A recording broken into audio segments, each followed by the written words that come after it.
Welcome back, my weary friends that are eager to get some good quality rest. Tonight you will walk through one of history's most famous sieges, but not as you might expect. We will move slowly through the spring of 1453, feeling the weight of those ancient walls, smelling the harbour air, and understanding how a 1,000-year-old city finally changed hands. If you are new here or haven't had the chance to get into the community more for this type of content daily, feel free to follow, leave a good review on our content within the app, and please let me know how your day was and what time it is for you. Now be sure to get cozy, dim those lights, and let's begin. The year is 1453, and Constantinople has stood for more than a millennium as the jewel of the Byzantine Empire. Its massive walls have turned back armies for centuries, but this spring will be different. A young Ottoman Sultan named Mehmed II has brought something new to these ancient stones, and the city's long story is about to reach its final chapter.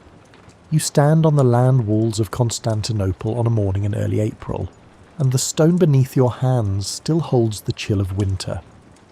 The sun rises over Asia behind you, warming the back of your neck while the western horizon stays dim. These walls have been here longer than most kingdoms. They were already ancient when your grandparents were young. The triple line of fortifications runs from the Sea of Marmara to the Golden Horn, cutting across the peninsula like a promise carved in limestone. The outermost wall stands low and thick, meant to slow attackers and keep siege engines at a distance. Behind it rises a second wall, taller and more substantial. Behind that, the great inner wall towers 40 feet high, studded with 96 towers that catch the morning light. Each tower could hold a small garrison. Each section of wall could stop an army. The entire system is nearly 4 miles long, and every inch of it has a story. You have walked these walls your entire life. You know which stones are original, laid down by the Emperor Theodosius almost 1,000 years ago. You know which sections were repaired after earthquakes, after sieges, after the simple erosion of centuries. The mortar between some stones is Roman. The patches on others are Byzantine. Some repairs are so recent you remember watching the masons at work, their hammers tapping steadily in the afternoon heat. The towers rise at regular intervals, each one slightly different from its neighbours. Some are square, some are octagonal. Each has firing slits at different heights, arrow loops that look out over the killing ground between the walls. You know which towers have the best views. You know which ones leak when it rains. You know which ones have pigeons nesting in the upper chambers. The city behind you holds perhaps 50,000 people now. Once it held 500,000. The population has been dropping for generations as Byzantine territory shrank, as trade routes shifted, as the empire that once controlled the Mediterranean became the empire that controlled 14 miles of wall and whatever lay inside them. But the walls remain the same size, enclosing neighbourhoods that have returned to gardens and orchards. In some quarters you can walk for blocks and see only ruins, churches with their roofs gone, palaces empty except for birds. Other neighbourhoods are crowded and vital, markets full of noise, workshops producing silk and metalwork and the things a city needs to survive. The Messe, the great central street, runs from the Golden Gate to the Imperial Palace. It was once lined with columns and statues, shops selling goods from 3 continents, crowds so thick you could barely move. Now sections of it nearly empty. Some of the columns remain, weathered and leaning slightly. Some of the shops are still open, but others have wooden shutters nailed across their doors, locked for years or decades. Yet the Messe still functions. People still walk it. For a moment everything is still, markets still operate. A city finds ways to continue even as it shrinks. You can see the Golden Horn from your position on the wall, that perfect natural harbour that curves along the northern edge of the city like a scythe. The water is calm this morning, reflecting the pale sky. A massive chain stretches across the harbour mouth, supported by floating logs, each link as thick as a man's thigh. The chain has been there for weeks now, ever since word came that the Ottomans were preparing for war. It is thick enough that you could walk across it if you had good balance and no sense of self-preservation. It is the sort of defensive measure that makes perfect sense until you think about what it means. If you need a chain that large to keep enemies out, you're expecting serious enemies. The Genoese colony of Galata sits across the Golden Horn from Constantinople. Proper, technically neutral, practically useful to whoever pays the customs fees. The Genoese are merchants above all else. They will trade with Byzantium, they will trade with the Ottomans, they will trade with anyone who has gold and goods. Right now they are maintaining a polite fiction of neutrality, while fortifying their own walls and watching to see which way the wind blows. You can see their watchtowers from here, new construction, the stone still pale where it is not yet weathered. Your emperor is Constantine XI, a man in his 40s who inherited a throne that once ruled the Mediterranean, but now rules those 14 miles of wall. He is the last of a dynasty that traces back more than 1,000 years, through Byzantine emperors to the Roman Caesars themselves. The weight of that history sits on his shoulders like a physical thing. He is not a bad emperor. He is simply the emperor of not very much. He has perhaps 7,000 defenders, a mix of Byzantine citizens who can hold a spear, Genoese volunteers under the command of Giovanni Giustiniani, and a few hundred trained soldiers who have seen real combat. Against what is coming, it will not be enough. Everyone knows this. The math is simple and brutal, but nobody says it out loud because saying it makes it real. The harbour smells of salt and tar and fish guts drying on the docks. The city smells of bread baking in communal ovens, of charcoal fires, of horse dung and human waste, and the particular scent of old stone that has absorbed 1,000 years of human life. Incense drifts from churches where services have been held every day since the buildings were consecrated. Some of these churches are 600 years old, some are newer. All of them smell the same, beeswax and myrrh, and the accumulated prayers of centuries. The Hagia Sophia dominates the skyline, its great dome visible from anywhere in the city, a reminder of what Constantinople once was, and what it still believes itself to be. The church was built by the Emperor Justinian 900 years ago, and the story goes that when it was completed, for a moment everything is still. Justinian looked up at the dome and said he had surpassed Solomon. Whether or not that happened, the dome is remarkable. It seems to float above the interior space, held up by light rather than stone.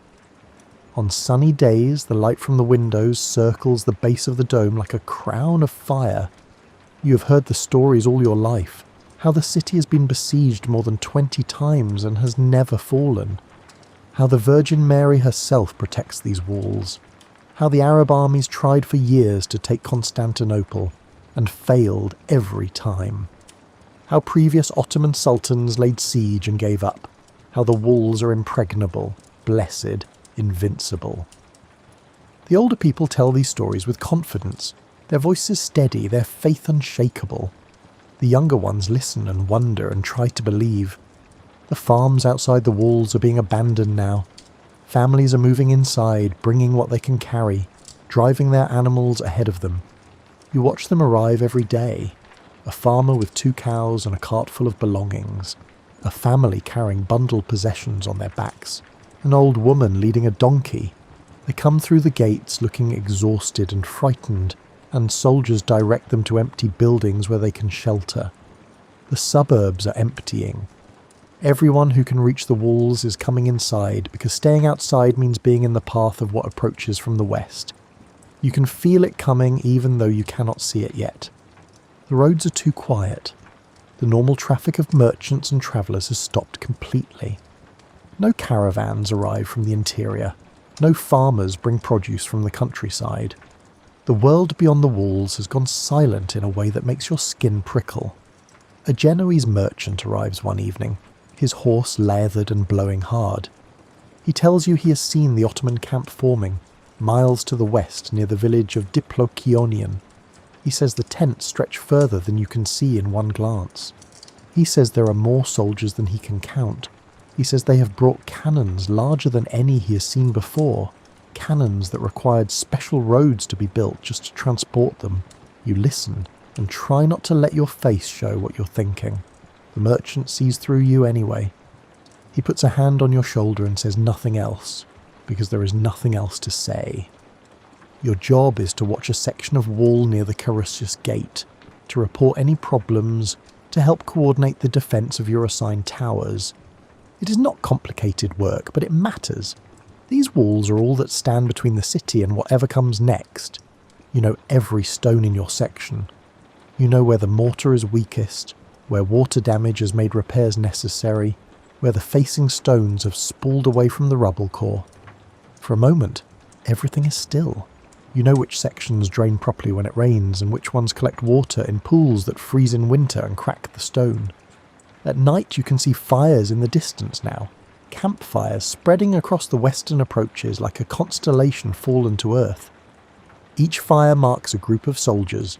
Each group of soldiers represents men who are preparing to kill you or die trying. The Ottoman army is here. The mood in the city shifts. Markets continue. People buy bread and oil and whatever else they need. But the conversations are different now. Quieter, more tense. People glance toward the walls more often. Mothers keep their children closer. There is a sense of waiting, of something poised to break. Constantine visits the walls regularly. He walks the circuit, talks to defenders, asks questions about supplies and morale. He is a good emperor in the ways that matter at the end. He cares about his people. He does not hide in his palace. He shares the danger. When he speaks to you, he remembers your name from previous visits. He asks about your family. He makes you feel like your section of wall matters as much as any other. You are not sure if this is genuine or performance, and you decide it does not matter. The effect is the same either way. Giustiniani, the Genoese commander, is different. He is all business, no warmth, but extremely competent. He walks the walls with engineers and makes notes. He orders repairs to weak sections. He positions reserves. He calculates angles of fire and fields of view.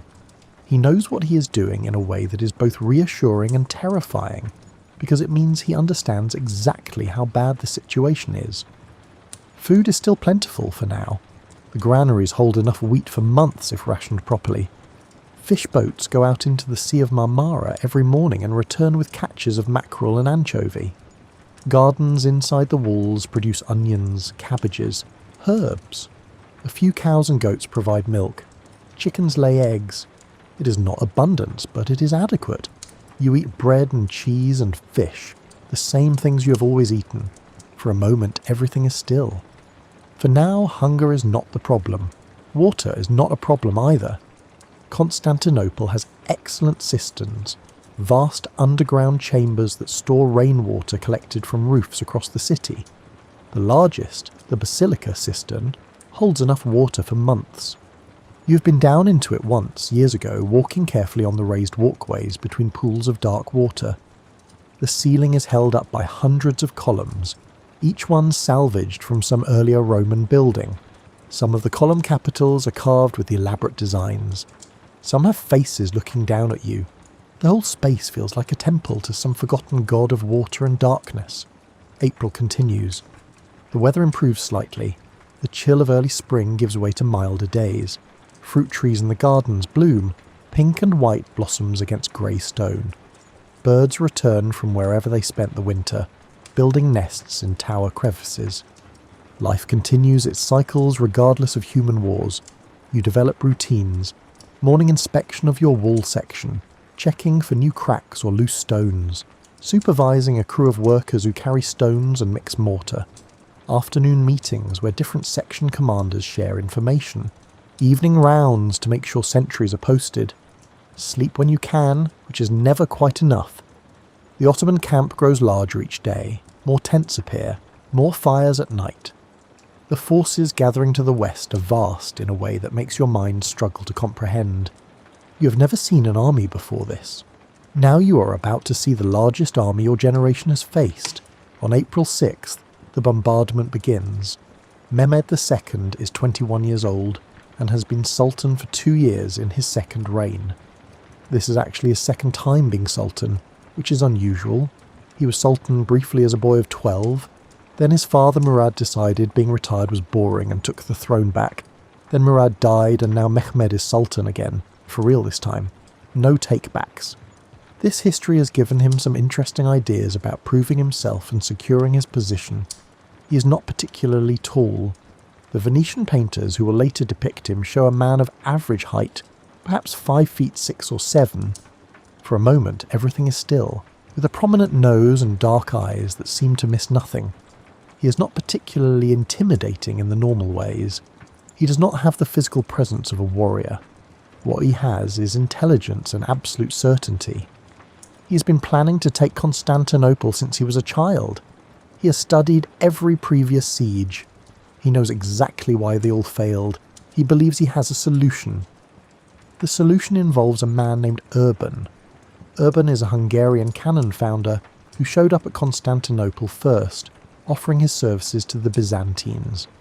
He told them he could build a cannon that would knock down any wall in the world. Constantine listened politely, and then explained that Byzantium could not afford Urban's fees. So Urban crossed the Bosphorus to the Ottoman court and made the same offer to Mehmed. Mehmed said yes immediately, and gave Urban everything he needed. Unlimited funds, workers, materials, a workshop, time. The cannon Urban built is 27 feet long and weighs nearly 20 tons. The barrel is cast bronze 30 inches across at the mouth. It can fire a stone ball that weighs 1,200 pounds. Loading it requires 200 pounds of gunpowder. Nobody has ever built anything like it before. The technology barely exists to make something this large. The metallurgy is at the absolute edge of what is possible. Getting it to Constantinople required 60 oxen and 700 men just to move it along the roads. They had to reinforce bridges ahead of it, replacing wooden beams with stone because the weight would have collapsed normal bridge construction. They had to fill in ditches and level hills where the gradient was too steep. The journey from Adrianople took 2 months, moving perhaps 3 miles per day. The gun itself became a kind of mobile fortress, preceded by engineers, followed by supply wagons, visible from miles away.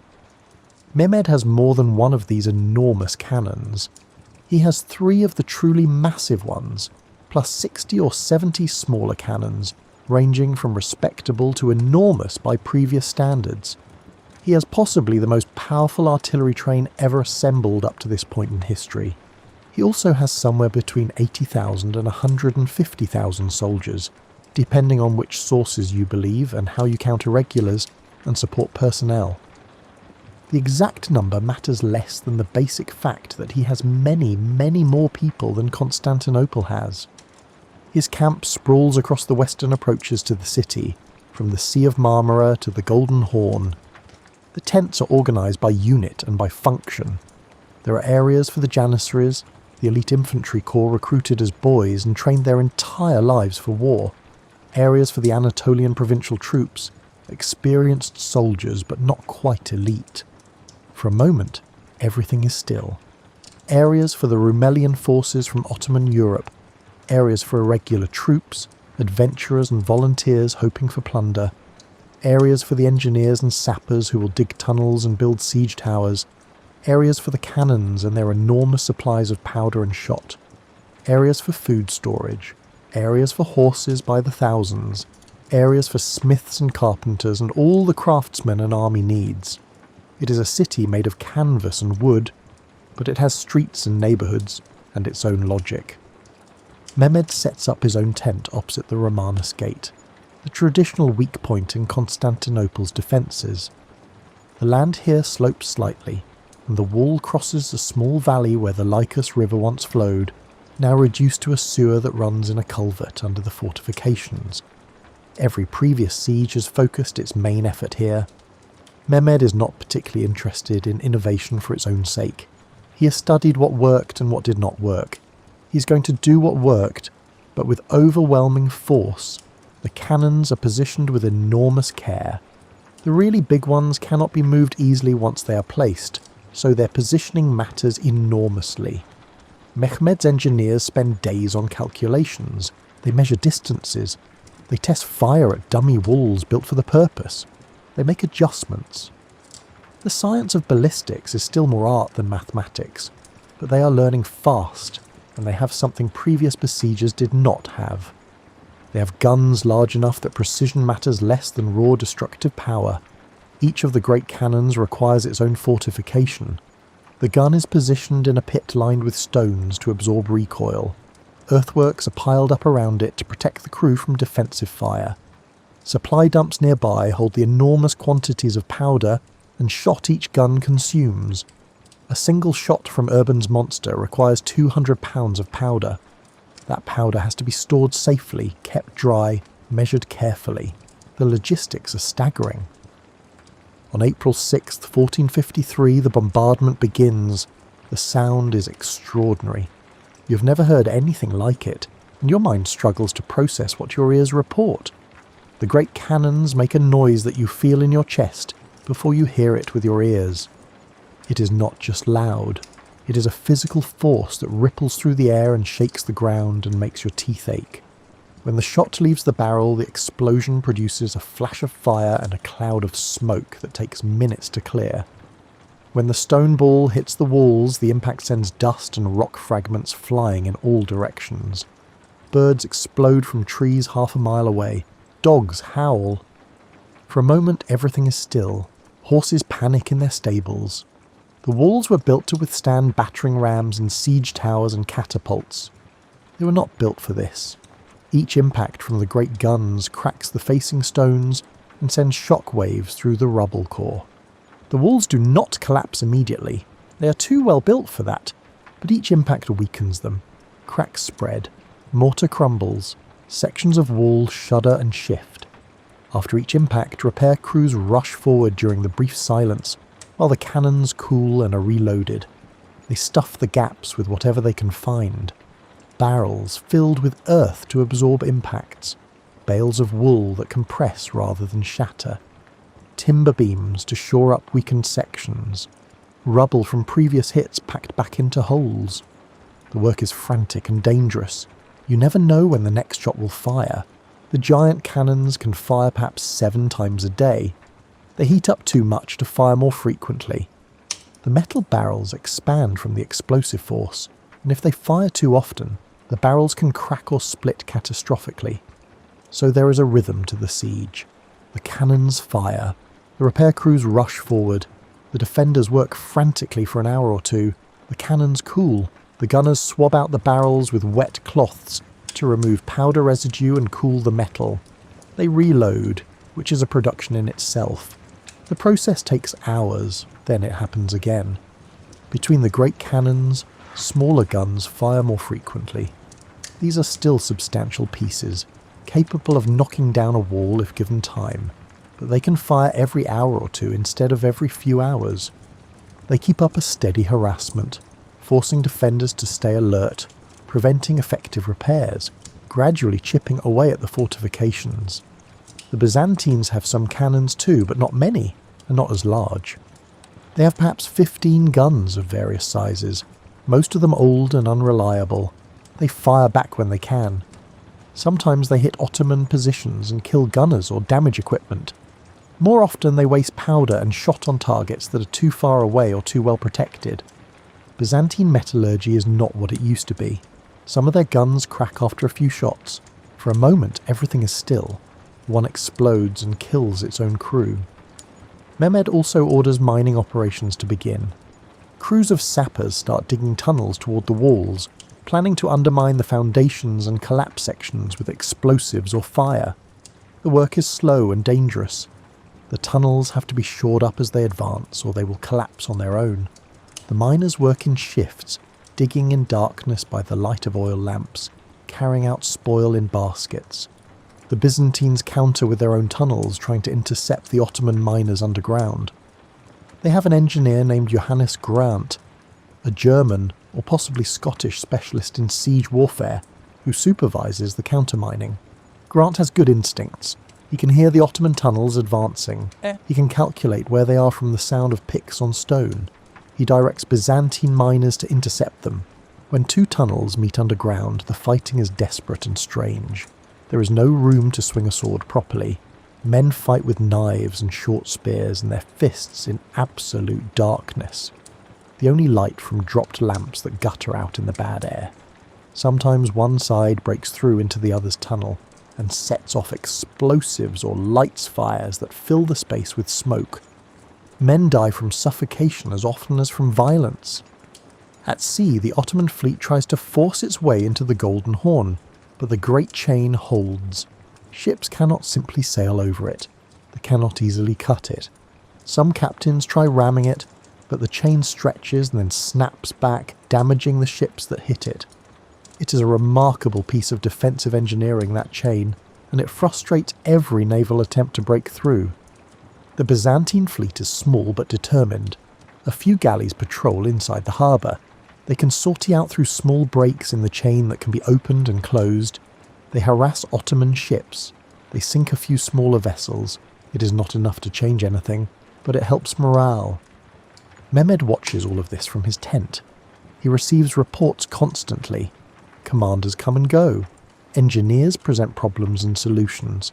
Supply officers report on ammunition expenditure and food stocks. Mehmed listens to everything and issues orders with a calmness that unnerves some of his commanders. He is patient in a way that 21-year-olds rarely are.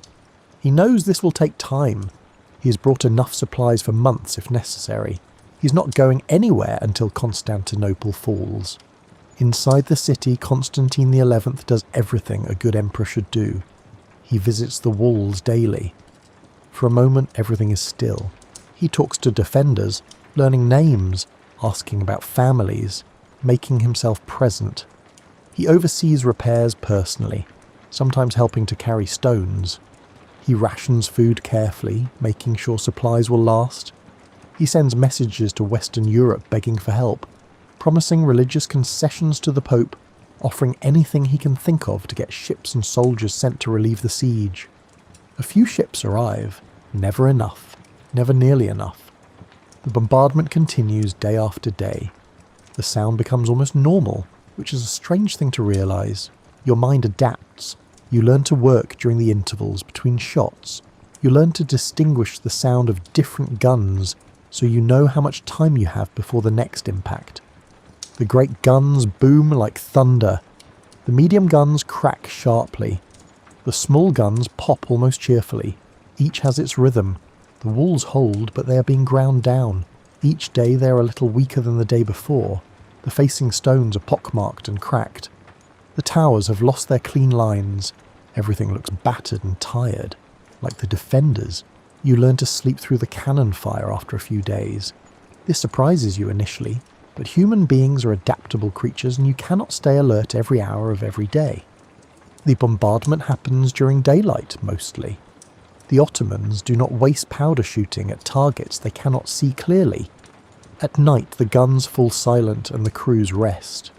So you sleep at night, when you can, and during the day you alternate between frantic activity and long periods of boredom while the guns reload. Food is rationed but not yet scarce.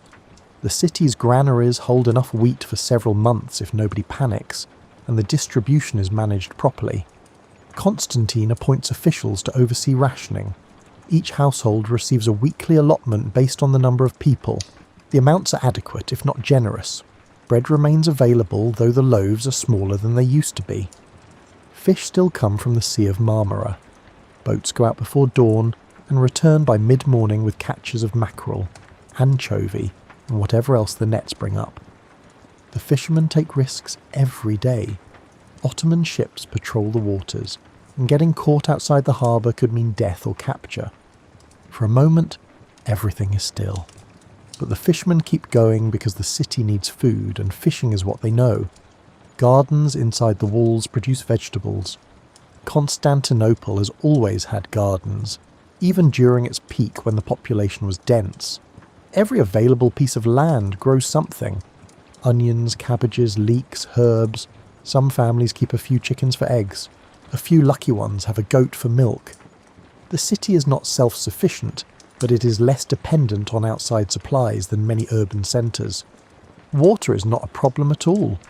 The cisterns were filled during the winter rains, and Constantinople's water supply system is one of the marvels of the ancient world.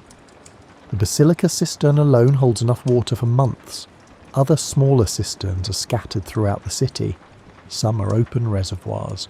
Some are covered chambers supported by columns.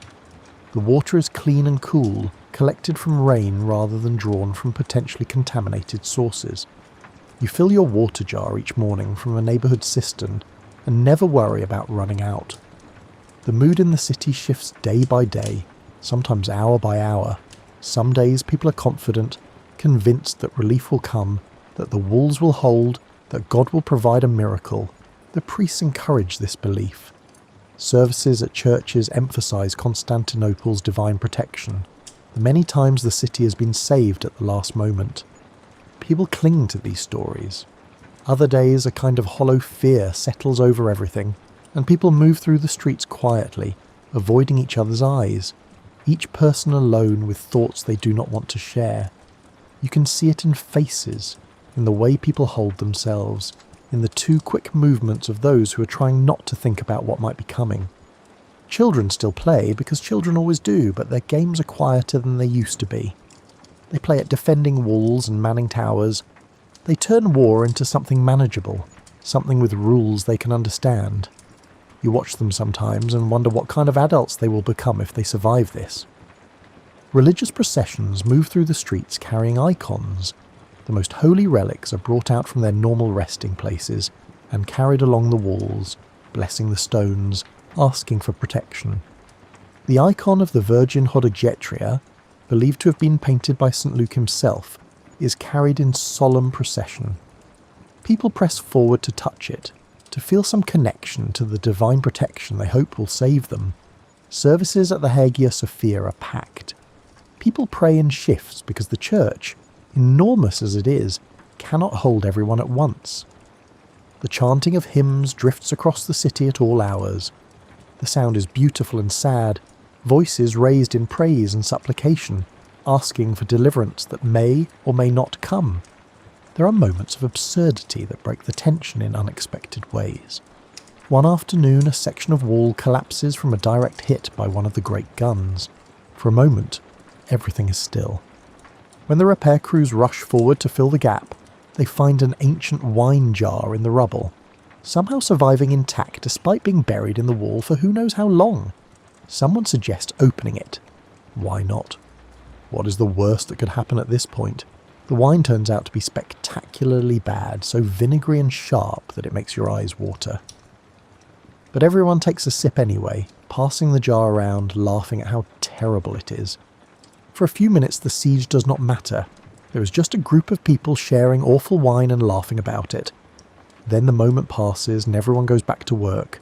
A cat adopts your section of wall and refuses to leave despite the cannon fire. It is a grey tabby, skinny and scarred from previous battles with other cats. It sleeps in a gap between stones where it is partially protected from debris. At night it hunts rats with impressive efficiency. During bombardments it simply curls up and sleeps, apparently convinced that the walls will hold because they always have. Someone names the cat Theodosius after the emperor who built the walls. The cat does not seem to care what it is called, but accepts offerings of fish scraps with regal indifference. It becomes a kind of mascot for your section. People check on it every morning. When it survives another day, it feels like a good omen.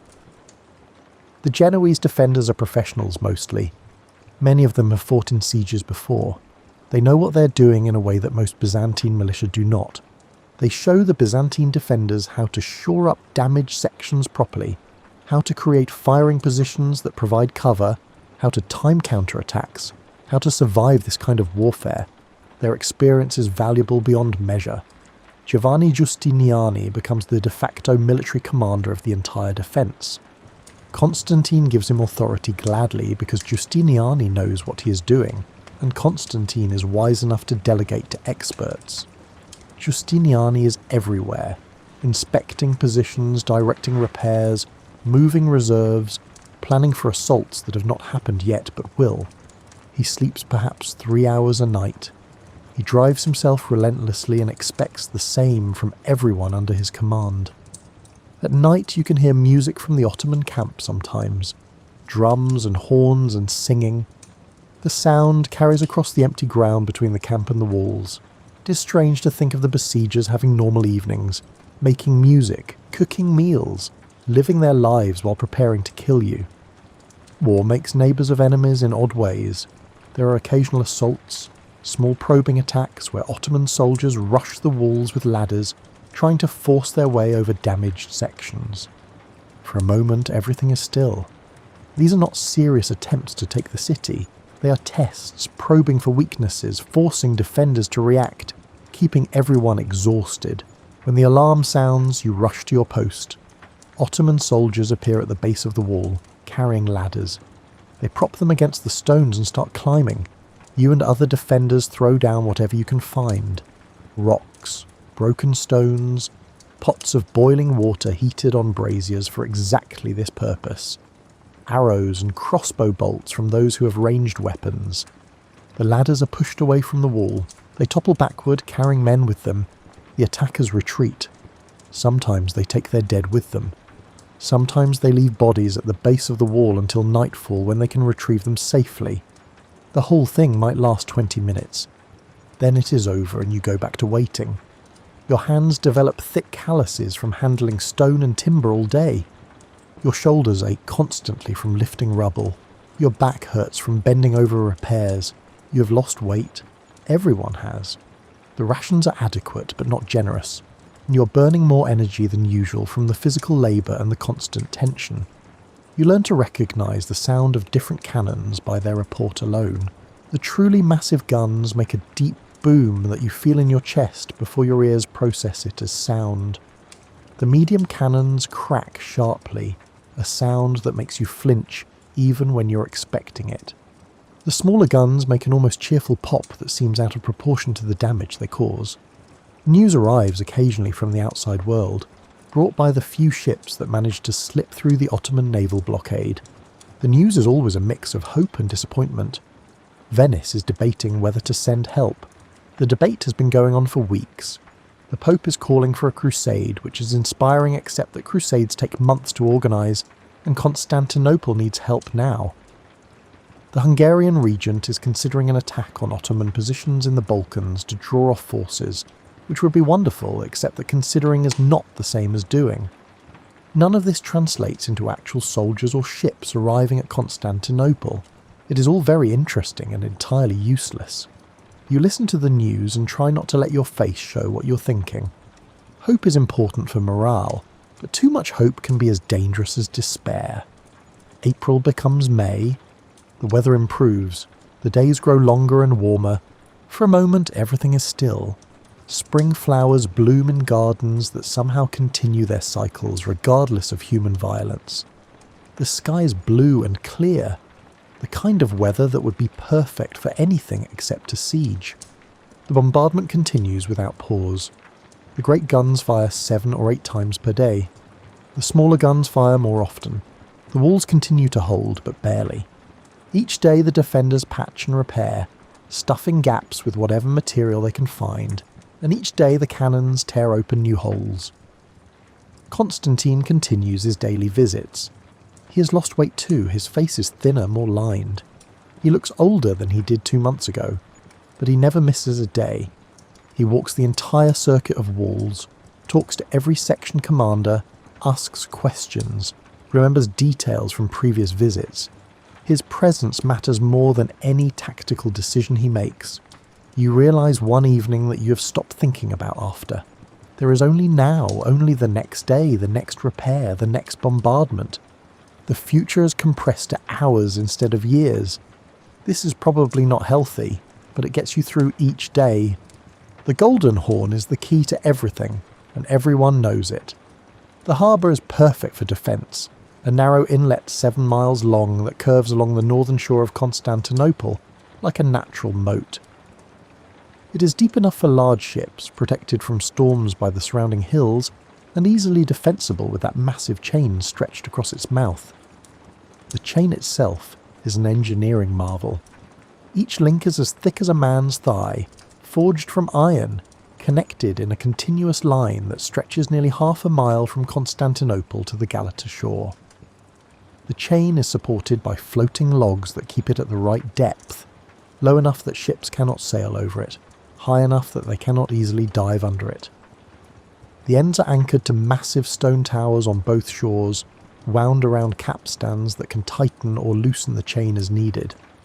As long as the Byzantines control the Horn, they can receive supplies by sea from any ships that manage to break through the Ottoman naval blockade.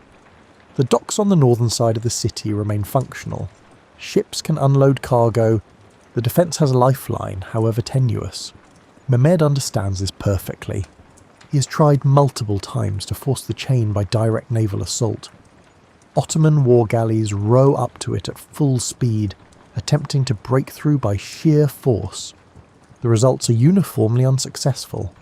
The chain stretches but does not break. Ships that hit it too hard damage their own hulls. The Byzantines have cannons positioned on the walls overlooking the Horn, and they sink several Ottoman vessels during these attempts. One particularly ambitious attack involves fire ships, vessels loaded with flammable material and set alight, steered toward the chain in hopes that the heat will weaken the iron. The plan fails.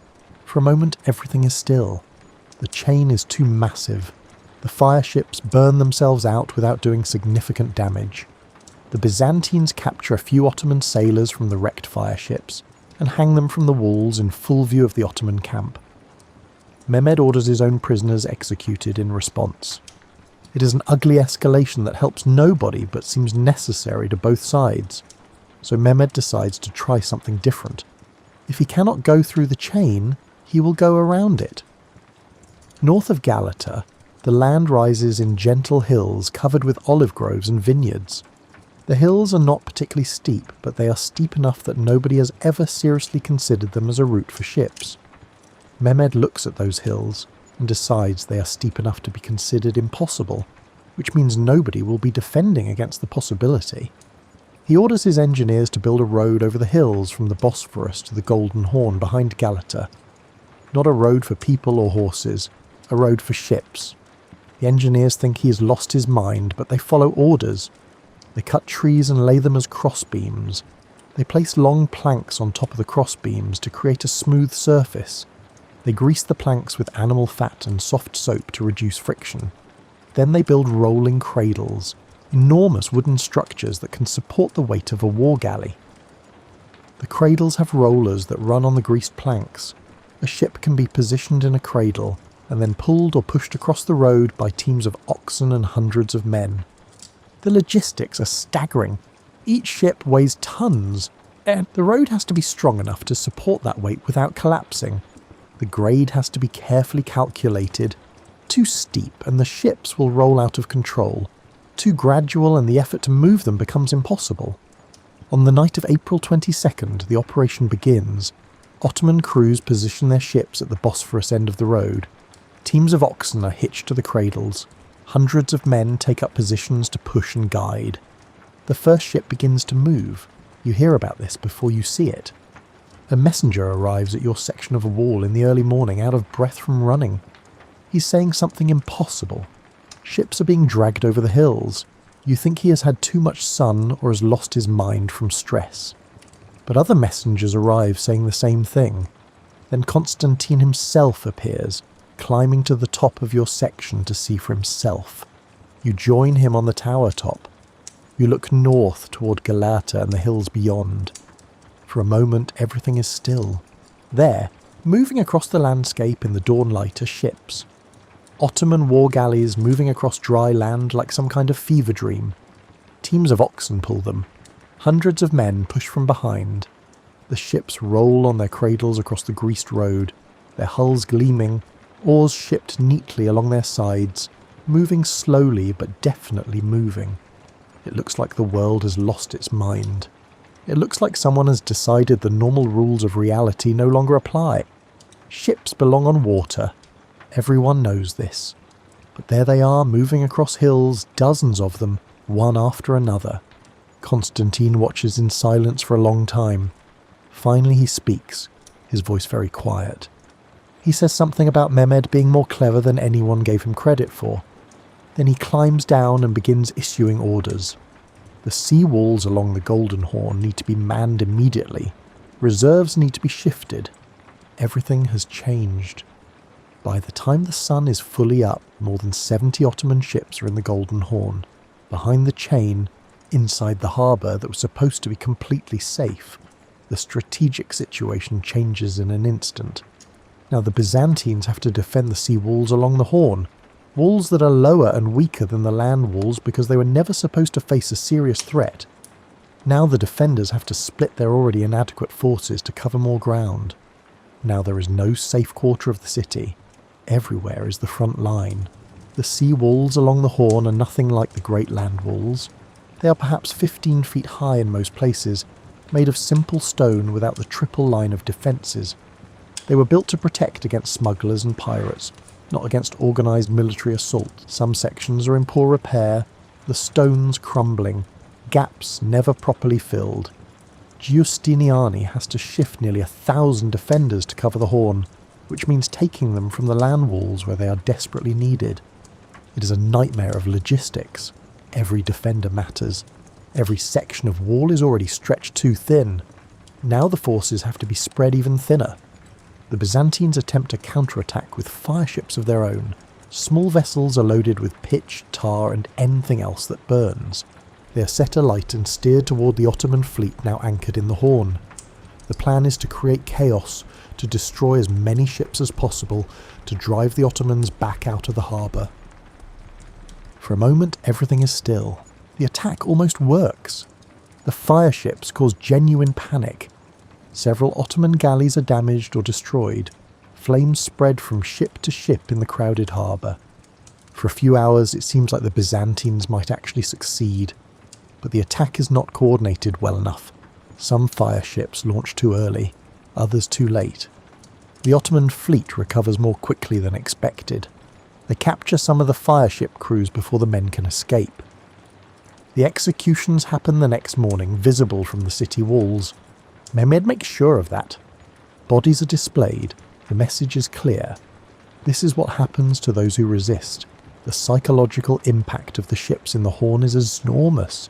The defenders thought they had at least one advantage, one area where they were secure. Now that is gone. There is no safe area anymore. The sense of being completely surrounded, completely besieged, settles over the city like a weight. Constantine orders church bells melted down to cast into cannonballs. It is a practical decision, and also a deeply symbolic one. The bells that have called the faithful to prayer for centuries are being turned into ammunition. Some people protest. How can you melt holy objects into weapons of war? Constantine explains that defending the city is itself holy work, and the bells will serve God better as projectiles than as silent ornaments if Constantinople falls. The metal from bells is not ideal for this purpose. Bronze is softer than iron and does not fly as true. But it is better than nothing, and nothing is what the defenders have plenty of. The foundries work day and night, melting bells and casting spheres of various sizes. The work is hot and dangerous. More than one foundryman is burned when molten metal splashes. Food starts to become genuinely scarce now. The fish catch from the Marmara drops because boats cannot go far from shore without being intercepted by Ottoman ships. The rations are cut again. People begin to look gaunt. Cheekbones become prominent. Eyes seem larger in thinning faces. Children cry from hunger more often. Fights break out, occasionally over food. For a moment everything is still. Someone accuses a neighbour of hoarding supplies. The accusation is probably false, but hungry people are not always rational. The City Watch has to intervene. Constantine issues orders that anyone caught hoarding will have their supplies confiscated and redistributed. This stops the worst of it, but the underlying tension remains. There are quiet discussions about surrender. They happen in corners and whispers, people testing whether others feel the same way. Mehmed has sent several offers by now. He will let the population leave freely if they open the gates. He will guarantee the safety of those who yield. He will spare the city from sacking if they surrender now. Constantine listens to these proposals when they are relayed to him. He always refuses. He cannot surrender Constantinople. The weight of history prevents it. He is the heir to an empire that stretches back more than 1,000 years, to Rome itself, to emperors who ruled the known world. That heritage means he cannot simply open the gates and walk away, no matter how hopeless the situation becomes. Some people start to leave anyway. They slip out through small gates at night when guards are distracted or can be bribed. They swim across the Golden Horn, which is dangerous but possible if you are desperate enough. They find other ways to escape because people always do when they are sufficiently motivated. Those who escape head for Galata, hoping the Genoese will shelter them. Some are welcomed, some are turned away. The Genoese are trying to maintain their neutrality, which means not taking sides, which means being unhelpful to everyone equally. Some refugees make it further, finding ships willing to take them away, heading for Greek islands or Italian ports or anywhere that is not here. The defenders who remain grow harder. They know they are probably going to die. This knowledge changes people in different ways. Some become reckless, taking unnecessary risks, almost welcoming the chance to go down fighting. Better to die with a weapon in hand than to wait for the inevitable. Others become more careful, husbanding their strength, determined to survive as long as possible. A few become very quiet and withdrawn, moving through their duties like ghosts, present but not really there. You find yourself thinking about strange things at odd moments. The way afternoon light falls on old stone, turning it gold and amber. The taste of good wine, which you have not had in weeks. The sound your mother's voice made when she sang years ago before she died. These memories come unbidden while you're hauling rubble or standing watch or trying to sleep, and you let them come because they are better than thinking about what tomorrow might bring. May continues. For a moment, everything is still. The Ottoman noose tightens day by day. The walls continue to hold, but everyone can see they will not hold forever. It is only a matter of time now. The question is not if Constantinople will fall, but when, and whether any of you will survive to see what comes after. By late May, the entire world has narrowed to a very small space containing stone, cannon fire, exhaustion, and the ache of insufficient food. You have lost significant weight. Everyone has. Your clothes hang loose on a frame that was never particularly large to begin with. The face you see reflected in still water looks older than it did 3 months ago. The skin drawn tight over bones, shadows under eyes that do not get enough sleep. The big Ottoman cannons have been firing steadily for nearly 2 months now. Urban's greatest gun, that enormous 27-foot monster, develops a crack in its barrel on May 20th. The Ottoman engineers try to reinforce it with iron bands, wrapping the barrel to contain the stress. It works for 2 more days. On May 22nd, the gun fires its final shot. The barrel splits catastrophically. The explosion kills Urban himself and most of his crew. When word reaches the city, the defenders cheer. You find yourself cheering along with everyone else, then feel strange about it. You're celebrating a man's death, which should bother you more than it does.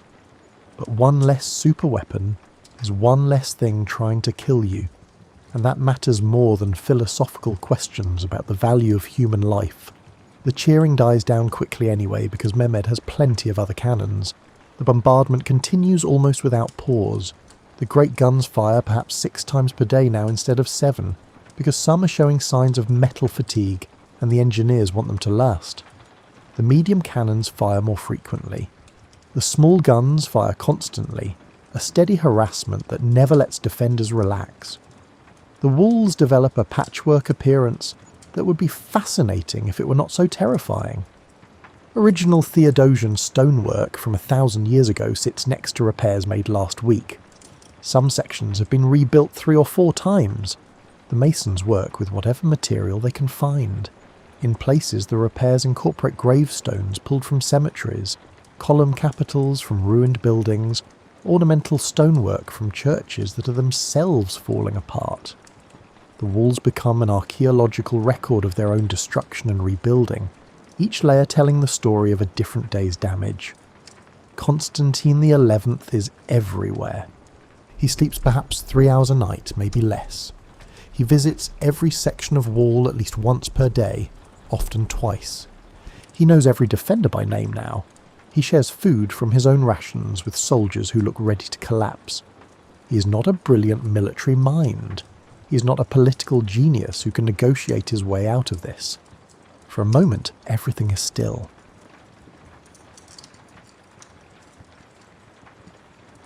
You stand at the threshold of your new life, feeling the salt wind push against your coat like an insistent hand trying to turn you back towards civilization. Behind you, the supply boat is already growing smaller, heading back toward the mainland village that will now exist only as a collection of distant lights after sunset. Before you rises your lighthouse, a white tower standing 70 feet tall against the grey November sky of 1887. This is your new home, though calling it home feels like calling the ocean a pond. The lighthouse occupies a rocky promontory that juts into the Atlantic like a defiant finger, surrounded on three sides by water that changes colour with the weather. Today, it's the colour of pewter. Tomorrow it might be emerald green, and during storms it turns almost black, though you don't know that yet. You will learn the sea's moods the way other people learn their spouse's expressions. The lighthouse itself is surprisingly graceful, considering its utilitarian purpose. The tower is built from granite blocks, each one weighing several hundred pounds and fitted together with the kind of precision that suggests the builders understood that lives would depend on their craftsmanship. The exterior is painted white and shows signs of the constant maintenance required to withstand salt spray and wind. At the top, the lantern room gleams with hundreds of glass panes, refracting the afternoon light into scattered diamonds. Attached to the base of the tower is the keeper's dwelling, a two-storey stone building that looks almost cosy compared to the tower's austere functionality. Smoke rises from the chimney, evidence that the previous keeper followed protocol and left the stove burning to prevent dampness from setting into the walls. In a few hours, that previous keeper will finish explaining your duties and depart on the supply boat's return trip, leaving you alone with your new responsibilities. The path from the landing to the lighthouse is paved with stones that have been worn smooth by countless footsteps. Alongside it runs a wooden rail currently decorated with dried salt crystals that sparkle in the weak sunlight. You'll learn to appreciate that rail during winter storms when the wind tries to pluck you off your feet and send you tumbling into the rocks below.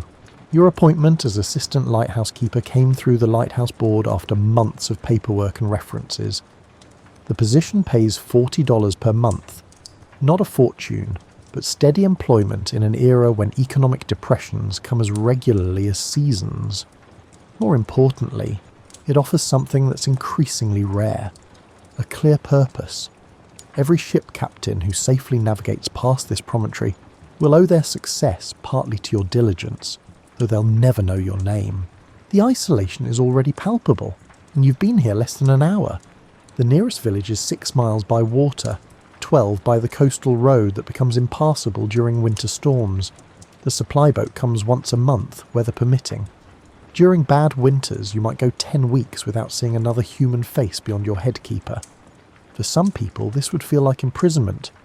For you, it feels like an escape from the increasingly crowded and complicated world of the 1880s, where cities grow faster than anyone can manage them, and telegraph wires connect everything to everything else, in ways that make privacy feel obsolete. The previous keeper emerges from the dwelling, wiping his hands on his apron. He's a weathered man in his 60s whose face has been carved by wind and sun into something resembling the surrounding rock formations. His name is Jeremiah, and he spent the last 15 years at this station. Now his rheumatism has grown too severe for the constant climbing that the position requires, and he's been transferred to a harbour light with shorter stairs and more medical access. He gestures for you to follow him, and your education begins. The first lesson, he explains, is understanding that the lighthouse is not just a building, it's a machine, a living system that requires constant attention and care. Every component depends on every other component, and neglecting any single element can mean disaster for ships depending on your light. You climb the tower's interior spiral staircase, your footsteps echoing off the curved iron walls. The stairs are steep and narrow, designed to fit within the tower's tapering structure.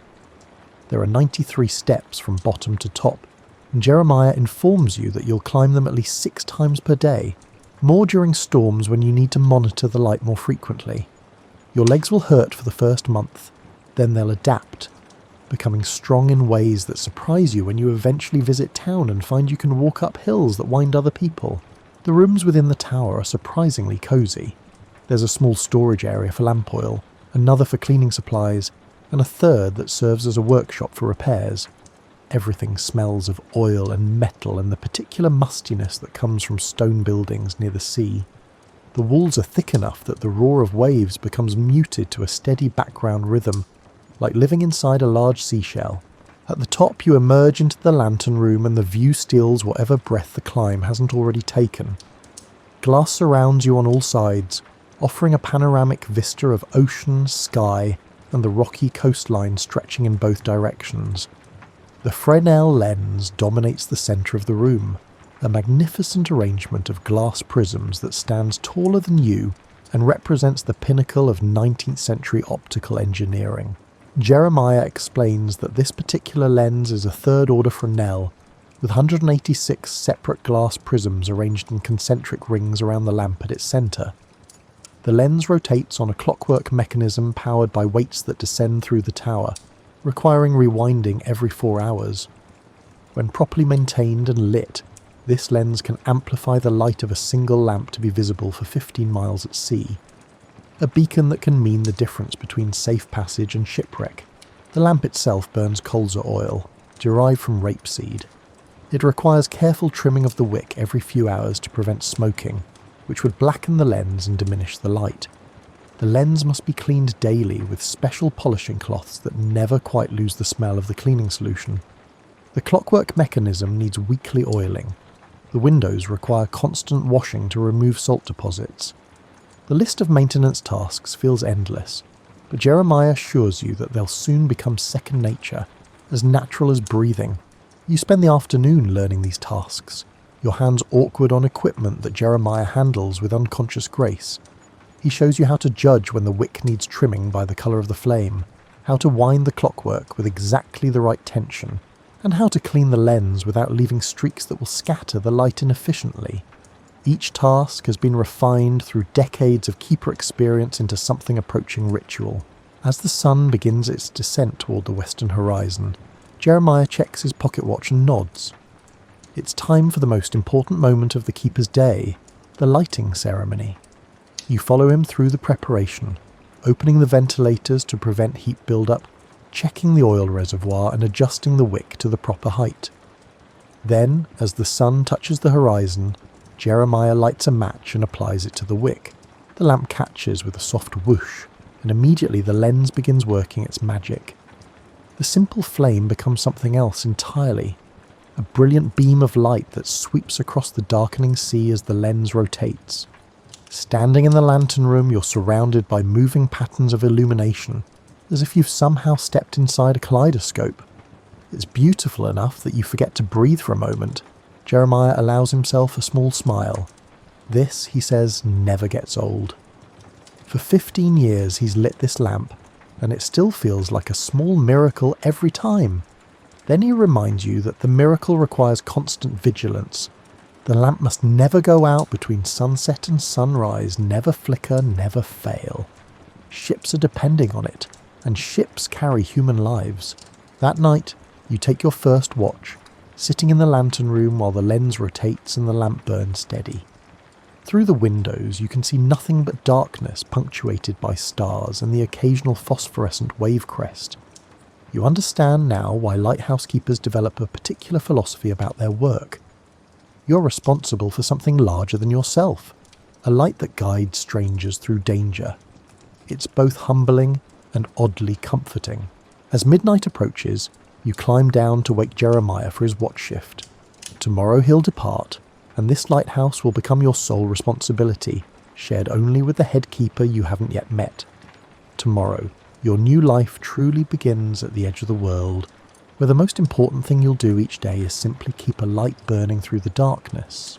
The head keeper's alarm clock sounds at 4:45 a.m, which in December means you're waking in full darkness. Your room in the keeper's dwelling is small but adequate, about 10 feet square, with a narrow bed, a dresser, a washstand, and a hook for hanging your coat. The walls are whitewashed stone that stays cool in summer, and holds winter's chill like a grudge. You've learned to sleep in wool socks and under multiple blankets. You light the bedside candle from the embers you banked in your small stove before retiring. The flame struggles briefly in the cold air before steadying, casting shadows that make the room feel even smaller. Outside, you can hear the eternal conversation between wind and sea, though after 2 months here, you barely notice it unless the weather turns violent. Dressing requires efficiency in the cold. You pull on wool trousers over your long underwear, add a flannel shirt, a wool vest, and your keeper's uniform jacket. The jacket is regulation. Dark blue wool with brass buttons bearing the Lighthouse board insignia.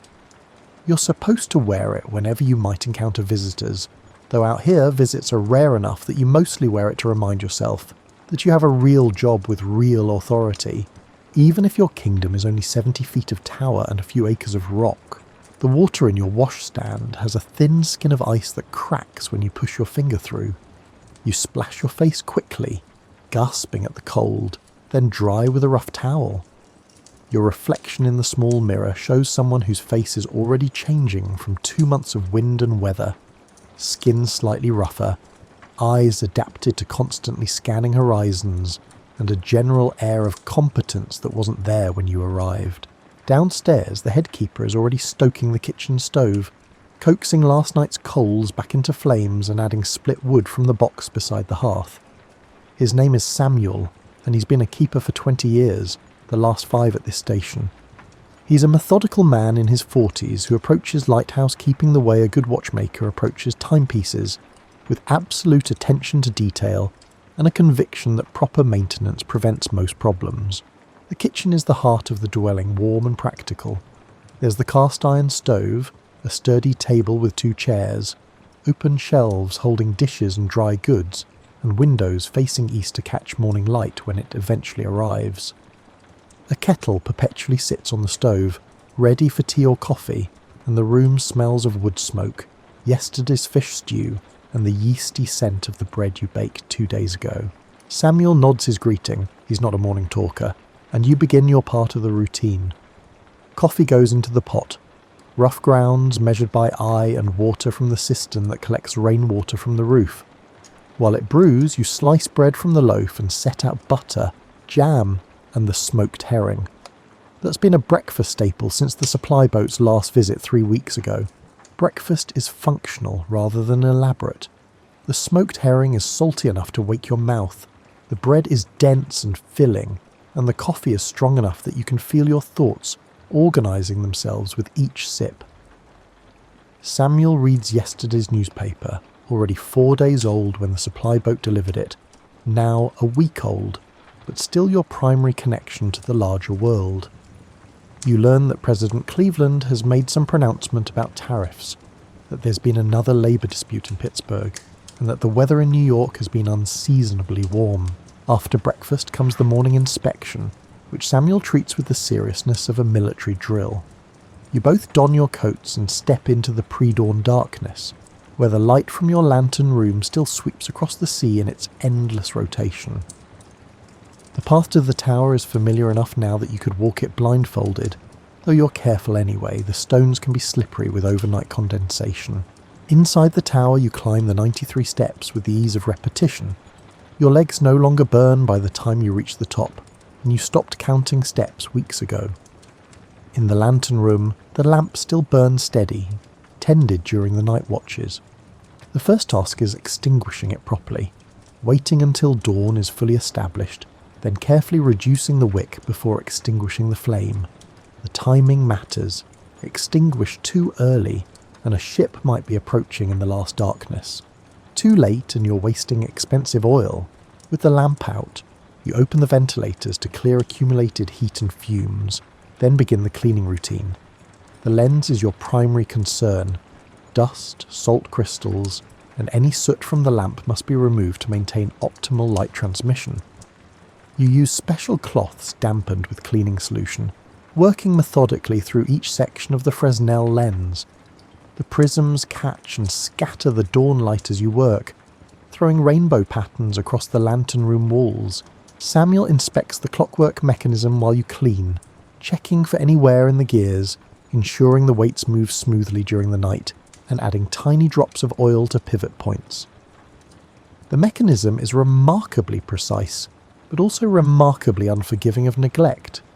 A few missed maintenance sessions could lead to irregular rotation. An irregular rotation means ships might not see the light at expected intervals. After the lantern room, you descend to check the oil storage, noting the current level in the reservoir and calculating how many more days before you'll need to transfer oil from the storage barrels. Everything is recorded in the keeper's log: oil levels, weather conditions, visibility, any ship sighted, maintenance performed, and even notable bird sightings. The Lighthouse board reviews these logs during inspections, and keepers have been dismissed for inadequate record keeping. The fog bell gets checked next, even though fog is unlikely in the current crisp December weather. The bell mechanism uses a wound spring to strike at regular intervals during low visibility, and like everything else, it requires regular maintenance. You test it briefly. The deep clang echoes across the rocks and sea, a sound both mournful and reassuring.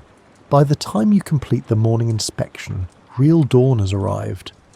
The sun rises over the ocean, turning the water from black to grey to blue-green, revealing the endless texture of waves.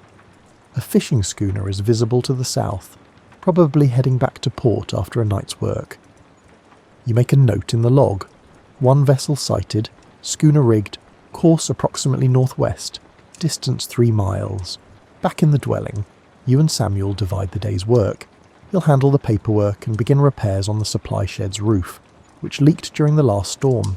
You'll manage the daily maintenance tasks and start preparing tomorrow's bread. There's also laundry that needs doing. The Lighthouse board is particular about keepers maintaining neat appearances, and that means regular washing despite the extra work involved. The rest of the morning unfolds in productive routine. You refill oil lamps, sweep floors, check the rain cistern level, and inventory supplies against the list you're preparing for the next supply boat. There's a meditative quality to these tasks, each one contributing to the smooth operation of your small domain. You're responsible for infrastructure, safety, navigation, and record keeping, which makes you part engineer, part bureaucrat, and part guardian of travellers you'll never meet. Around mid-morning, you start bread dough, mixing flour, salt, yeast, and water, in proportions you've learned to judge by feel. The dough is sticky and resistant at first, then gradually becomes smooth and elastic under your kneading. You set it to rise near the stove, covered with a damp cloth, knowing it will double in size by afternoon. There's something satisfying about bread making, the way basic ingredients transform through patient work into something essential. Lunch is simple. Yesterday's stew reheated, more bread and tea. The stew has improved with time, the way stews do, all the flavours meld in together. Samuel mentions that he'll likely transfer to a land station next year. His wife is tired of the isolation and wants to be nearer their grandchildren. This means you might become head keeper here, or transfer to another station, or possibly train a new assistant. In lighthouse keeping, everything is temporary except the lights themselves. After lunch comes more maintenance. There's always more maintenance. You clean windows, trim lamp wicks, polish brass fittings, check the storm shutters, inspect roof shingles, and perform a dozen other small tasks that collectively ensure the lighthouse remains functional and presentable. The Lighthouse board sends inspectors without warning, and keepers who fail inspection can be demoted or dismissed. By mid-afternoon, you've earned a brief rest. You sit on the bench outside the dwelling, drinking tea and watching the sea. The fishing schooner from this morning is returning, probably successfully given how low it sits in the water. A few gulls wheel overhead, their cries mixing with the wind. The bread dough has risen properly and now sits in the oven, filling the dwelling with yeasty warmth. This is your life now, routine and responsibility, isolation and purpose, and the endless cycle of maintenance and vigilance. It's not the life you imagined in your youth, but it's proving to be the life you needed. Here at the edge of the world, things are simple, if not easy. The light must burn, the machinery must work, and the ships must be guided safely through the night. Everything else is just details. The Fresnel lens that dominates your lantern room represents decades of optical research, compressed into crystalline precision. Before Augustin Jean Fresnel revolutionized lighthouse technology in the 1820s, Lighthouses used simple reflectors that wasted most of their light. Fresnel's innovation, arranging prisms in concentric circles to capture and focus light that would otherwise scatter uselessly, transformed maritime navigation. Standing before your third-order lens, you're looking at technology that's essentially unchanged since Fresnel's original designs, because sometimes the first solution is also the perfect solution. Your lens consists of 186 individual glass prisms held in a bronze framework that rotates around the central lamp. The innermost ring features the largest prisms, called bullseyes, each one hand-ground and polished to tolerances measured in fractions of millimeters. Surrounding these are smaller refracting prisms that capture light travelling at angles and redirect it toward the horizon. The entire assembly weighs nearly 2 tons, yet floats on a mercury bath that allows the clockwork mechanism to rotate it with remarkable smoothness. Understanding the lens means understanding light itself.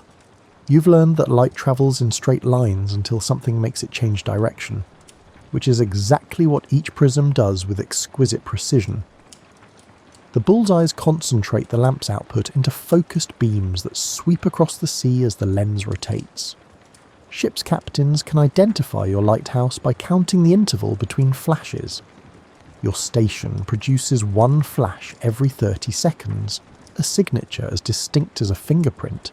The lamp at the lens's heart is simpler than you'd expect given the sophisticated optics surrounding it. It's essentially just a fancy oil lamp, a brass reservoir holding colza oil, a circular wick that can be raised or lowered, and a chimney to direct fumes upward. But getting that simple lamp to burn steadily for 12 winter hours requires attention that borders on meditation. You've learned to read the flame like a language. A yellow-orange flame means the wick is too high or needs trimming. A blue-white flame means it's perfect. A flickering flame suggests draft problems or contaminated oil. The wick itself is cotton tape about 2 inches wide, and it needs trimming every 4 hours to remove the carbon buildup that accumulates as it burns. Too much trimming and you'll use up the wick prematurely. Too little and smoke will blacken your beautiful lens. Trimming the wick requires small scissors designed specifically for the purpose.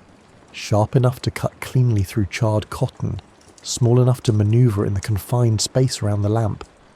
You wait until the flame is at its lowest safe level, then carefully snip away the blackened edge, creating a smooth circular cut. The flame responds immediately, burning brighter and cleaner. It's a small satisfaction, but satisfaction nonetheless.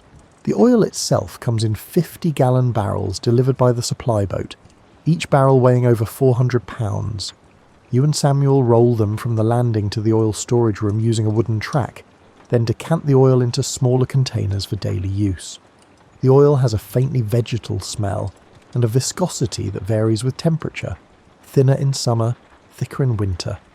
In extreme cold, you sometimes need to warm the oil slightly before adding it to the lamp reservoir. Cleaning the lens is your favourite task, though calling it a task doesn't capture the ritualistic quality it's acquired. You work in the early morning after extinguishing the lamp, when sunlight streams through the lantern room windows and turns the lens into a sculpture of light. Your cleaning cloths are soft flannel, dampened with a solution of alcohol and distilled water. You work systematically, cleaning one prism at a time, buffing until no streaks remain. Each prism reveals its personality during cleaning.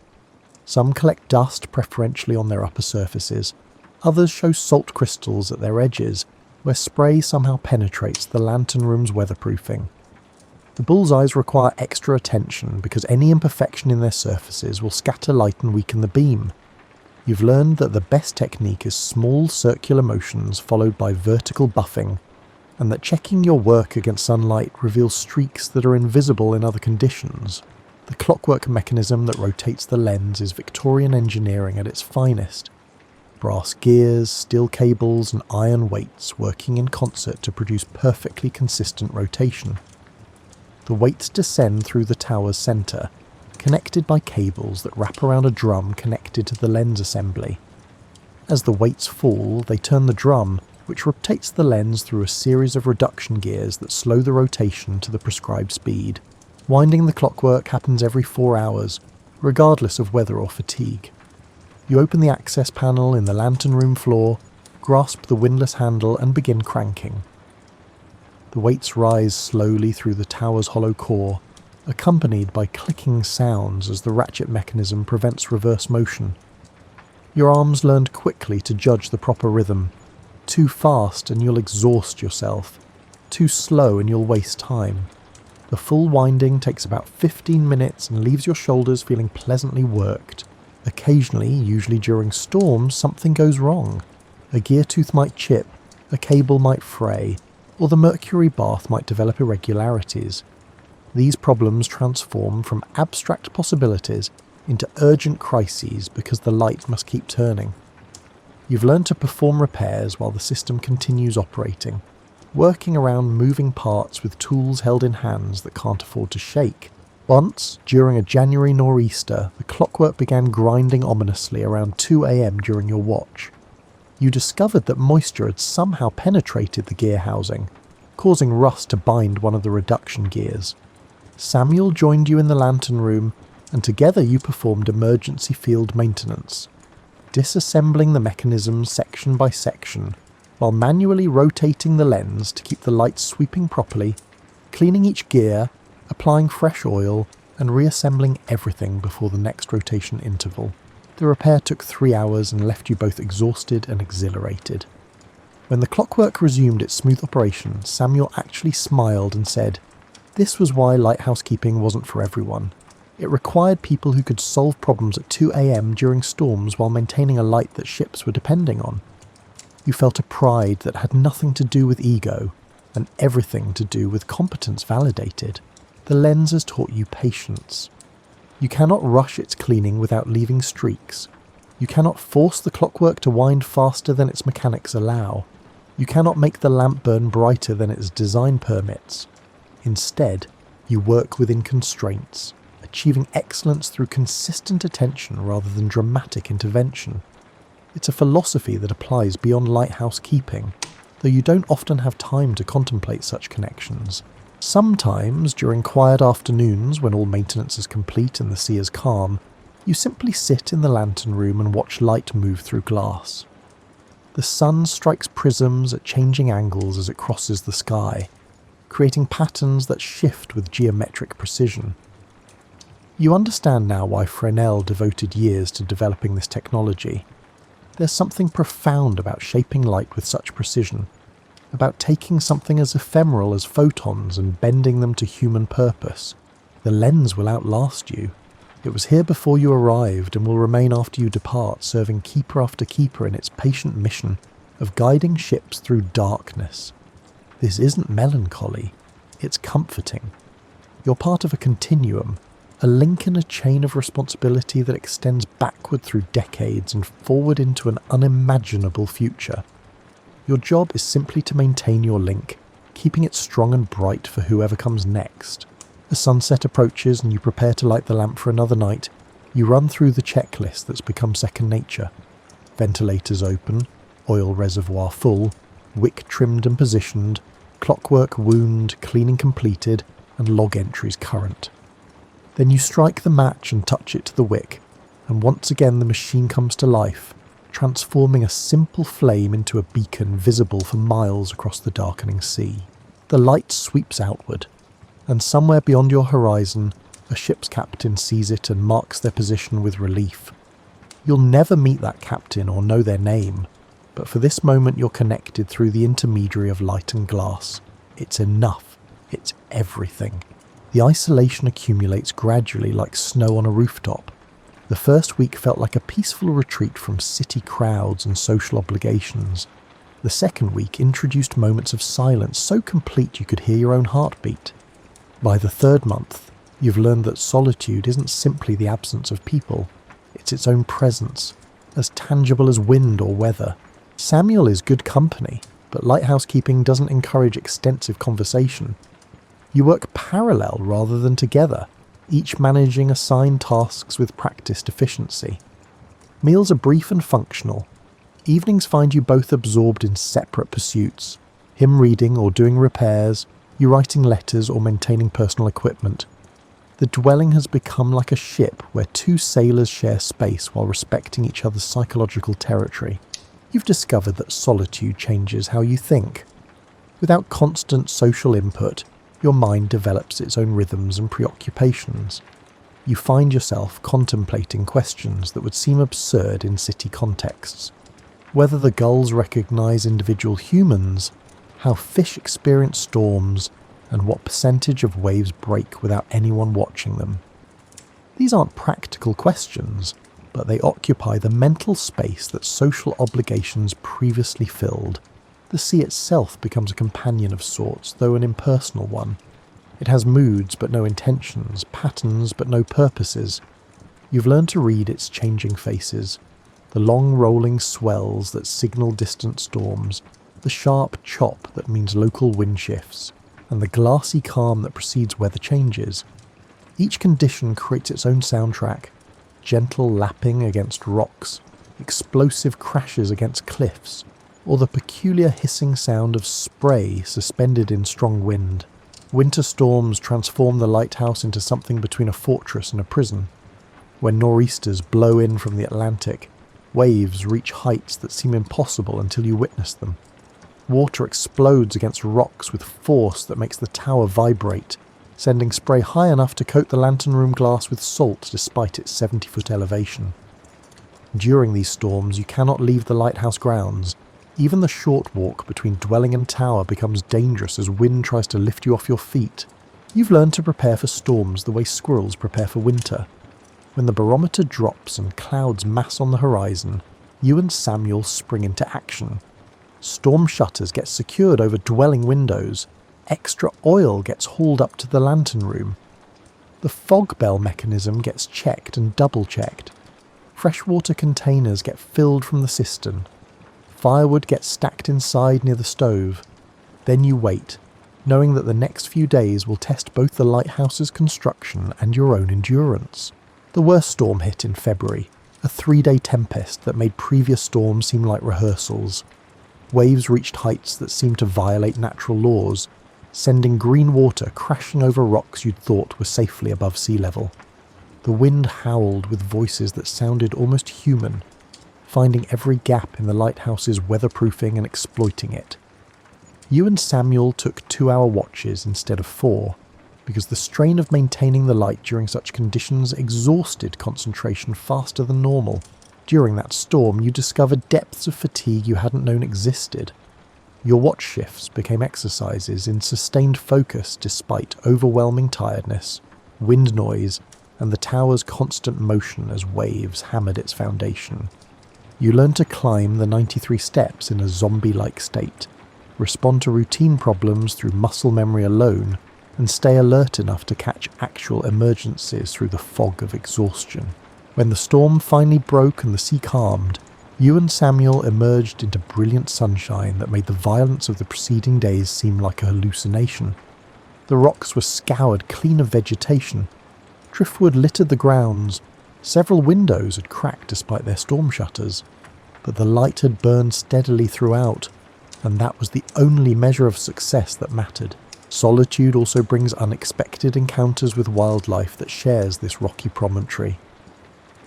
Seals haul out on rocks below the lighthouse, their barking carrying up on quiet evenings. Harbour porpoises sometimes pass close enough that you can hear their breathing. During spring and fall migrations, birds stop to rest. Warblers, thrushes, and even once a bewildered-looking wood duck that seemed surprised to find itself here as you were to see it. The birds teach you about navigation and determination. The small ones, weighing barely an ounce, somehow cross hundreds of miles of ocean during migration. Occasionally they're drawn to the lighthouse beam during foggy nights, circling the lantern room in confusion. You've learned to extinguish the lamp briefly during these events, allowing birds to escape the fatal attraction, then relight it once they've departed. The Lighthouse Board doesn't officially sanction this practice, but you suspect most keepers do it anyway. You've also become acquainted with the resident gulls, 3 pairs that nest on the rocks each spring and maintain territories year-round. One pair, which you've mentally named Friedrich and Clara for no particular reason, has grown accustomed to your presence enough that they don't immediately flee when you emerge from the dwelling. They've learned your routines and appear expectantly when you dispose of fish scraps. It's not exactly friendship, but it's a relationship of sorts. The psychological weight of isolation varies with seasons and weather. Summer feels easier despite longer watches, because decent weather allows outdoor work that provides variety and sunshine. Winter compresses life into smaller spaces with shorter days, intensifying the sense of being contained in a small stone box at the edge of civilization. You've learned to recognise the warning signs in yourself and Samuel: increasing irritability, attention lapses, sleep disturbances, and to address them through deliberate routine changes before they become serious problems. Letters become lifelines during deep winter. The supply boat brings mail monthly when weather permits, and you've developed correspondences with family, friends, and even other lighthouse keepers. Writing letters forces articulation of experiences that might otherwise remain wordless impressions. Reading letters brings news of the outside world, though their content often highlights how different your daily concerns have become from those of city dwellers. Your mother writes about church socials and neighbourhood gossip, difficulties with servants, and the rising cost of groceries. Your brother describes his work at the bank and his concerns about his eldest son's education. These letters arrive from a world that feels increasingly foreign despite having left it only months ago. You write back with descriptions of storms and seals, lens maintenance and supply boat visits, and wonder if your life seems as strange to them as theirs now seems to you. You've discovered that solitude sharpens certain perceptions while dulling others. You've become exquisitely attuned to weather patterns, mechanical sounds, and the ocean's moods, but you've noticed your social skills growing rusty. During the supply boat captain's monthly visits, you sometimes struggle with casual conversation, having grown unaccustomed to the rapid-fire exchanges that characterize normal social interaction.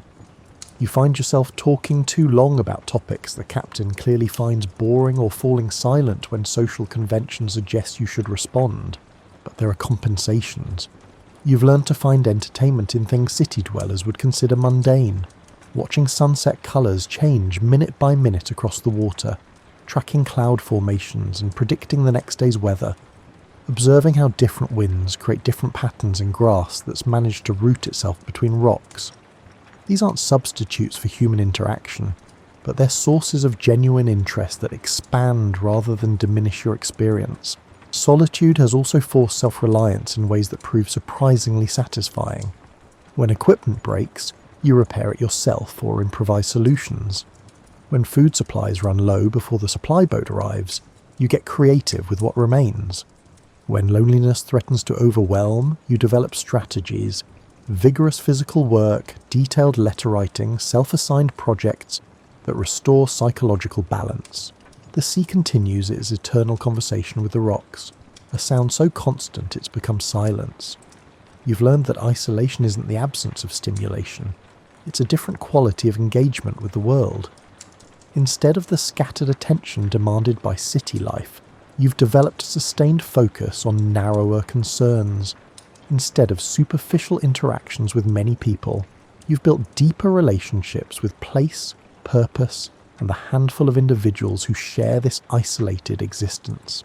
As spring approaches and ice finally retreats from the rocks, you find yourself anticipating rather than dreading another season at the light. The isolation that initially felt like deprivation has become a kind of freedom. Here, stripped of social performance and urban distraction, you've discovered a version of yourself that's perhaps more authentic than the person who navigated city streets 6 months ago. It's not a discovery you'd have made anywhere else, and while you occasionally miss civilization's comforts, you wouldn't trade this knowledge for an easier life. The supply boat's arrival is always an event, even after multiple experiences with the routine. You spot it while making afternoon rounds, a dark shape materializing from coastal haze, gradually resolving into the familiar lines of the lighthouse tender that serves this section of coast. Samuel sees it too and remarks that Captain Morrison is making good time despite yesterday's rough seas. You both head down to the landing, carrying the outgoing mail and your requisition list for next month's supplies. The landing is a stone platform built into the most sheltered section of rocks, with iron rings set into the stone for securing boats. Even in calm weather, the tender doesn't dock directly. Morrison anchors offshore and sends supplies in on a smaller dory rowed by his assistant, a taciturn Maine native named Webb, who can read waves the way you read lamp flames. The dory arrives loaded with crates, barrels and canvas bags. You and Samuel help haul everything up to the landing, while Morrison himself comes ashore to conduct his monthly inspection. He's required to verify that the Lighthouse meets Lighthouse Board standards, check the keeper's logs and report any deficiencies. In practice, he's also your primary connection to the outside world, bringing news, letters, occasional treats, and the simple presence of someone new to talk with. Morrison has been running this supply route for 12 years and knows every lighthouse keeper on his circuit by name and temperament. He is a compact man in his 50s with weathered hands and the kind of practical competence that inspires confidence. While you and Samuel unload supplies, he performs his inspection with the thoroughness of someone who takes bureaucratic responsibilities seriously but isn't looking to create problems unnecessarily. He climbs the tower, checks the lens and lamp, examines the fog bell mechanism, and reviews your log entries for the past month. Everything passes inspection, as you knew it would. Samuel runs too tight a station for things to slip. Morrison signs the log to indicate his approval, then produces letters and newspapers from his coat pocket. You resist the urge to tear into them immediately, maintaining the social courtesy of offering Morrison tea before he departs. Over tea in the dwelling's kitchen, Morrison shares news from his other lighthouse stations. The keeper at Portsmouth Harbour Light is retiring after 30 years. There was a rescue at Baker's Island during the February storm, a fishing boat driven onto rocks, all crew saved thanks to the keeper spotting their distress signals. A new assistant keeper at Cape Ann Light is apparently struggling with the isolation and might not complete his probation period. He also shares news from the wider world, filtered through his own perspective. The economy is improving, though fishing remains difficult. There's talk of new lighthouse construction further up the coast. Some inventor claims to be working on electric lights that might eventually replace oil lamps, though Morrison is sceptical. He's seen too many innovations that looked good on paper, but failed in real conditions. You savour this conversation, even though Morrison's topics are ordinary by city standards. After weeks of only Samuel's company, anyone new is fascinating.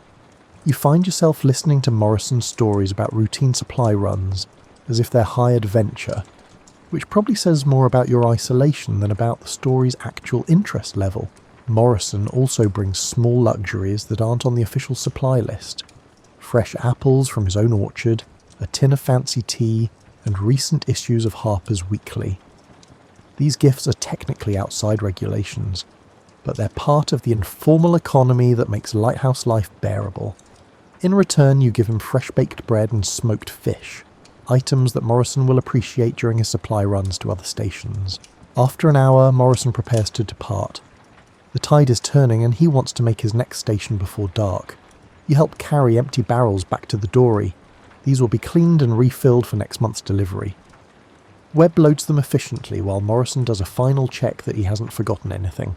The dory pulls away from the landing and you watch it return to the tender. Morrison waves from the deck as the tender's engine coughs to life, and the vessel turns back toward the mainland. Within minutes, it's disappeared into the same coastal haze it emerged from, and you're left with the supplies to sort and the letters to read and the renewed awareness that you won't see another human face for at least 4 weeks. Late March brings weather that can't decide what season it wants to be. One day offers spring sunshine warm enough for shirt sleeves, the next brings freezing rain that coats everything in treacherous ice.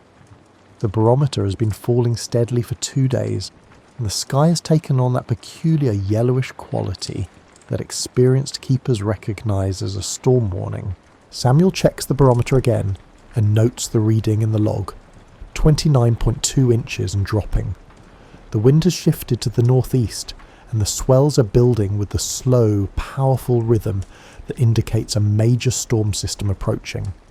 You both know what's coming, a spring nor'easter, potentially worse than winter storms because the temperature contrast between systems creates additional violence. Storm preparation begins with a kind of practiced urgency.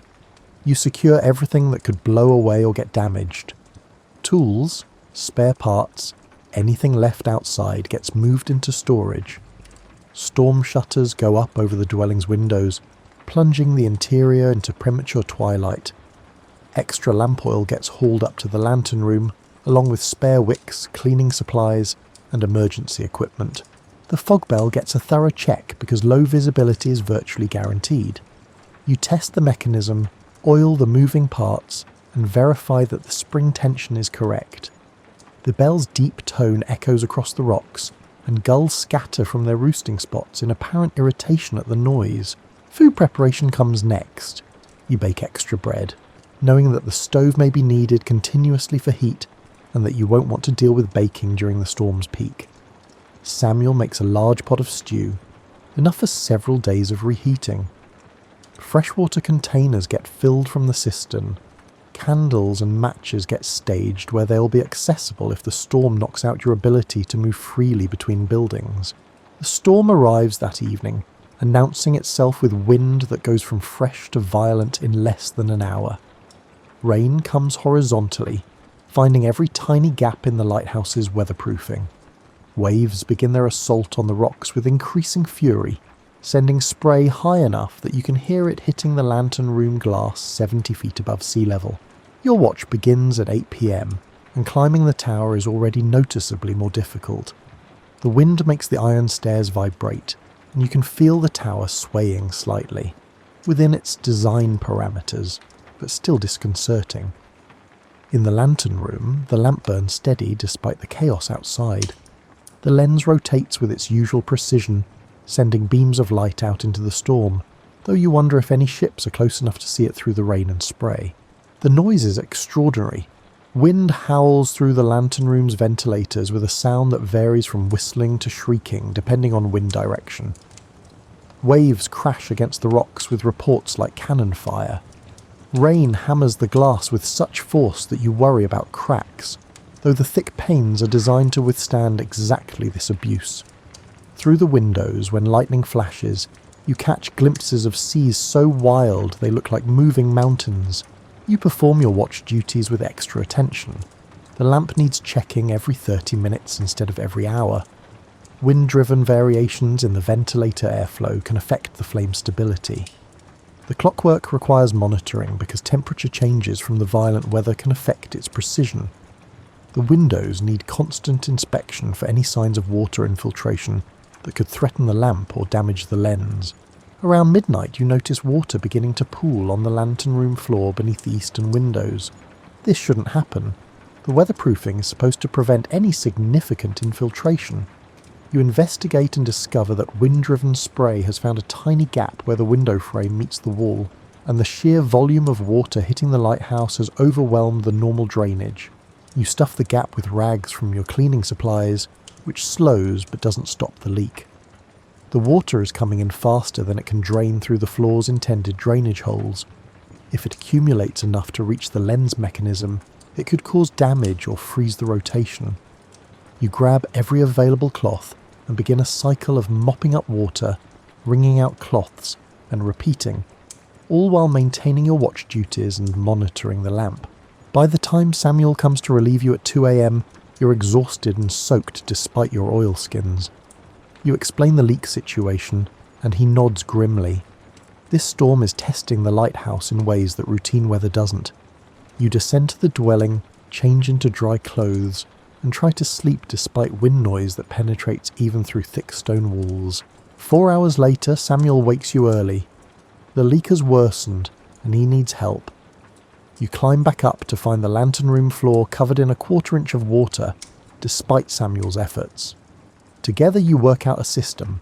One person constantly mops while the other maintains the watch duties and tends the lamp. You trade off every 30 minutes to prevent exhaustion. The storm continues through the next day and into the following night. You and Samuel fall into a rhythm of work, brief rest, and more work. Meals become hasty affairs of bread and cold stew eaten standing up. Sleep comes in 2-hour chunks between watches. The leak remains manageable but requires constant attention. The lamp burns steadily, the lens keeps rotating, and that's what matters. On the third day, the wind finally begins to decrease. The rain continues, but without the driving force of gale-force winds. The waves gradually diminish from terrifying to merely dangerous to simply rough. You and Samuel repair the leak properly using materials from the maintenance supplies, sealing it with oakum and tar that should withstand any future storms. When the storm finally ends, you both emerge into a world that's been scrubbed clean. The rocks gleam in returning sunshine. The sea, still agitated but no longer violent, shows colours you'd almost forgotten during the storm's grey chaos. Driftwood is scattered everywhere, including a massive timber that must have come from a ship somewhere. You make a note in the log to report it, as it might indicate a wreck. The dwelling shows minor damage. Several roof shingles missing, one window cracked despite its storm shutter, and water stains on the ceiling where rain found gaps in the roofing. The lighthouse tower itself is essentially undamaged. It's been standing here for 40 years and will probably stand for another 40, built by people who understood what forces it would need to withstand. You're both exhausted in a way that goes beyond physical tiredness. 3 days of heightened alertness, irregular sleep and constant work have depleted reserves you didn't know you were using. But there's also satisfaction. The storm tested you, and you passed. The light burned steadily throughout. Any ship that needed guidance received it. You did your job. Samuel makes proper coffee, the good kind he reserves for special occasions, and you sit together in the kitchen, not talking much, but sharing the quiet satisfaction of people who've weathered something difficult together. Outside, the gulls have returned to their usual spots, apparently unbothered by having spent 3 days hunkered down in whatever shelter they'd found. The next supply boat visit is still 2 weeks away, but you've already started the mental list of items you'll need to repair storm damage. More roof shingles, window glass, oakum and tar, and paint for areas where the storm stripped it away. The list is long but manageable. Storm damage is part of lighthouse life, as routine as daily maintenance, even if the specific damage varies. That night, lighting the lamp feels different than usual. You go through the same physical motions, checking oil, trimming wick, adjusting ventilators, striking the match, but with renewed appreciation for the ritual's significance. This lamp has burned through worse storms than you'll probably ever experience. It will continue burning long after you've moved on to another station, or retired from lighthouse service entirely. The lens catches the flame and transforms it into beams that sweep out across the darkening sea. Somewhere beyond your horizon, a ship's captain marks their position and continues safely on their course. The storm is over. The light burns on. All is well. Samuel receives his transfer orders in late April. He'll be moving to a harbour light closer to his family by the end of May. The news arrives in a letter from the Lighthouse board, formal and impersonal as all official correspondence. He reads it aloud over breakfast, his tone neutral, though you detect relief underneath. He's been at this isolated station for 5 years, and while he's never complained, you know his wife's letters have grown increasingly urgent about wanting him closer to home. This means changes for you as well. The Lighthouse board offers you the position of headkeeper, which comes with a modest pay increase and full responsibility for the station. You'll also receive a new assistant keeper, a young man named Thomas, who's completing his training at a more accessible station and will arrive when Samuel departs. You accept the promotion with mixed feelings. On one hand, it's recognition of competence and a step forward in the Lighthouse service career structure. On the other hand, it means losing Samuel's steady presence and experienced judgment. You've learned to read his moods, trust his decisions, and appreciate his particular approach to lighthouse keeping. Breaking in a new assistant will require patience and attention you're not certain you have. Samuel spends his remaining weeks training you in aspects of headkeeper responsibilities you haven't handled. There's more paperwork than you'd realised, monthly reports to the Lighthouse board, inventory management, supply requisitions and personnel evaluations. There's also the weight of final authority. As assistant keeper, you could always defer difficult decisions to Samuel. As head keeper, those decisions will be solely yours. He also shares wisdom that isn't in any manual. How to judge when someone's isolation difficulties are a temporary adjustment versus a genuine unsuitability for lighthouse work. How to balance necessary discipline with the flexibility required when two people must live and work in very close quarters. How to represent the lighthouse service properly during the rare occasions when outsiders visit. These lessons come through stories and observations rather than lectures, Samuel's preferred teaching method. One evening, sharing tobacco on the bench outside the dwelling, Samuel tells you about his first station, a remote light where he served under a head keeper who'd been lighthouse keeping for 30 years. That keeper had taught Samuel something that proved more valuable than any technical training. Lighthouse keeping isn't really about maintaining equipment or following procedures. It's about maintaining yourself, your alertness, your judgment, your sense of purpose, because everything else depends on the keeper's reliability. You ask what happens when you can't maintain yourself, when the isolation or exhaustion or sheer routine wears you down. Samuel takes a long draw on his pipe and says, that's when you either find new ways to stay engaged, or you request a transfer. There's no shame in recognising your limits. The shame is in staying at a station you can no longer manage properly, because then ships are depending on someone who's no longer dependable. Thomas arrives on the same supply boat that takes Samuel away. He's 23, eager, and clearly nervous about this posting. You remember feeling similar nervousness 6 months ago, which now seems like years. Samuel introduces you both, hands you a formal letter confirming your promotion, and says he'll write once he's settled at his new station. Then he's in the dory heading toward the tender, and you're alone with your new assistant. Thomas has that scrubbed, earnest look of someone who's spent more time studying manuals than actually working. His uniform is pristine, his equipment is new, and his questions reveal that he's memorized procedures without yet understanding why they matter. You recognize this because you were similar not long ago. Time and experience will season him. Your job is ensuring he survives long enough to gain that experience. You start his training the same day because lighthouse work doesn't pause for transitions. The afternoon's tasks become teaching opportunities. You demonstrate proper lens cleaning while explaining why technique matters. You show him how to read the barometer and what different patterns indicate. You have him practice wick trimming until he can do it smoothly. Each task comes with context that connects procedure to purpose. Thomas is quick to learn mechanical tasks, but struggles with the isolation's psychological aspects. After a week, he admits that the silence bothers him. He's from Boston, accustomed to constant noise and activity. The lighthouse's quietness feels oppressive, and he's having trouble sleeping because the wind and waves sound too loud in the absence of city sounds. You remember feeling similarly disoriented by the acoustic environment. You suggest strategies that helped you, focusing on the natural rhythms, treating the sounds as information rather than noise, and understanding that adjustment takes time. You also share something Samuel taught you, that some people adapt to isolation and others don't, and there's no predicting which type someone is until they're actually living it. The first storm you weather with Thomas reveals both his potential and his gaps.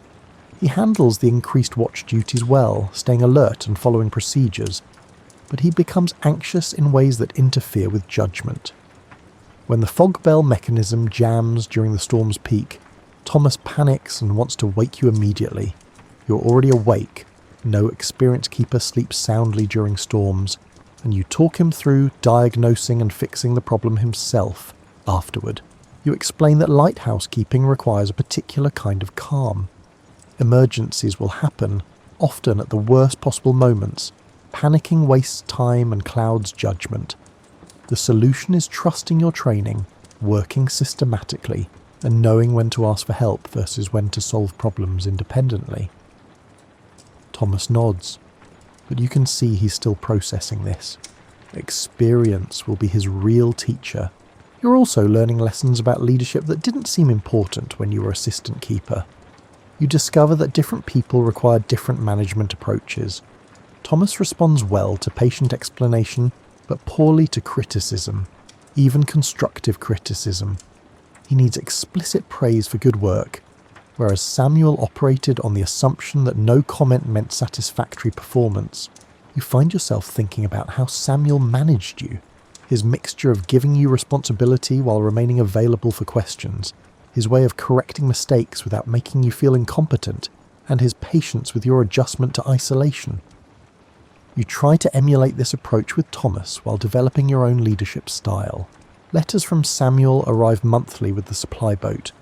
He's settling well at his new station, enjoying being closer to his grandchildren, but admits missing the clean simplicity of the remote lighthouse.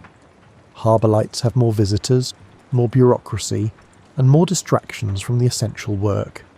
He asks how Thomas is developing, and offers advice on managing a young assistant's enthusiasm without crushing his spirit. You write back with updates and questions, grateful for the continued mentorship, even at distance. Samuel's letters become a kind of professional development resource, offering perspectives you can't get from manuals or even from direct experience.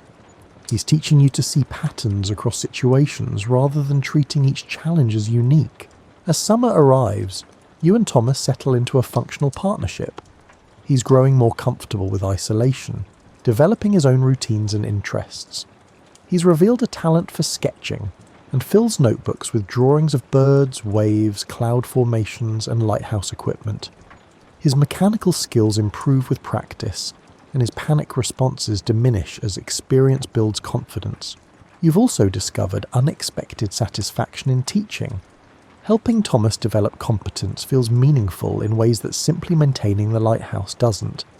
You're not just keeping a light burning, you're training someone who'll continue the work after you move on. It's a kind of immortality, passing skills and knowledge forward through generations of keepers. One evening, Thomas asks why you became a lighthouse keeper.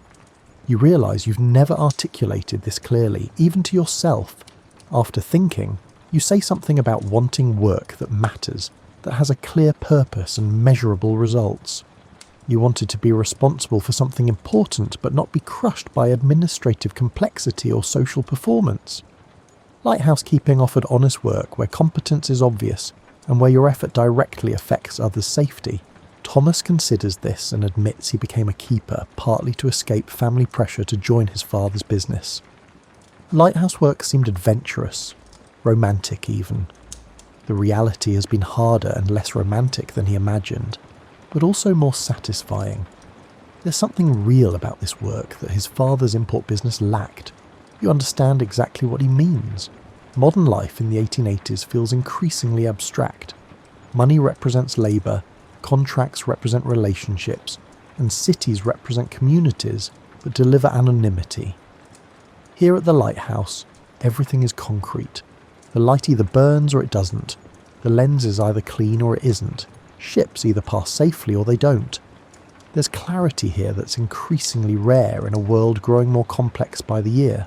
As you and Thomas share tobacco and watch sunset colour the water, you realise you've become what Samuel was to you. A bridge between the Lighthouse Service's institutional requirements and the human reality of doing this work. It's a role you never sought but have apparently accepted. You're no longer just keeping a lighthouse. You're keeping a tradition, maintaining a skill set, and preparing the next generation to continue the work. The light will outlast you both, serving keepers you'll never meet, and guiding ships that haven't been built yet. But for now, in this moment, you and Thomas are its guardians. You're doing work that matters, in a place that demands your best, with a purpose that needs no justification. It's enough. The inspector arrives in August without warning, which is precisely how the Lighthouse Board prefers it. You spot his boat approaching on a Tuesday morning. Not the regular supply tender, but a smaller vessel that carries only the inspector and his assistant. You have about 15 minutes to ensure everything is presentable, though Samuel's training has made you meticulous enough that the lighthouse is always inspection ready. The inspector is a career lighthouse serviceman named Henderson, severe and thorough in ways that make you understand why keepers sometimes dread these visits. He examines everything, running white-gloved fingers along windowsills to check for dust, testing the fog bell mechanism repeatedly, scrutinising log entries for any irregularities, and measuring oil consumption against your reported usage. Thomas is visibly nervous, but you've learned that the best approach to inspection is quiet confidence in your work. Henderson finds minor issues. Some brass fittings could be more polished, and your log entries occasionally lack detail he'd prefer to see. but nothing that suggests inadequate performance. He signs your station log to indicate satisfactory inspection, then does something unexpected. He asks to talk with you privately in the lantern room. Once there, Henderson's severity softens slightly.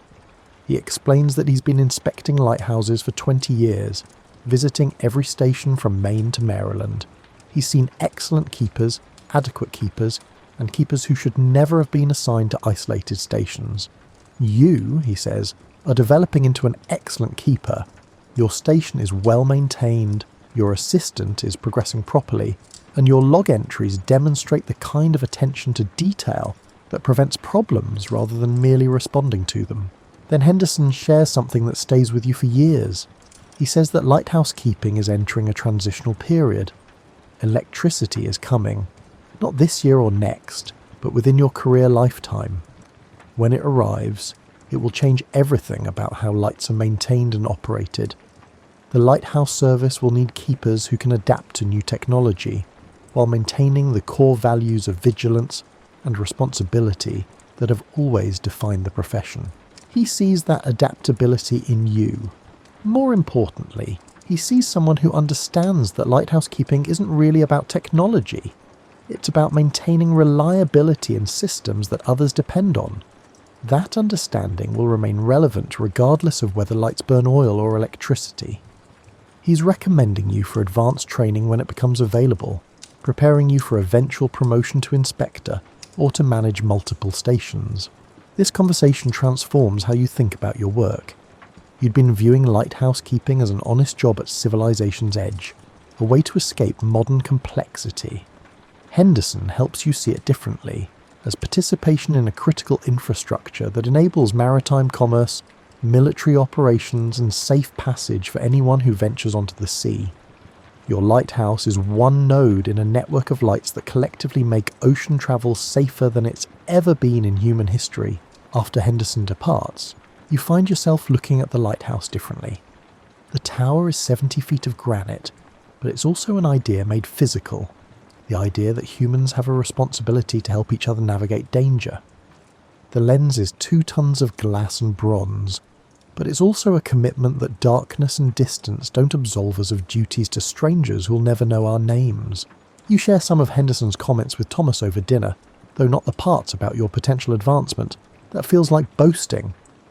But you tell him about the coming changes, about electricity and modernization, and about the need to balance tradition with adaptation. Thomas listens carefully and asks intelligent questions about how electrical lights might work, and whether they'll still require constant tending. The truth is, you don't know. You've read articles about Edison's electric lights in New York City, but applying that technology to lighthouses involves challenges you can barely imagine. Will electric lights need the same kind of focused lenses?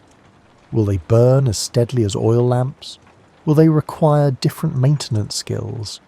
These questions are above your pay grade, but they're increasingly relevant to your profession's future.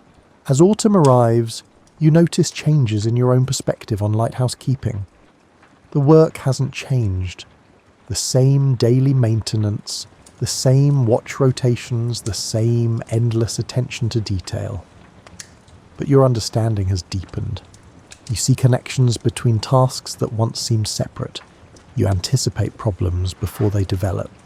You've internalized the rhythms of this place so completely that you can sense when something's slightly wrong, even before you consciously identify what. Thomas is developing similarly, though he's months behind where you were at his stage. He no longer panics during routine problems, has learned to read weather signs, and can clean the lens without your supervision. He's also growing more comfortable with isolation, having found his own ways to stay engaged through his artwork and letter writing. He'll make a good headkeeper someday, probably sooner than he expects given the Lighthouse Service's constant need for qualified personnel. One October evening, a vessel passes close enough that you can see crew moving on deck. They're probably repositioning after a day's fishing, heading back to port while daylight remains. The vessel is completely unremarkable, a working schooner like dozens you've seen, but watching it, you're suddenly aware of your role in its safety. That crew trusts that your light will burn tonight. They've probably never thought about it consciously. Lighthouses are just part of the maritime landscape. like tides and prevailing winds, but their trust is real. If your light fails, if you make a mistake in maintenance, or if you fall asleep during watch, their vessel could run onto these rocks. Their lives, their families, their futures, all of them depend partly on your vigilance. This recognition carries no drama or grand emotion. It's simply true, the way mathematics is true. Your work matters, not in abstract theoretical ways, but in concrete life and death terms. A ship's captain who safely navigates past your light doesn't owe you thanks. They owe you competence, which you provide through attention to tasks that have become routine but remain crucial. You've also begun to understand your place in the continuum of keepers who've maintained this light. The first keeper lit it in 1847, when your parents were children. Since then, dozens of keepers have performed the same tasks you perform, maintaining the same light through similar storms and identical daily routines. After you leave, others will continue the work using techniques you're currently teaching Thomas. This continuity is the real legacy. Not any individual keeper's service, but the unbroken chain of responsibility that keeps lights burning year after year, decade after decade. You're maintaining that chain, adding your link while preparing the next keeper to add theirs. It's work that lacks glory but possesses genuine dignity. Winter returns with its shorter days and longer watches. The cold is familiar now, the isolation is normal, and the routines have become so ingrained that you could perform them while half asleep. Thomas has fully adapted and no longer needs close supervision. You've developed the kind of functional partnership that allows two people to share small spaces without friction, each person occupying their own psychological territory while contributing to shared goals. The supply boat brings news of changes throughout the Lighthouse service. 2 new lighthouses are under construction further up the coast. Several older lights are being upgraded with more powerful lenses. There's talk of establishing a training centre where keeper candidates would receive formal instruction before station assignments. The service is professionalising, becoming more systematic and less dependent on informal knowledge transmission. You wonder how this will change the keeper experience. Will formal training replace the apprenticeship model where experienced keepers teach newcomers? Will standardisation eliminate the local variations and individual techniques that currently characterise different stations? Progress seems inevitable, but you hope something essential isn't lost in the modernisation. On the winter solstice, the longest night of the year, you stand alone in the lantern room during your evening watch. The lamp burns steadily, the lens rotates with its precise rhythm, and the beam sweeps out across darkness that seems especially absolute tonight. Below, the dwelling's windows glow with Thomas's lamplight. Beyond that, there's only sea and stars and the distant lights of other vessels navigating through the night. You're 32 years old, in excellent health, with potentially 20 more years of lighthouse keeping ahead of you. You could eventually manage multiple stations, train new inspectors, or maybe participate in the transition to electrical lights that Henderson mentioned. The future is uncertain but not frightening. You've learned to be comfortable with uncertainty in this profession, where weather and mechanical failures provide constant reminders that control is limited and temporary. What you know with certainty is that tonight, tomorrow night, and every night for as long as you're assigned to this station, the light will burn, ships will pass safely, captains will mark their positions and continue their voyages. This work will continue long after you're gone, maintained by keepers who'll learn the same lessons you've learned, face similar challenges, and find similar satisfactions in work that demands their best. The lens catches the lamplight and sends it out across the dark water. Somewhere beyond your horizon, someone sees it and knows where they are. That's enough. That's everything. The legacy of the light isn't written in records or celebrated in ceremonies. It's written in safe passages, in ships that reach port, and in crews that return home to families who never knew they were in danger. You check the oil reservoir, trim the wick, and wind the clockwork mechanism.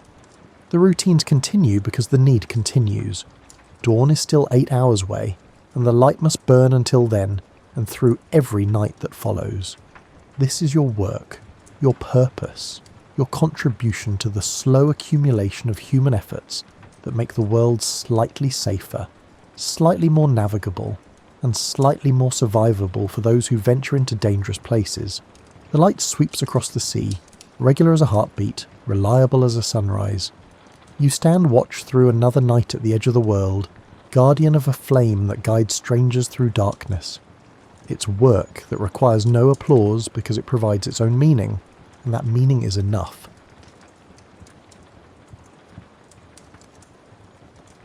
Your earliest ancestors were performing before Netflix, before Broadway, and before anyone even considered charging for entertainment.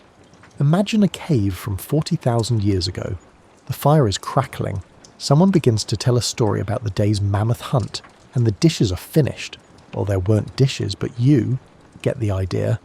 The interesting part, though, is that they did more than merely recount the tale. Oh no, that would be too easy. Someone took a mammoth hide and began to play the role of the mammoth. Someone else posed as the courageous hunter, to symbolize the shaman who blessed the hunt. A third person picked up some berries and painted stripes on their face. Before you know it, you have the first dinner theatre in human history, complete with method acting, real costumes and a small intimate setting. Remember, these weren't just any old shenanigans. Directors of contemporary community theatre would be envious of the practical uses of these early productions. Important survival knowledge, such as which berries won't kill you, and how to avoid becoming something else's dinner, was passed down thanks to them. They strengthened ties within the community because nothing unites people like seeing Uncle Grok perform his encounter with a saber-toothed tiger for the 15th time, complete with homemade sound effects and increasingly complex mime work. The irony is that we were already formulating what would eventually become the fundamental principle of all performances. The audience must voluntarily suspend their disbelief. Everyone gathered around that fire was well aware that it wasn't actually a mammoth, but rather Bob in a fur suit, his hands cupped around his mouth, making trumpet-like noises. However, they consented to comply, allowing themselves to be drawn into the narrative. Even though the costumes have become much more elaborate and the venues are much less likely to be overrun by real wild animals, that is the magic contract between the performer and the audience that still exists today. These early performances also appear to have been more than casual affairs, according to archaeological evidence.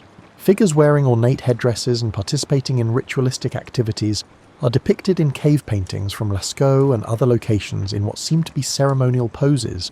Certain cave formations, according to some researchers, were picked especially for their acoustic qualities. Natural amphitheatres, where tales could be told and retold with the most dramatic effect. These early societies' performance traditions evolved along with them. Coming-of-age rituals, successful hunts, territorial agreements and seasonal celebrations of the solstices all became occasions for ever more complicated theatrical performances. The shaman or tribal storyteller developed into something like a director, directing group activities and maintaining the customs of telling some stories. A few thousand years later, you're in ancient Egypt, where someone had the brilliant notion that if ordinary stories were good, then stories about pharaohs and gods must be fantastic. With intricate costumes, makeup techniques that would make a contemporary drag queen weep with admiration, and scripts, hieroglyphic ones, of course. The Egyptians transformed the primal human urge to perform into something that approached professional theatre. In essence, Egyptian religious ceremonies were high-stakes theatrical productions.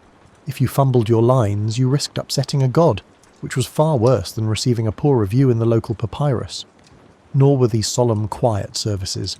They were grand events with hundreds of participants, intricate processions and special effects that must have appeared completely magical to viewers who were unaware of their workings. The story of the god's death and resurrection was narrated over several days of performances that swept across entire cities during the yearly Osiris festivals, which were especially theatrical. Parts of the story would be assigned to different neighbourhoods, resulting in a theatrical experience that stretched throughout the entire city and made contemporary site-specific theatre appear positively modest. The fact that Egyptian performance created numerous customs that still exist today is what makes it so fascinating. They created complex methods for implying supernatural happenings on stage, such as trapdoors for gods to come and go, ornate masks and costumes to turn human actors into gods, and meticulously planned movements that gave the appearance of supernatural strength. The idea of a theatrical season linked to agricultural and religious calendars was also invented by the Egyptians. A year-round cycle of theatrical activity that kept audiences interested and performers employed was created by the various festivals that held various kinds of performances throughout the year. They realise something that contemporary theatre producers are still discovering. Audience loyalty is increased by consistent programming. Papyri and Egyptian tomb paintings also demonstrate that these performances weren't stuffy or overly solemn. There was a place for comedy, frequently in the form of minor characters and servants who offered light-hearted relief from the more sombre divine drama. The Egyptians recognised that audiences needed a few laughs to keep things from becoming too serious, even in tales about life, death, and eternal judgment. We now travel to ancient Greece, where someone had the brilliant idea to elevate storytelling to a formal activity, complete with regulations, contests, and the kind of critical thinking that would make graduate students today feel completely at home. It was impossible for the Greeks, bless them, to simply appreciate a good story. They had to classify it, evaluate it, and then most likely compose a philosophical treatise on whether or not it effectively elicited catharsis through fear and pity. The Greeks created what is now known as formal drama during religious festivals celebrating Dionysus, the god of wine, which explains a lot about theatre's relationship with altered states of consciousness, in the 6th century BCE. Picture the scene. Throngs of people gathered in massive outdoor amphitheatres carved into the sides of hills, listening to actors in flowing robes and ornate masks narrate tales of heroes, gods, and the occasional dysfunctional family that would make contemporary soap operas appear positively restrained. Let's take a moment to discuss those amphitheatres, though, as they were engineering wonders that contemporary architects continue to admire. About 17,000 people could fit in Athens' Theatre of Dionysus, and the acoustics were so well designed that a whisper from the stage could be heard in the back row. Excellent knowledge of sound and space without the use of microphones or amplification. Every audience member had an unhindered view of the action thanks to the seating arrangement, which was set up in a perfect semicircle. By the way, the masks weren't merely decorative. The person in the back row, who is likely squinting and questioning whether they should have brought their antiquated equivalent of opera glasses, needed something to help project emotion in those enormous amphitheatres.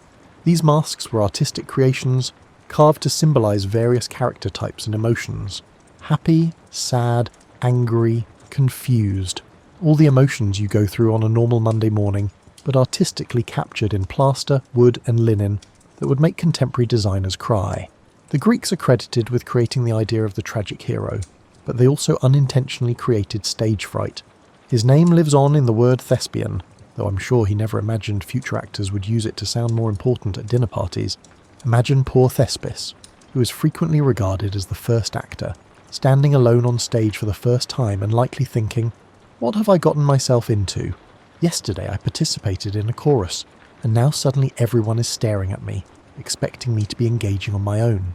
Greek tragedy dealt with serious issues such as justice, fate, family honour, and whether or not the gods were amused at human expense. Spoiler alert, they usually were. Aeschylus created what were effectively ancient miniseries with greater production values and more divine intervention through his trilogies, which examined a single theme across several plays. In order to create that delicious tension that keeps you wriggling in your seat, Sophocles perfected the art of dramatic irony, in which the audience knows something that the characters do not. However, the Greeks also provided us with comedy, and it was politically incorrect and delightfully crude in ways that would make audiences today gasp and then giggle in private. Because Aristophanes' plays were full of political satire, bathroom humour, and the kind of jokes that made respectable citizens clutch their togas and pretend to be scandalised while actually enjoying every minute, he would have thrived on social media. It is impossible to exaggerate how competitive Greek theatre is. Playwrights, actors and choruses competed for prizes and public recognition during the dramatic festivals, which were more than just parties. Think of the Olympics for the theatre, complete with all the political scheming, artistic competitions and heated public arguments over the judges, while losers likely went home and grumbled about the judges not appreciating their artistic vision. Winners rose to fame throughout the Greek world. The chorus was the centre of these productions, despite being frequently disregarded in contemporary discussions of Greek theatre. They were talented performers who represented the voice of the community in the play by dancing, singing and commenting on the action. They weren't merely background singers. A production's success or failure depended on its chorus, and training one required months of rigorous rehearsal. When the Romans saw Greek theatre, they thought, "This is nice, but what if we made it bigger, more spectacular, and threw in some gladiators?" Because if the Romans were good at anything, it was taking someone else's brilliant idea and making it much better with more marble, more violence, and much better engineering. Roman theatre was entertainment on a scale that would make contemporary production companies shiver with fear and jealousy. They constructed massive theatres, some of which could accommodate up to 40,000 people. Can you imagine packing a theatre that big today for a single dramatic performance rather than a sporting event or rock concert? Rome's 20,000-seat Theatre of Marcellus was so exquisitely designed that portions of it still stand today and are used as the base for Renaissance palaces that were erected on its remains. The Romans changed theatrical technology in ways that would not be matched until the modern era, but they didn't stop at size. They featured elaborate set pieces that could be changed between acts using sophisticated machinery hidden beneath the stage floor, hoists that could lift actors into the air to represent gods or flying creatures, and trapdoors that were controlled by intricate mechanical systems, special effects that wouldn't look out of place in a contemporary theme park. Roman theatre engineering produced the first retractable awnings to shield spectators from the sun and rain, intricate subterranean spaces beneath the stage for the storage of equipment and sets, and even crude air conditioners that cooled the air on hot days using aqueduct water. Instead of relying on ideal weather, they made going to the theatre a cosy year-round activity. From a social point of view, this is where Roman theatre becomes truly fascinating. The Romans viewed theatre more like we do television today. Popular entertainment for the masses, supported by the government or wealthy sponsors, and intended to keep the populace content and distracted. This is in contrast to the Greeks, who saw theatre as both entertainment and a spiritual experience connected to religious festivals. Free admission was provided by wealthy individuals seeking social status or politicians hoping to win over voters. The shows had to be suitable for everyone, from senators to dock workers, in order to appeal to the widest possible audience. This democratic approach to entertainment gave rise to storytelling innovations that put mass appeal ahead of creative experimentation. The clever servant who was always smarter than his master, the young lover who was attractive but not very intelligent, the irascible old man whose stinginess caused most of the plot complications, and the cunning parasite who flattered wealthy. Patrons in exchange for food and favours were all examples of stock characters that audiences would instantly recognise in Roman comedies. Does that sound familiar? Even today, these character types can be found in sitcoms and romantic comedies. The ensemble comedy model that we still use today, 2,000 years later, was essentially established by the Romans. It is impossible to overestimate the impact of Roman comedy on subsequent theatrical traditions. Throughout the Middle Ages and into the Renaissance, plays by Plautus and Terence were studied and copied. Shakespeare directly appropriated Roman storylines and character types. Roman theatre is the source of the fundamental framework of romantic comedy, which consists of young lovers kept apart by obstacles, complications involving mistaken identities, and a resolution in which everyone gets married. However, the idea of theatre as a spectacle for public amusement was also invented by the Romans. Their successful productions travelled from city to city across the empire, establishing the first theatrical touring circuit. To bring professional entertainment to provincial towns that might never otherwise see anything more sophisticated than local festivals, picture the logistics of transporting entire acting companies, elaborate sets, and costumes across hundreds of miles of Roman roads. Roman audiences were infamously picky and outspoken about what they liked. They had no qualms about vocally and instantly expressing their disapproval if they didn't enjoy a performance. Both positive and negative effects on the development of theatre resulted from this, as it established a culture in which popularity and entertainment value were valued more highly than artistic ambition. The first celebrity culture centred on performers was also created by the Romans. Actors who achieved success became well known throughout the empire, and rumours and conjecture surrounded their private lives. Does that sound familiar? They invented the idea of a touring star who could attract audiences just by virtue of their reputation, going from city to city to play their most well-liked parts. We might assume that theatre simply put on its masks and went home for a few centuries after the fall of Rome. It had to be extremely inventive about where it lived and how it survived, but not quite. The early Christian church had conflicting opinions about theatrical performances. On the one hand, they disapproved of Roman theatre's connection to violence, pagan festivals, and general immorality. However, they soon discovered that religious stories could be effectively taught through performance to those who were illiterate, which was the majority of the population. As a result, theatre found a new home in churches, beginning with straightforward Bible story reenactments during services. Imagine that during Easter morning services, members of the congregation would pretend that Christ's empty tomb had been discovered. This would likely involve improvised costumes and a good deal of nervous laughter from amateur actors who had never performed on stage before. Since Latin, the Church's official language, was typically used for these early liturgical dramas, the majority of the audience was more interested in the spectacle than in fully comprehending every word. This resulted in increasingly complex visual presentations that use staging, costume and action rather than speech to convey narrative and emotion. The Easter story was briefly dramatised in the Cem Quiritus trope, which is frequently cited as the origin of all medieval drama. It began as a straightforward call and response between a clergyman who represented the angel at the tomb and another clergyman who represented the three Marys searching for Christ's body. Jesus of Nazareth. He is not here, he is risen. Whom do you seek? This is where medieval theatre becomes wonderfully human and charmingly chaotic. These religious performances outgrew the churches as they became more elaborate and well-liked.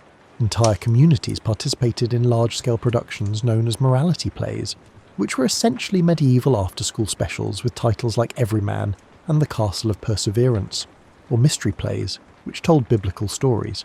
These local productions were pulled by wagons known as pageant wagons, which would move around a town, stopping at various stations during the day. The carpenters would be in charge of Noah's Ark, naturally. The bakers would be in charge of the miracle of the loaves and fishes. The metalworkers would likely be stuck with any scenes that required armour or weapons. And the goldsmiths' guild would usually be in charge of the scenes involving the three wise men and their pricey gifts. Part of what made medieval theatre so charming was that the outcomes were frequently hilariously uneven.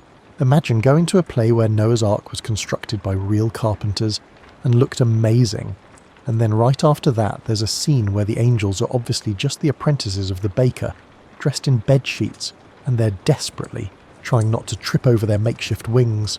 For one day's performance, the Guild of Shipwrights would make an ark that could actually float. The Guild of Weavers might make costumes that were works of art, and the Guild of Blacksmiths would forge armour that was entirely authentic. The way that medieval performance combined the sacred and the ridiculous without seeming to care about tonal consistency was one of its most delightful features. Comic relief characters would appear everywhere, even in the most religious productions.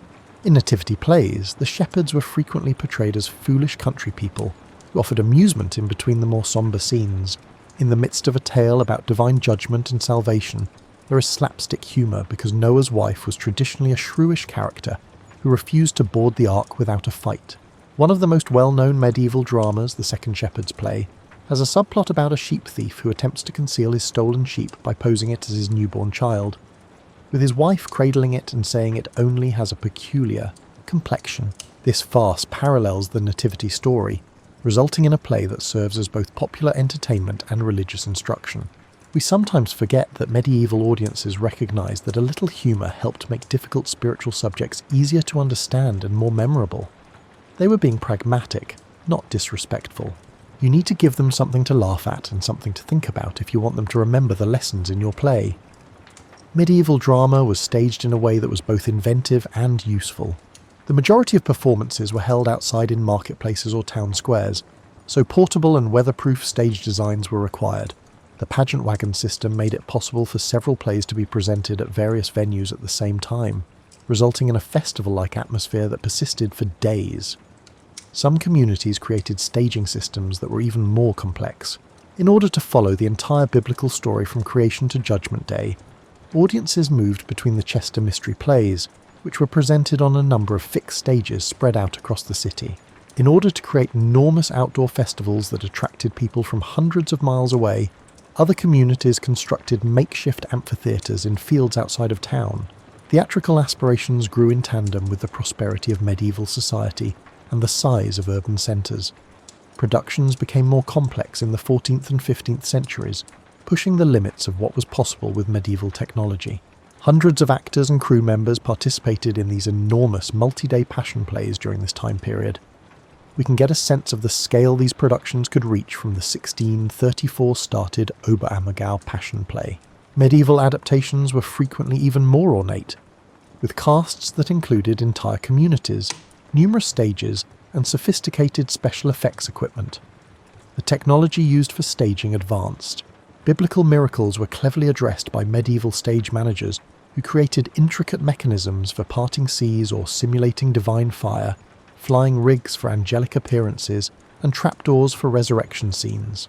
Medieval stage designers developed a specialty for depicting the mouth of hell, which is frequently a massive dragon head with a movable jaw that can swallow the damned while belching smoke and flames.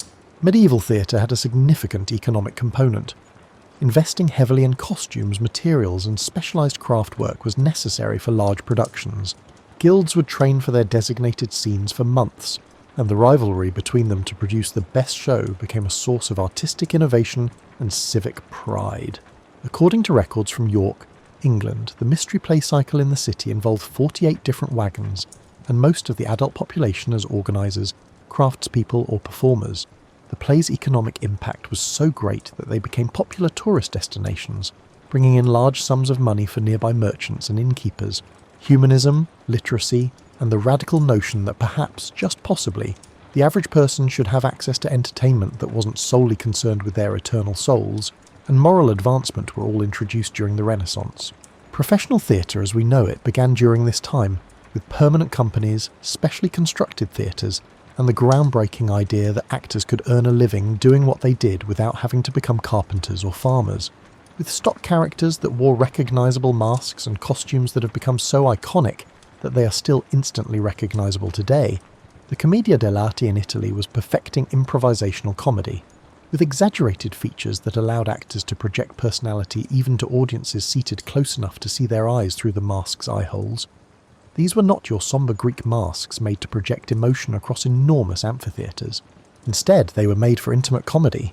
The fundamental character types: Pantalone, the wealthy old merchant who was constantly being conned out of his money; Il Capitano, the blustery soldier who talked endlessly about his military exploits, but turned out to be a coward when faced with real danger; Arlecchino, the cunning servant who was always smarter than his supposed betters; and the young lovers, who were typically beautiful but not particularly blessed with common sense, became so popular that they spread throughout Europe more quickly than Renaissance pasta recipes. Commedia dell'arte is especially endearing because, although the fundamental storylines and character types were the same for all acting companies, a large portion of the dialogue was improvised. Over the course of years or even decades, actors would hone their characters, coming up with unique vocal patterns, physical gestures, and running jokes that viewers would find entertaining. The audience expected the same characters to appear in each performance, albeit with slightly different circumstances and complications, so it was similar to watching a Renaissance take on improvisational comedy. The basic plot outlines or scenarios were handed down from one company to another and grew more complex. Mistaken identities, young lovers attempting to outsmart their parents, servants who were simultaneously assisting and impeding their masters, and enough physical humour to keep audiences laughing even when they couldn't fully follow the plot. Complications are all common elements of Commedia dell'arte performances. With their own costumes, props, musical instruments, and specialised equipment for outdoor performances, these travelling companies were effectively small businesses. They kept their main character types and scenarios while travelling from town to town throughout Italy and eventually throughout Europe, tailoring their performances to local languages and tastes. At the same time, something remarkable was taking place in England that would forever alter the field of theatrical literature. However, let's face it, Elizabethan theatre was not the reverent, hushed experience you might expect from something we now study with such academic seriousness. The Elizabethan era produced what many consider the greatest flowering of dramatic literature in the English language. Unlike the calm, reflective settings we now associate with serious drama, Elizabethan theatres were noisy, boisterous spaces that functioned more like a hybrid of a social club and a sporting event. Because they were on ground level, the audience known as groundlings stood in the pit and felt completely free to applaud heroes, hiss villains, and hurl objects at performers they didn't like. In general, they treated the performance as an interactive experience. They consumed food while the show was going on. Vendors offered beer, apples, and nuts. They went to the theatre to see and be seen in London society, made business deals, and flirted with possible love interests. They told the actors bluntly if a play was dull, sometimes to the extent that actors would act out of character to argue with loud audience members. Within the limitations of Elizabethan economics and technology, the theatres themselves were marvels of practical design. They were open to the sky in the middle, so performances relied on favourable weather and natural light. They were mostly made of wood and had thatched roofs. Fire was a constant worry. The Globe Theatre burned down in 1613 when a cannon effect went wrong, during a performance of Henry VIII. The weather and daylight hours dictated the performance schedules. Winter meant earlier start times or shorter plays. Even though some theatres had enough covered seating to continue with smaller audiences during light precipitation, rain could completely cancel performances. It was a straightforward yet elegant stage design, an intimacy that is hard to attain in contemporary proscenium theatres, where the audience is seated on one side of the action, was created by the main platform protruding into the audience. Hamlet stood a few feet away from some audience members during his soliloquies, allowing him to observe their distinct faces and determine how they responded to his remarks. Depending on the needs of the play, the gallery above the main stage could symbolise heaven, castle walls, or balconies. Trapdoors allowed supernatural characters to emerge from hell, a space beneath the stage. There was a curtained space behind the stage that could be used as a cave, an inner room, or anything else the script called for. These theatres relied on the imagination of the audience and the playwright's words to create atmosphere and location because they had little scenery and no lighting effects. You were aware that we would eventually arrive. 400 years later, high school students still complain about having to read William Shakespeare, and theatre professionals are still trying to understand how he was able to be so consistently brilliant while managing a theatre company and, likely worrying about paying the rent. Shakespeare was writing popular entertainment for a wide range of readers, not literature for future English classes. This is the aspect of Shakespeare that is frequently overlooked in all the scholarly analysis and reverent treatment. He worked as a playwright in a fiercely competitive commercial theatre setting, producing plays on short notice for audiences who could not stand pretense and who had plenty of other things to do if his productions didn't hold their attention.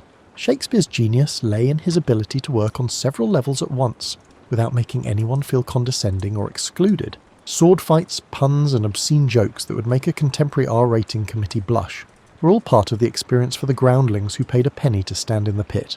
Sophisticated wordplay, classical references, and intricate psychological insights that unveiled new layers upon repeated viewing were provided to the educated nobility who paid more for seats in the galleries. Everyone heard gripping tales of betrayal, power struggles, love, dysfunctional families, and the sporadic appearance of ghosts to add even more difficulty to an already challenging circumstance. His comedies, which were full of misidentifications, cross-dressing characters, romantic confusion that degenerates into delightful chaos, and the kind of wordplay that makes you laugh and moan at the same time, were truly funny in ways that are still relevant today. With a villain plot that primarily provides the other characters with interesting things to react to, and enough clever dialogue to fuel several contemporary sitcoms, Much Ado About Nothing is essentially a romantic comedy about two couples who approach love from entirely different perspectives. His histories transformed dull political events, which the majority of his audience only knew in passing, into exciting adventures full of endearing characters who seemed more real than the historical figures they purportedly represented. Through stirring battle speeches and character interactions, Henry V turns a medieval military campaign into a reflection on leadership, accountability, and the price of political ambition. This keeps audiences interested even if they are not very interested in English foreign policy in the 14th century and his misfortunes. Yes, they are tragic, but in the most fulfilling sense of the word. They deal with major themes like fate, ambition, love, and retribution.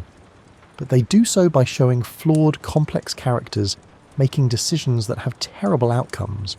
In addition to being a play about a prince who must exact revenge on his father, Hamlet is also about a person attempting to live honourably in a corrupt society, and how the quest for perfect justice can destroy everything you're attempting to defend.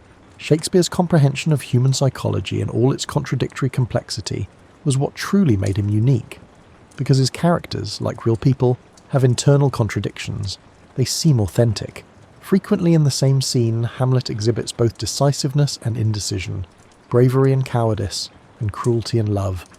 Lady Macbeth is a fiercely ambitious and extremely vulnerable person who can both plan murder and be destroyed by guilt.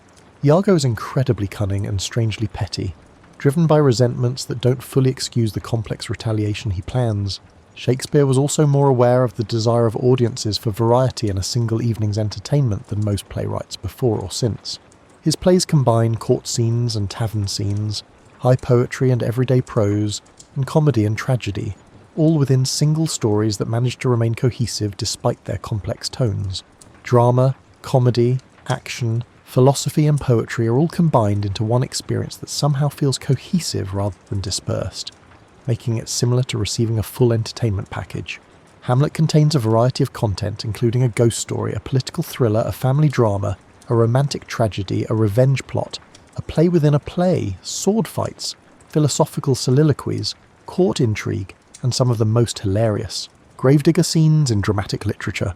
Shakespeare managed to make that list function as a single, seamless experience, but any contemporary entertainment executive would insist on dividing it into at least 3 distinct products. Shakespeare was essentially creating modern English as he wrote, so the language merits special attention. Shakespeare created or first used many of the words and expressions we use on a daily basis in his plays. He intuitively saw that language could be both poetic and conversational, elegant and approachable, and beautiful and useful. His character's speech sounds both heightened and natural, poetic and realistic. Dramatic development was as much influenced by the actual theatre locations as it was by the playwrights and performers who performed there. A microcosm of Elizabethan society and a device built to produce particular types of theatrical experiences, the Globe Theatre was more than just a place where many of Shakespeare's plays had their world premieres. The Globe's social geography provides us with a wealth of information about Elizabethan views on community, entertainment and class. The groundlings stood in the pit for a penny, which was less expensive than a loaf of bread, and the least expensive form of entertainment in London. A seat in the galleries, where you would be shielded from the elements and have a better view of the action, would cost an additional penny. Although they most likely couldn't hear much conversation and undoubtedly disrupted the staging, the most expensive seats were actually on the stage itself, where affluent patrons could see and be seen by the rest of the audience. It was revolutionary to bring together people from different social classes in one place. Where else could a pickpocket, a nobleman and a shopkeeper all enjoy the same entertainment in the same place at the same time, in the strict hierarchical Elizabethan society? In London, theatre emerged as one of the few genuinely democratic establishments where individuals from wildly disparate backgrounds could share similar experiences and responses. It's easy to ignore the ways in which the architecture of these theatres impacted dramatic writing. Plays had to be performed during the day because there was no artificial lighting, so night scenes had to be completely set up through staging and dialogue. The actors must use their words and deeds alone to persuade a daytime audience that it is nighttime when Romeo ascends to Juliet's balcony. As playwrights learned to use words to create vivid images rather than lighting effects, this limitation produced some of the most exquisite descriptive language in English literature. With the platform extending far into the audience area, the thrust stage arrangement produced an intimacy that is difficult for contemporary theatres to replicate. Every performance felt immediate and intimate because the actors were literally surrounded by audience members on 3 sides. Instead of being performed to the back wall of the theatre or to empty air, soliloquies were shared directly with audience members who could touch them, fostering a sense of mutual confidence and conspiracy between the performer and the audience. Shakespeare and his contemporaries had to use dialogue, costumes and small props to create setting and atmosphere because there was a dearth of ornate scenery. A bed could turn the stage into a bedroom, a throne signified a palace, and a few branches suggested a forest. Instead of just showing viewers preset images, this economy of means compelled playwrights to be resourceful and audiences to be creative, resulting in a collaborative theatrical experience that stimulated viewers' creativity. Actors had to be incredibly adaptable because Elizabethan theatre companies used a repertory system. In a week, a single company may present 6 different plays, requiring actors to learn and play dozens of roles at once. With little rehearsal time, the top actor in a company such as Shakespeare's company, the Lord Chamberlain's men, would have to be ready to play a variety of characters and styles, such as King Lear on Wednesday, Benedick in Much Ado About Nothing on Tuesday and Hamlet on Monday. Additionally, because of this system, plays were written with particular actors in mind.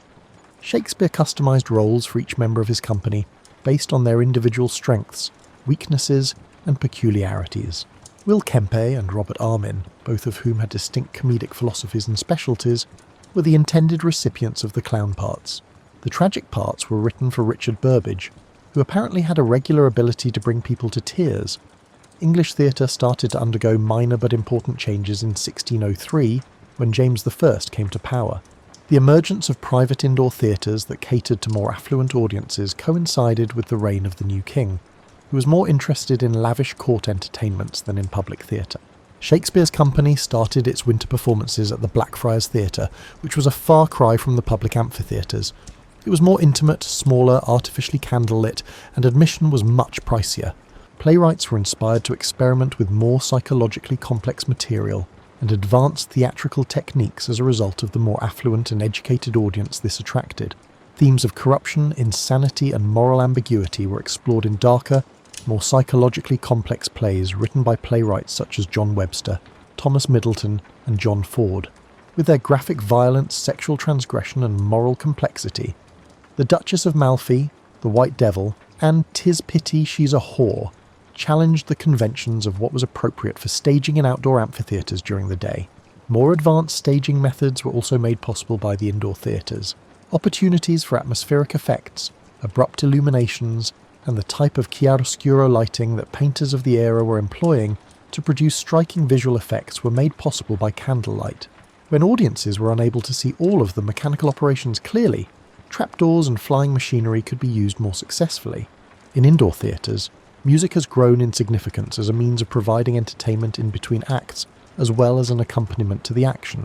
The development of what would eventually become theatrical orchestration as an artistic discipline and more subdued musical effects was made possible by the acoustics of enclosed spaces. English theatre achieved unprecedented levels of sophistication and artistic achievement during Charles I's reign, but it also began to temporarily decline. Court masques evolved into increasingly complex spectacles that fused dance, music, theatre, and visual arts in productions that were expensive and primarily used to showcase the wealth and power of the monarchy. Playwrights such as John Ford, Philip Massinger, and James Shirley produced works of significant artistic value, and public theatre flourished. However, a confrontation that would temporarily put an end to professional theatre in England was being sparked by the growing Puritan opposition to theatre as politically dangerous and morally corrupting. One of the greatest eras in English dramatic literature came to an end in 1642, when Parliament passed an ordinance banning all public theatres. Actors and playwrights were forced underground or into exile during England's 18-year ban on professional theatre. The theatrical impulse and human nature, however, have a wonderful quality that makes it impossible to eradicate theatre through legislation. Theatrical activity persisted in disguised forms throughout the Commonwealth era. The theatrical tradition was maintained through private performances in aristocratic homes, travelling entertainers who were careful not to identify as actors, and even some public performances that were passed off as musical concerts or instructional demonstrations. At fairs and markets, droll performances, brief comedic excerpts taken from longer plays, were presented, frequently with actors prepared to disperse if officials showed up. By offering moral instruction that coincidentally involved costumed actors enacting better stories, some theatrical entrepreneurs came up with inventive ways to get around the bans. When the monarchy was reinstated in 1660, theatre made a comeback to England, but with some notable modifications that would permanently alter the art form. For the first time, women were allowed to act on professional stages, which seems like such an obvious innovation that you wonder why it took so long to occur to anyone. In the past, young men were cast in all-female roles, which created some intriguing theatrical complications when characters and stories pretended to be the opposite gender. The ability to see real women portraying women opened up new avenues for dramatic characterization and romantic comedy. Additionally, male audience members occasionally showed greater interest in the actresses than in the plays they were performing, which led to new issues. The most well-known Restoration actress, Nell Gwyn, is a prime example of this shift's advantages and disadvantages. This conflict between artistic success and personal fame would haunt actresses for centuries as they benefited from professional opportunities while confronting social stigmas that did not apply to their male counterparts. She was a truly gifted performer who could handle comedy and tragedy with equal skill, but she's more famous today for being King Charles II's mistress. Comedy of manners and other sophisticated plays about the social intrigues of the upper classes also gained popularity during the Restoration era. Instead of being broad physical comedies, these were clever verbal entertainments that deftly parodied romantic pretenses and social norms. Consider them the forerunners of contemporary romantic comedies, albeit with tighter corsets, more complex language, and a markedly more pessimistic outlook on marriage and faithfulness. Perhaps the best example of Restoration comedy is William Congreve's The Way of the World, which features characters who navigate romantic and financial complexities with well-crafted epigrams that only true intelligence can understand. There is a lot of wit in the conversation, but it is used as a weapon in complex social warfare where reputation and wealth are at stake. Compared to their Elizabethan forebears, Restoration theatres evolved into more elegant spaces that increasingly catered to affluent patrons prepared to shell out more cash for cosier surroundings. Imported from Italian architecture, the proscenium arch theatre improved the audience-performer relationship by separating the two in subtle yet significant ways. With painted backdrops and wing flats that could be switched between acts to imply different locations, the scenery grew increasingly ornate, although it also meant that plays relied less on the imagination of the audience and more on visual spectacle. This marked a shift toward theatrical illusionism that would rule stage design for the next 2 centuries. Sentimentalism, the groundbreaking notion that viewers should be emotionally affected by what they saw rather than merely amused or intellectually stimulated, was introduced to theatre in the 1700s. Domestic tragedy and plays about common middle-class people dealing with moral quandaries, as opposed to kings and nobles handling state affairs and divine intervention, became more popular during this time. With its emphasis on a young apprentice whose moral decline is caused by common human frailties, rather than fatal character defects or supernatural intervention, George Lillo's The London Merchant was revolutionary. By establishing the idea that theatre could and should represent the experiences of its audience, rather than merely offering escapist entertainment about exotic people in extraordinary circumstances, this move toward emotional realism and relatable characters set the foundation for modern drama. Emotional responsiveness and moral sensitivity were given new significance by the cult of sensibility that ruled 18th century society. Touching scenes were supposed to make audiences cry, and the number of handkerchiefs needed in the theatre on any given night was frequently used to gauge a play's success. Although this may seem too sentimental by today's standards, it was a significant acknowledgement that theatre could be used to explore emotional and moral complexity, in addition to offering obscene entertainment. By creating a more naturalistic performance style that prioritised psychological realism over exclamatory technique, David Garrick transformed acting during this time. Garrick researched human behaviour and attempted to replicate it authentically on stage rather than posing and giving speeches in a formal, oratorical way. His portrayal of Hamlet received accolades for not looking like an actor giving well-known speeches, but rather like a real person dealing with real psychological issues. In addition, Garrick invented a number of theatrical techniques that are now commonplace. He was one of the first to demand that whole productions, not just individual scenes, undergo lengthy rehearsals. He created cohesive artistic visions for his productions by coordinating staging, costumes, and scenery. In order to create atmospheric illumination that increased the emotional impact of scenes, he even experimented with stage lighting effects, using reflective surfaces and hidden lamps. With periodicals like The Spectator and The Tatler reviewing plays and discussing aesthetics, the 18th century also witnessed the emergence of what is now known as theatre criticism. This led to a more self-conscious theatrical culture, where a more sophisticated audience examined and discussed artistic decisions. The development of theatrical celebrity culture as we know it today began in the late 18th century. Performers such as Sarah Siddons rose to fame in Britain and Europe, their private lives the focus of public interest, and their creative interpretations of important roles discussed with the same fervour that contemporary audiences reserve for athletes. People travelled hundreds of miles to see Siddons' Lady Macbeth perform the sleepwalking scene because she was so well known. Her departure from the stage was viewed as a loss to the nation's culture, and her performance of the part became the benchmark by which all other actresses were judged. She was the first actress to receive a statue in Westminster Abbey, something that would have been unimaginable for a performer only a century before. The development of theatre was impacted by this celebrity culture in both positive and negative ways. On the plus side, well-known actors could ensure that shows have audiences and draw funding to theatre businesses. Their notoriety contributed to the development of theatre as a legitimate art form, deserving of significant cultural consideration. On the downside, the star system started to skew theatrical production, with plays selected more for their ability to showcase specific actors than for their inherent artistic value. This resulted in a custom of star vehicles that prioritised individual skills over balanced dramatic construction and ensemble acting. Everything, including theatre, was altered by the Industrial Revolution in ways that continue to shape our perceptions of live performances.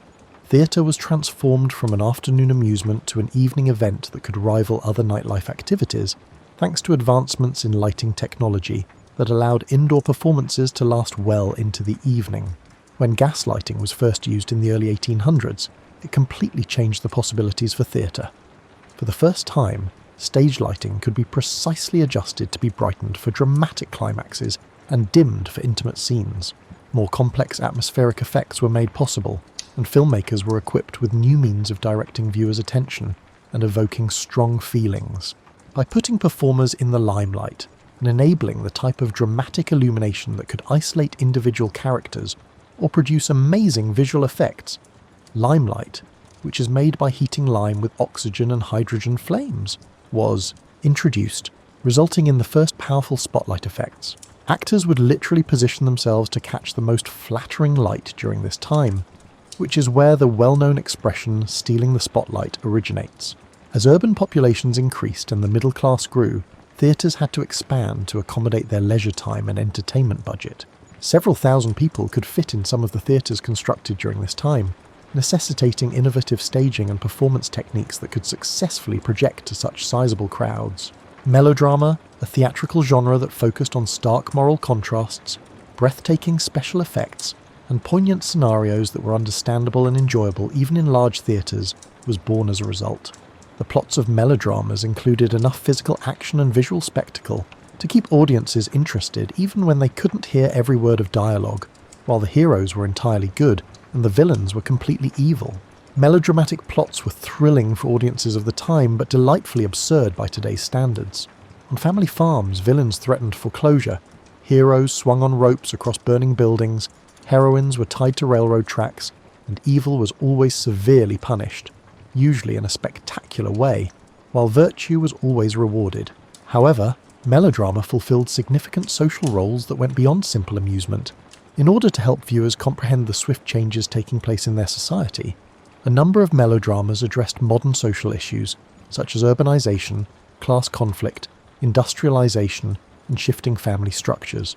The most well-known American play of the 19th century, Uncle Tom's Cabin, employed melodramatic devices to make anti-slavery points to audiences that political speeches and newspaper editorials might not have been able to reach.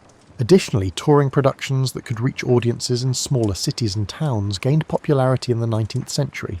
As railroad networks expanded, it became financially viable to transport entire productions, complete with sets, costumes, and entire acting companies, to locations across the nation.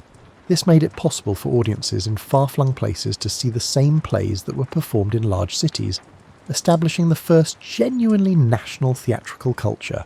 With theatrical syndicates planning tours, reserving venues, and standardizing production values across several locations, theatre emerged as a significant industry during this time. The majority of America's major theatres were under the control of the Theatrical Syndicate, which was established in 1896. Their booking choices had the power to make or ruin careers, a parallel movement that would transform dramatic literature and lay the foundation for many of the tenets that still govern serious theatre today, was emerging at the same time that popular theatre was embracing spectacle and wide emotional appeal.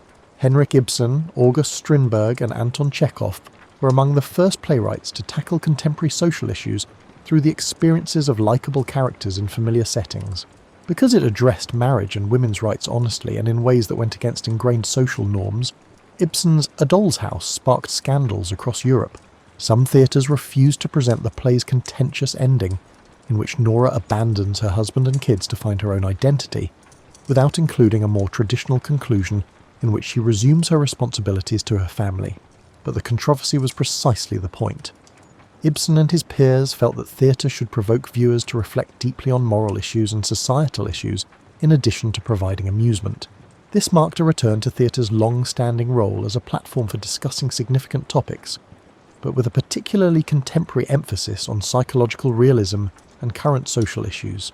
Chekhov mastered the art of naturalistic drama by crafting plays in which characters discuss significant topics without directly addressing them, in which the most poignant emotional moments frequently occur in silence, and in which the overall impact relies on minute details rather than dramatic climaxes. Although The Cherry Orchard is supposedly about an aristocratic family losing their estate, it's really about how hard it is to adjust to social change, and how impossible it is to cling to the past. These playwrights developed new techniques for creating psychological depth and emotional authenticity that would influence theatrical writing for the next century and beyond. Their plots centered on internal conflicts and slow revelations rather than external action and dramatic confrontations, and their characters spoke and acted more like real people than theatrical archetypes. More changes to theatre occurred in the 20th century than in any other because of two world wars, the emergence of television and film, shifting social mores and new technological advancements. As naturalistic acting techniques gained popularity in the early part of the century, actors attempted to act as naturally as possible on stage. The more clamorous presentational style that had dominated theatre for centuries was drastically different from this. By using their own emotional experiences and creating intricate psychological backstories for their characters, Konstantin Stanislavski created methodical techniques to assist actors in creating believable characters. Modern actor training was built on the interpretation and modification of the Stanislavski method by American instructors such as Lee Strasberg, Stella Adler, and Sanford Meisner. The notion that actors should live truthfully under imaginary circumstances transformed performance and created guidelines that are still studied and used by the majority of actors today. Meanwhile, experimental theatre artists were pushing in completely different directions, rejecting naturalistic representation entirely in favour of more abstract symbolic or ritualistic forms of performance. In Russia, Vsevolod Meyerhold created biomechanical acting methods that prioritise stylised movement and physical accuracy over psychological realism.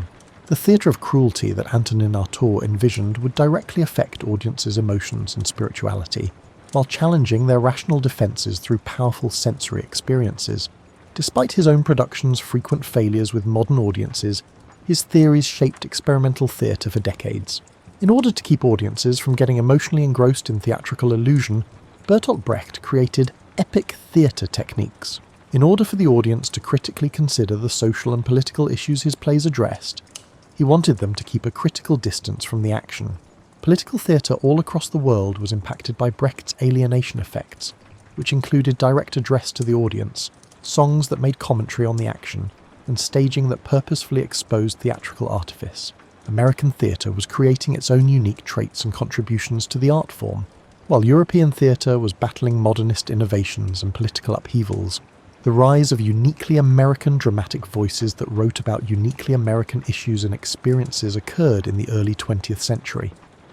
The first American playwright to receive widespread acclaim for his serious dramatic works was Eugene O'Neill. His early plays featured working-class characters and industrial settings that, in ways never before seen on stage, reflected the realities of American life. Later pieces like The Iceman Cometh and Long Day's Journey into Night examine personal failure and family dysfunction with a psychological depth that was comparable to anything being written in Europe. O'Neill experimented with theatrical methods that went beyond what was typically expected of theatrical entertainment in the United States. In Strange Interlude, there were lengthy aside passages where characters expressed their thoughts out loud. Masks were employed by the great god Brown to symbolise various facets of his persona. By adapting Greek tragedy to an American setting during the Civil War, Morning Becomes Electra produced a trilogy that used classical dramatic structures to analyse American history.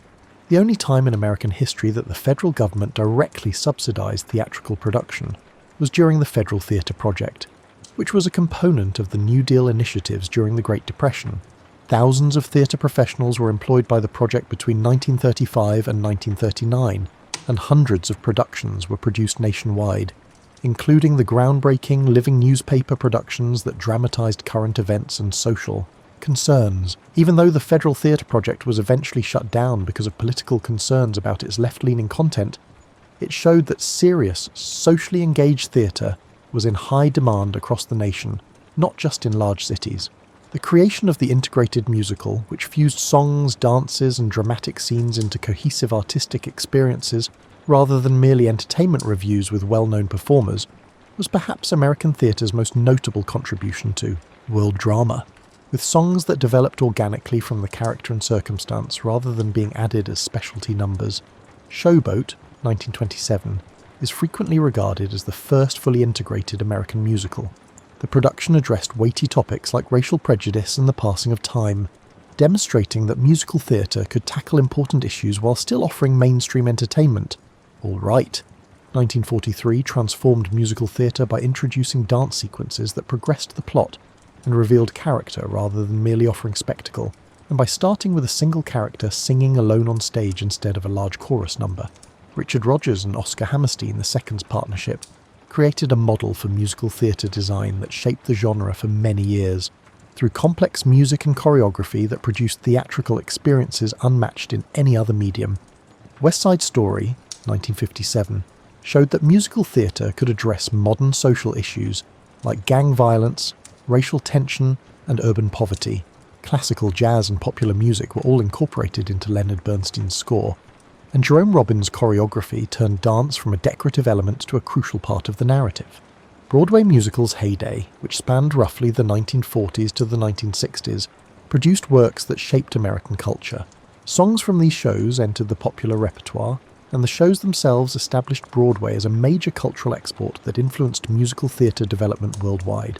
Alternative theatres arose to accommodate more experimental work and give up-and-coming artists a platform as Broadway grew more commercial and costly. Originally characterised by their smaller size and cheaper ticket costs, off-Broadway theatres evolved into hubs for theatrical innovation and platforms for works that were unable to find a home in commercial settings. Julian Beck and Judith Malina founded the Living Theatre, which pioneered confrontational and interactive theatre that dismantled the conventional divide between audiences and performers. In addition to challenging preconceived notions about social norms and theatrical behaviour, their production of Paradise Now invited audience members to participate in the performance. Instead of adhering to conventional hierarchical structures, the Open Theatre, under the direction of Joseph Chaikin, developed ensemble-based creation techniques in which actors, directors, and writers work together throughout the creative process. Their work, which placed a strong emphasis on vocal and physical experimentation, produced performance styles that had an international impact on experimental theatre and actor training. As a separate field, performance art rejected many of the conventions of theatre, while drawing inspiration from it. Solo performances by artists like Laurie Anderson, Spalding Gray, and Karen Finley blended storytelling, visual art, music, and theatre in ways that defied easy classification as art.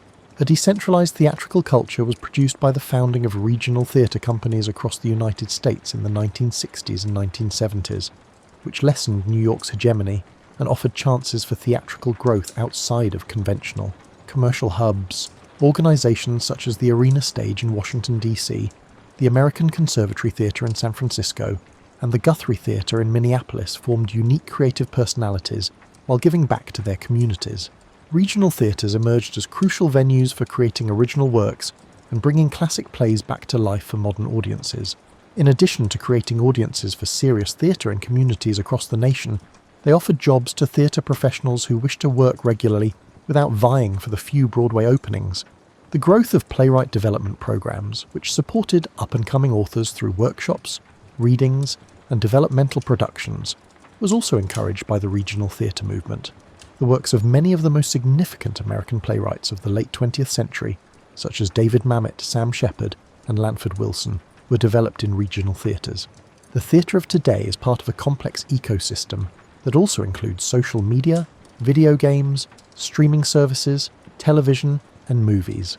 Instead of being supplanted by these more recent entertainment mediums, theatre has managed to integrate their innovations while preserving its fundamental qualities as a live social event. Diversity is embraced by modern theatre in ways that were unthinkable in earlier times.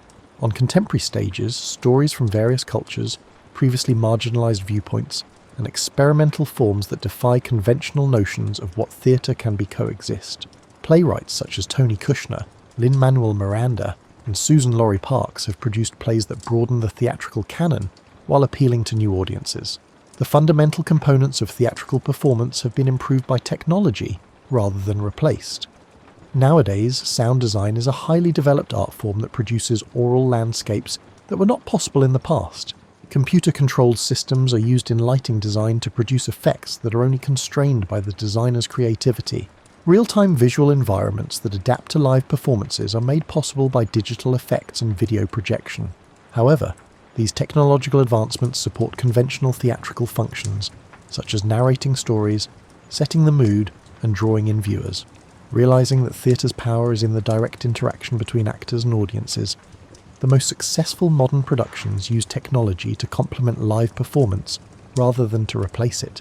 Some elements of theatre have stayed remarkably consistent over thousands of years, despite all these changes. The fundamental bond between an entertainer and their audience, the enchantment of live performances, and the potency of group storytelling have withstood all social changes and technological advancements. Being in the same room as live performers, experiencing the energy of the crowd, and realising that this specific performance will never be precisely duplicated are still incomparable. Live performances are unpredictable and crucial in ways that recorded entertainment can never match. With subtle variations brought about by the audience's mood, the performer's energy, the weather, and countless other small factors. Our cave-dwelling ancestors gathered around their fires for many of the same purposes that theatre still fulfills today.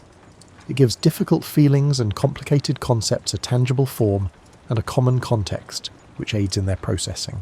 By offering experiences that people can talk about, debate, and remember together, it fosters a sense of community. It allows each generation to reinterpret stories and cultural values for their current relevance while preserving them. Theatre gives us the opportunity to investigate various viewpoints and options in a secure setting where we can experience repercussions without actually going through them, observe other people's decisions, and consider how we might act in comparable situations. Through the experiences of characters who represent various facets of human nature, it offers a forum for discussing ethical issues, societal issues, and interpersonal conflicts. Indeed, theatre serves many important artistic and social purposes, but it's also important to remember that it's just for fun.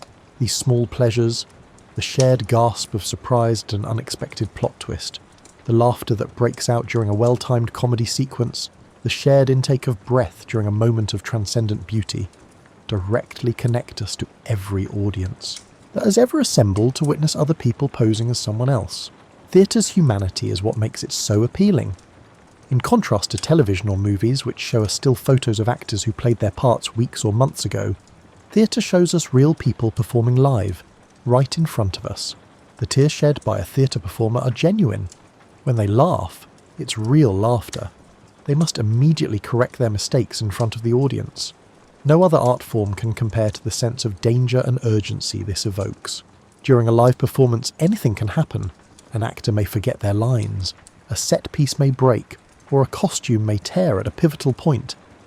How the actors respond to these situations becomes part of the entertainment for the evening. By agreeing to overlook small errors and recognising the skill needed to produce convincing characters and gripping narratives under such immediate pressure, the audience complicitly maintains the theatrical illusion. With theatrical traditions from all over the world influencing one another in ways that were not feasible in the past, modern theatre has a genuinely global reach. Western experimental theatre is influenced by Japanese no and kabuki techniques. Modern American playwriting is influenced by African storytelling traditions. Asian productions of Western classics adopt European directing techniques. By broadening the scope of methods, themes, and approaches accessible to modern artists, this cross-pollination has enhanced theatre. As artists strive to respect traditional forms while bringing them up to date for contemporary audiences, as well as negotiate issues of cultural appropriation and genuine representation, it has also brought forth new difficulties. Theatre innovations are now widely disseminated across national and cultural borders through the festival circuit. Festivals in Adelaide, Edinburgh, Avignon, and numerous other cities offer venues for artists from various traditions to exchange their work and have an impact on one another's growth. This international exchange has been sped up by digital communication, which has made it possible for theatre professionals to collaborate on projects, share techniques, and reach audiences around the world in ways that were unthinkable for earlier generations. Although live streaming of theatrical performances has grown in sophistication and popularity, it still serves as an addition to live theatre experiences rather than as a substitute for them. Theatre keeps changing while retaining its fundamental qualities as we look to the future. Although they haven't yet completely altered the fundamental theatrical experience of live performers working with live audiences, virtual and augmented reality technologies present new opportunities for staging and audience interaction.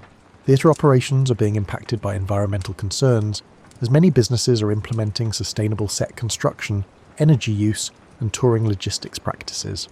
As audiences, funding sources, and distribution strategies shift in response to more general social and technological advancements, theatre's economics continue to change. The same urgent subject matter that has always inspired the most compelling dramatic work is available to theatre today in the form of climate change, political polarisation, economic inequality, and technological disruption. Emerging playwrights of today are figuring out how to deal with these issues while respecting theatre's historical advantages and investigating fresh avenues for artistic expression. Tens of thousands of years ago, the first storytellers gathered around their fires and began a tradition that today's young performers are carrying on. They're learning from teachers who learned from teachers who can trace their ancestry back through centuries of theatrical tradition, an unbroken line of knowledge and technique that links actors of today to actors of the past. However, they're also developing new formats and inventive storytelling techniques that appeal to audiences in the modern era who are confronted with previously unheard of possibilities and challenges. They are performing for audiences that include people from all over the world, working in theatres that are equipped with new technology, and tackling artistic and social issues that were unthinkable for earlier generations. Theatre adapts without losing its core, which is why it endures and flourishes. While embracing new technologies, it keeps its emphasis on interpersonal connections and in-person communication. It explores the timeless themes that have always fueled dramatic literature while incorporating shifting social perspectives. In addition to developing new narratives that represent modern experience, it discovers novel ways to tell old tales. The value of theatre's emphasis on community, presence, and shared experience increases rather than decreases in our increasingly digital, remote, and fast-paced world. The experience of sitting in a theatre with hundreds of other people, all of whom are focused on the same live performance, feels more valuable and unique as more of our entertainment becomes personalised and customisable. Theatre serves as a reminder that humans are social beings who require opportunities to come together in physical settings where we can laugh, cry, and discuss what it means to be human. It offers a break from the never-ending stimulation of digital media in favour of the more profound rewards of focused attention, emotional involvement, and group contemplation. For the next few hours, you become a part of something bigger than yourself, part of the ongoing dialogue between the past and present, between artists and audiences, and between personal experience and collective understanding that has been going on for as long as people have been gathering to tell stories. This begins when the curtain rises and the first actor enters the spotlight. You take part in one of the oldest and most enduring traditions in human history in that dimly lit theatre, with strangers who momentarily become your companions as you watch a story unfold. Together with everyone else present, you consent to believe the story being told and allow yourself to be moved by the experiences of fictional characters who are portrayed by actual people just a few feet away from you. And when the lights come up and the applause subsides, you take a little bit of that experience back into your everyday life, memories of things that shocked, touched, or challenged you. Questions prompted by the story you've seen, connections drawn between the experiences of the characters and your own life, and the pure joy of spending time with people who have chosen to congregate in that specific location at that specific moment to partake in the age-old enchantment of live performance. Because it fulfills needs that technology cannot and offers experiences that no other art form can match, theatre has endured. There will always be theatres where actors and audiences gather to discuss what it means to be alive in any given time and location, as long as people have a need for stories, a desire for connection, and a search for meaning in shared experiences. So let's celebrate theatre, its absurd aspirations and deep fulfillments, its age-old wisdom and modern inventions, and its capacity to make us laugh, cry, and think, often all in one evening. Cheers to the actors who dedicate their lives to playing different roles, the directors who transform unfinished material into meaningful experiences, the designers who build worlds out of plywood and imagination, and the audiences who consistently turn up night after night, willing to believe whatever story is being told. The custom is upheld, the curtain is raised, and the never-ending dialogue between the performer and the audience, the story and the listener, and the imagination and the real world continues. May your own performances, whether on stage or in the everyday theatre of life, be full of the ideal ratio of humour and drama, knowledge and awe and individual expression and group harmony. Sweet dreams.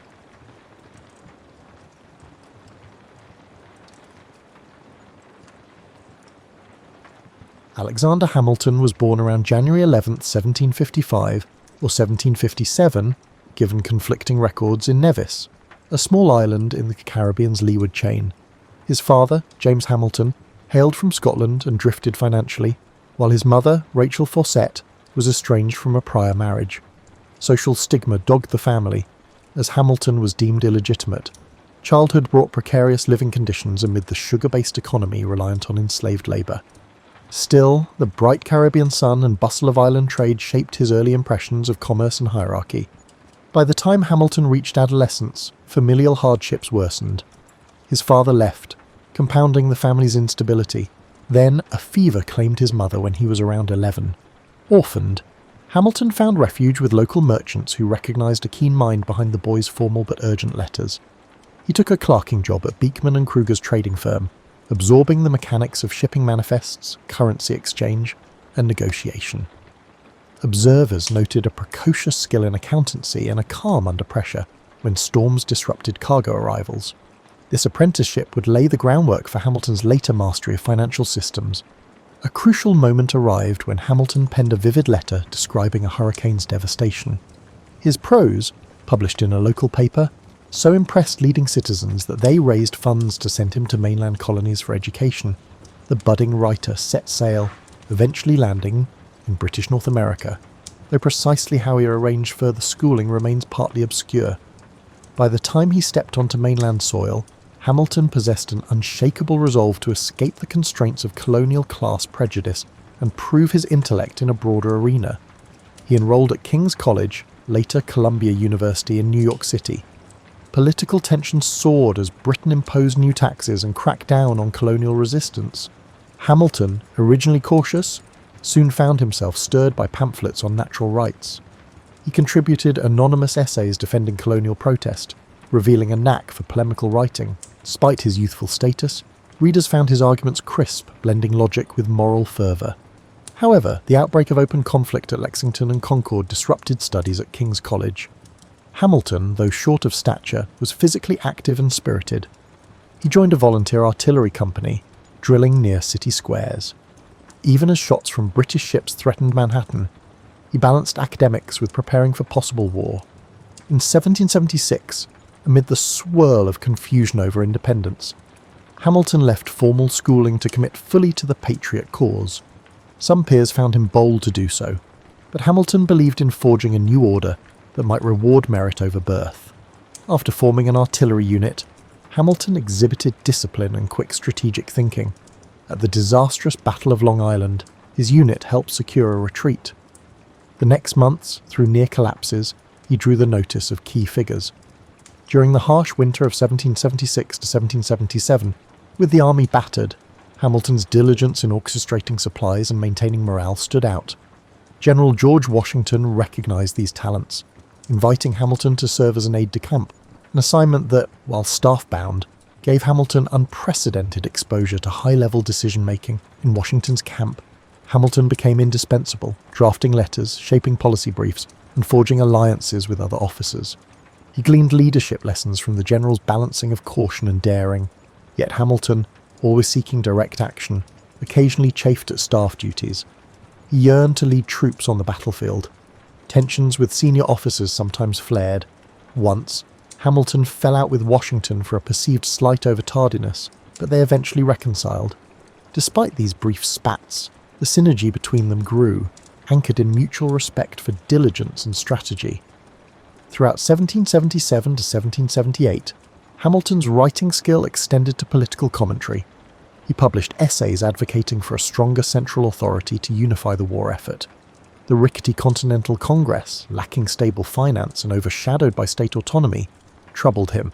He believed only a robust national structure could defeat Britain. This conviction would later inform his championing of a federal constitution. Meanwhile, in the immediacies of war, he juggled mission after mission for Washington, coordinating intelligence, planning for combined Franco-American operations, and refining supply requests. By 1779, Hamilton stood at the intersection of military and political realms, forging the identity of an intellect who saw national success hinged upon structure and cohesive governance. In early 1780, Alexander Hamilton encountered Elizabeth Schuyler, daughter of General Philip Schuyler, a prominent New York family patriarch. Their courtship blossomed swiftly. Elizabeth, often called Eliza, shared Hamilton's patriotic fervour and admired his restless intellect.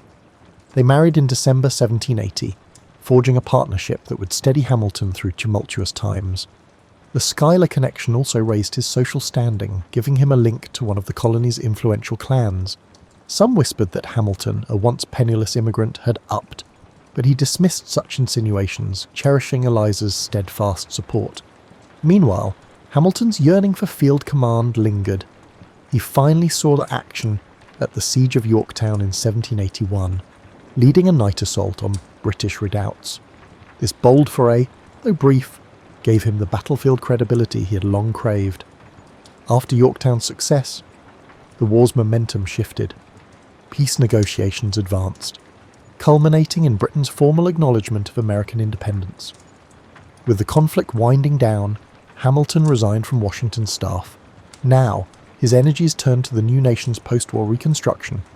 He recognised that independence alone didn't guarantee prosperity. A more cohesive union was necessary. Back in civilian life, Hamilton studied law intensively, passing the bar in 1782. Settling in New York, he found a city grappling with war debts, local factionalism, and tension between wealthy merchants and populist artisans. Hamilton opened a law practice specialising in commercial disputes, revealing a knack for clarifying intricate financial matters. Through these cases, he saw firsthand how the Articles of Confederation left the national government too weak to regulate trade or impose taxes, leaving states in disarray and stifling economic growth.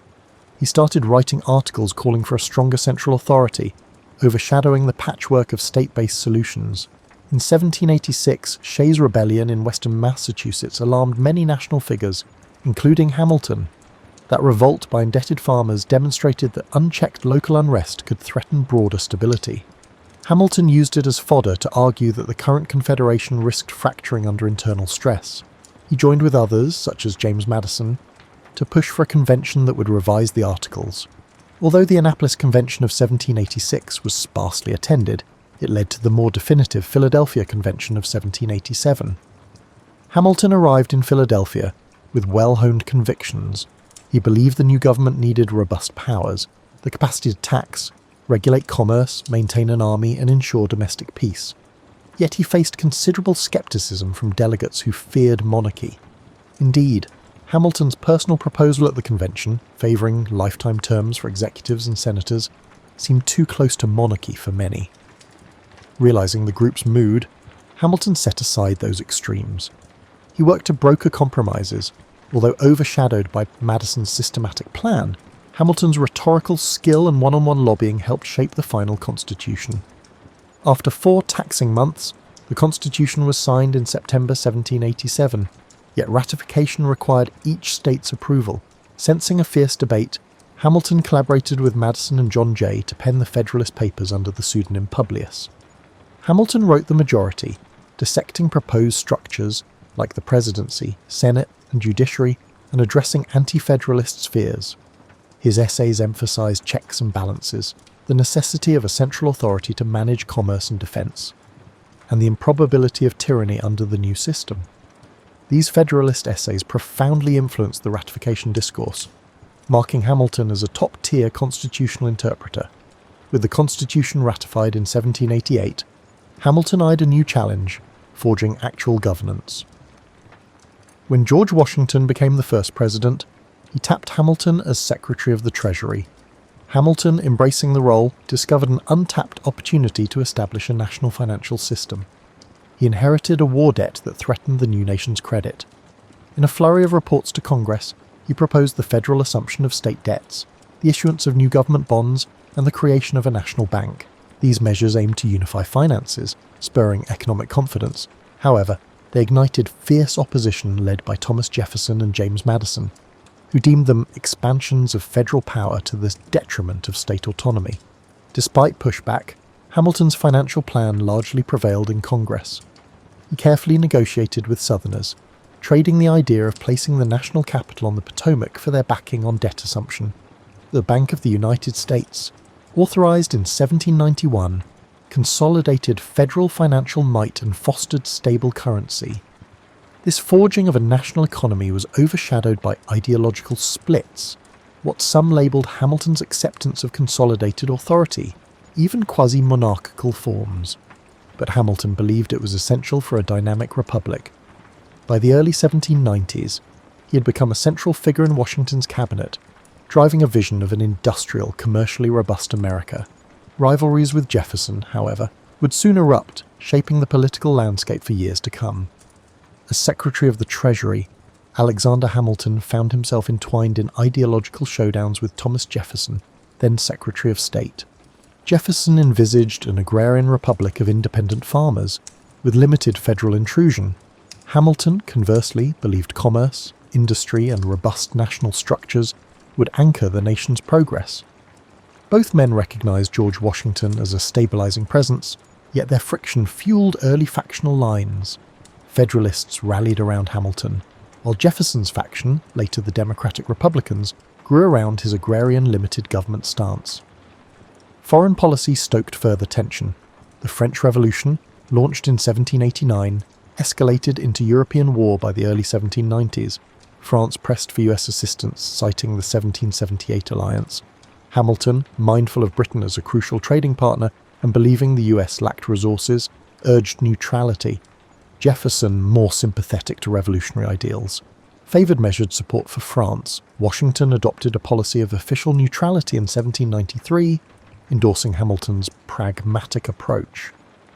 This decision outraged ardent Francophiles in the public, but secured commercial ties with Britain. Meanwhile, Hamilton advanced domestic policies that integrated states deeper into the federal system. He introduced excise taxes, including one on whiskey, aiming to bolster federal revenue. In 1794, this whiskey tax incited unrest among frontier farmers in western Pennsylvania, culminating in the so-called Whiskey Rebellion. Hamilton urged Washington to assert national authority, and the president dispatched militia to quell the revolt. The rebellious farmers dispersed without major bloodshed. Hamilton's critics, though, branded him a tyrant, accusing him of trampling local freedoms. Hamilton argued that only firm enforcement proved the Constitution's viability over the old, feeble Articles of Confederation. Clashes over the Bank of the United States further deepened the Hamilton-Jefferson divide. Jefferson viewed the bank as constitutionally suspect, not enumerated in the founding document. Hamilton invoked the Constitution's necessary and proper clause, contending that the bank was an implied power vital for the government's financial operations. Washington sided with Hamilton, signing the bank bill into law. This incident set a precedent for broad constitutional interpretation, to Jefferson's alarm. The dispute laid the ideological foundation for the two-party system, with Hamilton's Federalists championing implied federal powers and Jefferson's Republicans insisting on narrower interpretations. By 1795, Hamilton, having established a stable financial footing, resigned as Treasury Secretary, returning to New York City's legal sphere. He continued to provide discreet advice to Washington, drafting speeches and shaping policy directions. In 1796, Washington's farewell address, partly authored by Hamilton, warned against partisan entanglements and foreign alliances. Ironically, Hamilton himself was a prime architect of partisan lines.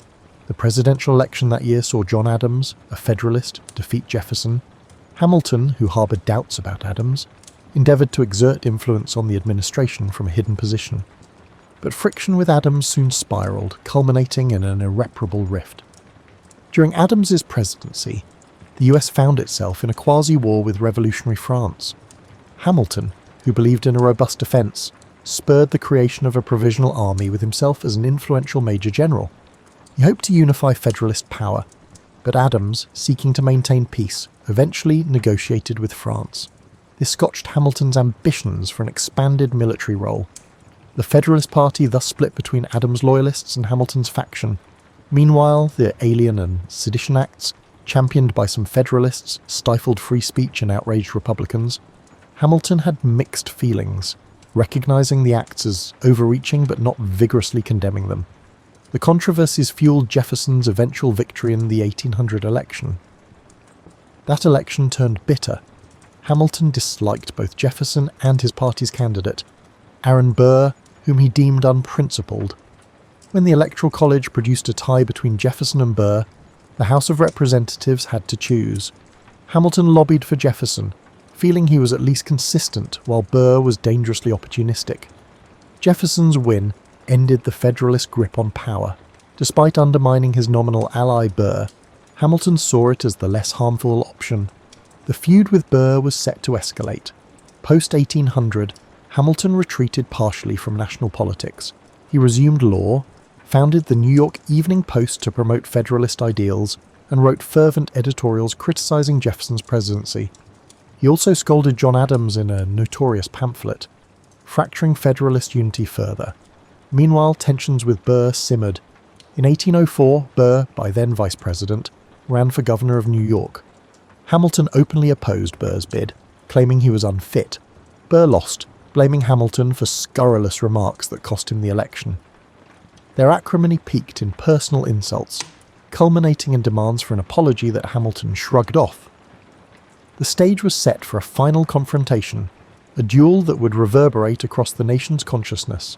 Thus, by 1803 to 1804, Hamilton's storied career encompassed the forging of national finance, the creation of a stable federal government, deep personal rivalries, and the impetus for fractious party politics.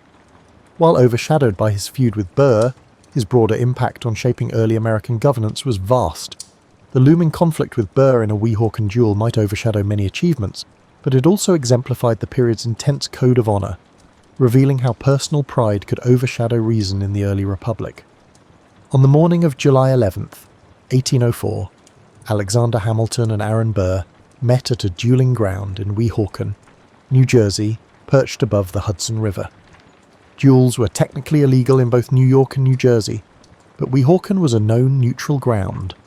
The tradition demanded formal rituals, seconds oversaw loaded pistols, ensuring fairness. Hamilton, though an accomplished marksman in the Revolutionary War, harboured moral qualms about duelling. In letters to confidants, he expressed an intention not to fire at Burr but to throw away his shot, hoping to meet the code of honour without a lethal outcome. Burr, vexed by Hamilton's public slights, approached the confrontation more aggressively. As accounts differ on the precise sequence, we rely on the seconds' conflicting recollections. One shot rang out, then another. Hamilton was struck in the lower abdomen, the bullet lodging near his spine. Burr, apparently unharmed, realised Hamilton was fatally wounded. Hamilton was carried back across the river, delirious and in agony. By the next afternoon, July 12th, he died at a friend's house. News spread swiftly, overshadowing Burr with accusations of murder. Even many of Burr's allies found his act reprehensible. Shock reverberated nationwide.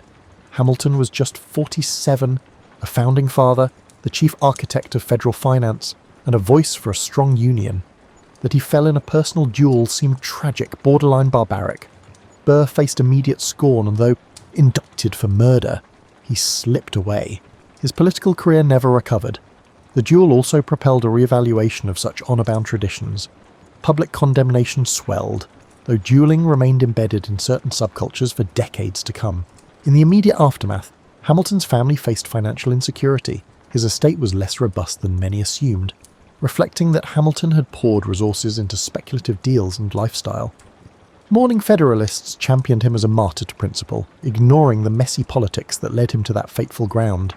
Eulogies praised his brilliance, managerial acumen, and unwavering patriotism. Critics, while acknowledging his achievements, pointed out how his ambition and personal feuds shaped a harsh style that fanned party rancour. Nonetheless, the sense of a towering figure losing too soon overshadowed those critiques in the short term. His funeral in New York drew massive crowds. Processions in black, with the city's shipping at half-mast, showcased Hamilton's local significance. People recalled his rise from impoverished Caribbean youth to key founding statesman. A hush fell over the city's usual clamour. This wave of sorrow ironically softened some of the political vitriol that had dogged him in life. Over time, though, party lines continued to shift, and the nation turned to new challenges, from the War of 1812 to expansions west. Hamilton's memory lodged in history as the brilliant but intense figure overshadowed by the final duel. In that gloom, an essential question remained: how to interpret Hamilton's lasting impact. As the immediate swirl of grief eased, intellectuals examined his extensive writings, reports on public credit, the Federalist essays, and personal letters. They recognised that the federal government's stable finances owed much to Hamilton's early frameworks. The Constitution's broad interpretation that spurred the Bank of the United States shaped future developments in federal authority. The tension he introduced with Jefferson over implied powers would remain a fixture in legal debates for centuries. At the personal level, Hamilton's family endured heartbreak. Eliza Hamilton survived decades longer, dedicating herself to preserving his papers and championing philanthropic work. She co-founded charitable societies, including an orphanage in New York, perhaps reflecting her empathy for fatherless children, mindful of Hamilton's own orphaned beginnings. Over time, Eliza's curation of Hamilton's letters and manuscripts ensured that his role in founding the nation wouldn't fade. Without her stewardship, many of his insights might have been lost, overshadowed by the swirl of other founding figures. Meanwhile, Aaron Burr slunk from public life, although he briefly re-emerged in conspiratorial escapades in the West, culminating in a high-profile treason trial. That fiasco further tarnished his name. Over the 19th century, Burr's memory was entwined with villainy, while Hamilton became the heroic victim. This moral narrative, though oversimplified, found resonance in society seeking tidy lessons about the cost of personal feuds among statesmen. Hence, the duel's tragedy overshadowed Hamilton's final years of potential. He left behind partial drafts of essays, a life cut short, and a legacy that historians would piece together. The subsequent swirl of politics saw the Federalist Party fade, overshadowed by Jeffersonian and Jacksonian movements. Yet as the new republic faced wars and expansions, Hamilton's institutional frameworks endured, shaping how the Union financed conflicts and integrated new territories. Over time, the memory of Hamilton grew from the dust of partisan fights into a near legend of the unsilenceable voice for a strong Union, a testament to how brilliance can shine even after tragic demise. Hamilton's reputation experienced both highs and lows as the 19th century unfolded. Early in the 1800s, supporters who revered his Federalist vision championed him as an intellectual giant, while Jeffersonian loyalists found him dangerously elitist. The War of 1812 underscored the value of robust federal finances, an echo of Hamilton's arguments. However, the rising tide of Jacksonian democracy in the 1820s and 30s resurrected negative images of Hamilton as the father of a financial aristocracy. His preference for a central bank and industrial growth clashed with the agrarian populism that saw big government as suspect. In historical writing of the mid-1800s, Hamilton was overshadowed by Washington's soldierly aura, Jefferson's philosophical romance, and the dramatic expansion shaping the continent. His ideas about manufacturing, shaped by the reading Adam Smith's works, found fresh appreciation in some northern states pushing early industrialization, but the memory of his direct political battles had receded. Meanwhile, his widow Eliza persistently championed her husband's memory, carefully organizing his letters. She lived until 1854, bridging eras from the founding to the eve of sectional crises over slavery. As the Civil War approached, some northern intellectuals rediscovered Hamilton's emphasis on a strong union, seeing him as a prophet of national authority. They noted that had Hamilton's brand of federal cohesion fully blossomed, perhaps states' rights doctrines fueling secession might have been curtailed earlier. Writers evoked Hamilton as the founder who best grasped the necessity of a controlling centre that could override local fractiousness. Opponents of such interpretations pointed out that Hamilton's frameworks never explicitly addressed the moral contradiction of slavery. Indeed, Hamilton personally opposed enslavement but parted from radical anti-slavery moves, his stance overshadowed by political pragmatism. After the Civil War, industrial capitalism boomed, prompting new appreciation for Hamilton's foresight about manufacturing. Gilded Age financiers admired him as the original champion of a stable currency and big business. Critics, including agrarian populists, in turn damned him for setting a pattern favouring capital over farmers. Debates over monetary policy frequently referenced Hamilton's original central bank, especially regarding gold versus silver standards in the late 19th century. Some saw him as the father of stable credit, others as the father of corporate overreach. This relit his legacy, fueling a fresh wave of scholarly interest. In the 20th century, historians systematically uncovered more of Hamilton's personal writings. They found a figure often overshadowed by his own towering intensity, riven by internal anxieties about identity and acceptance. Born illegitimate and lacking wealth, he soared through brilliance alone. That personal dimension gave a new angle. Hamilton wasn't merely an aloof elitist, but a man forging personal progress in a world dominated by banded aristocracy. Simultaneously, the renewed scholarship dissected how the Federalist Papers shaped the Supreme Court's approach to constitutional interpretation. Cultural depictions varied. In some plays, Hamilton was the stiff, proud foil to the warm Jefferson. In textbooks, he appeared as the founder of the American financial system, overshadowing the fact that he also practiced law with fervour, championed reforms in local governance, and penned scathing critiques of political adversaries. Hollywood took scant interest, overshadowed by the flamboyant stories of the War of Independence or the Civil War. Hamilton's presence mostly stuck to academic circles until the wave of musicals or pop culture references in the 21st century suddenly catapulted him back into mainstream conversation. In that modern reimagining, a more complex portrait emerges, the visionary who overcame humble origins, shaped institutions, but self-destructed in a lethal feud. This dual narrative resonates with a public intrigued by underdog success stories and cautionary tales about ambition. Meanwhile, historians continue unravelling his personal letters for glimpses of how he wrestled with his private identity, overshadowing any single label like nationalist or elitist. They see in him the deep tension between moral convictions and the messy realm of real-world politics. Consequently, Hamilton's legacy stands as a testament to a founder whose brilliance forged the frameworks of American finance, ushering in a strong union that could handle crises from 1812 to beyond. His life, truncated by a bullet in a duel, exemplifies the era's precarious norms of honour. Yet the institutional frameworks he championed endured, overshadowing ephemeral partisan feuds. As American commerce and governance matured, many of his ideas about credit-out systems, minted currency, and regulated trade blossomed. Therefore, though overshadowed in certain historical arcs, Hamilton's imprint remains, woven into the fabric of the modern American state, bridging the intangible line from rebellious colony to global economic power. Alexander Hamilton's journey might echo as one of unstoppable curiosity and drive.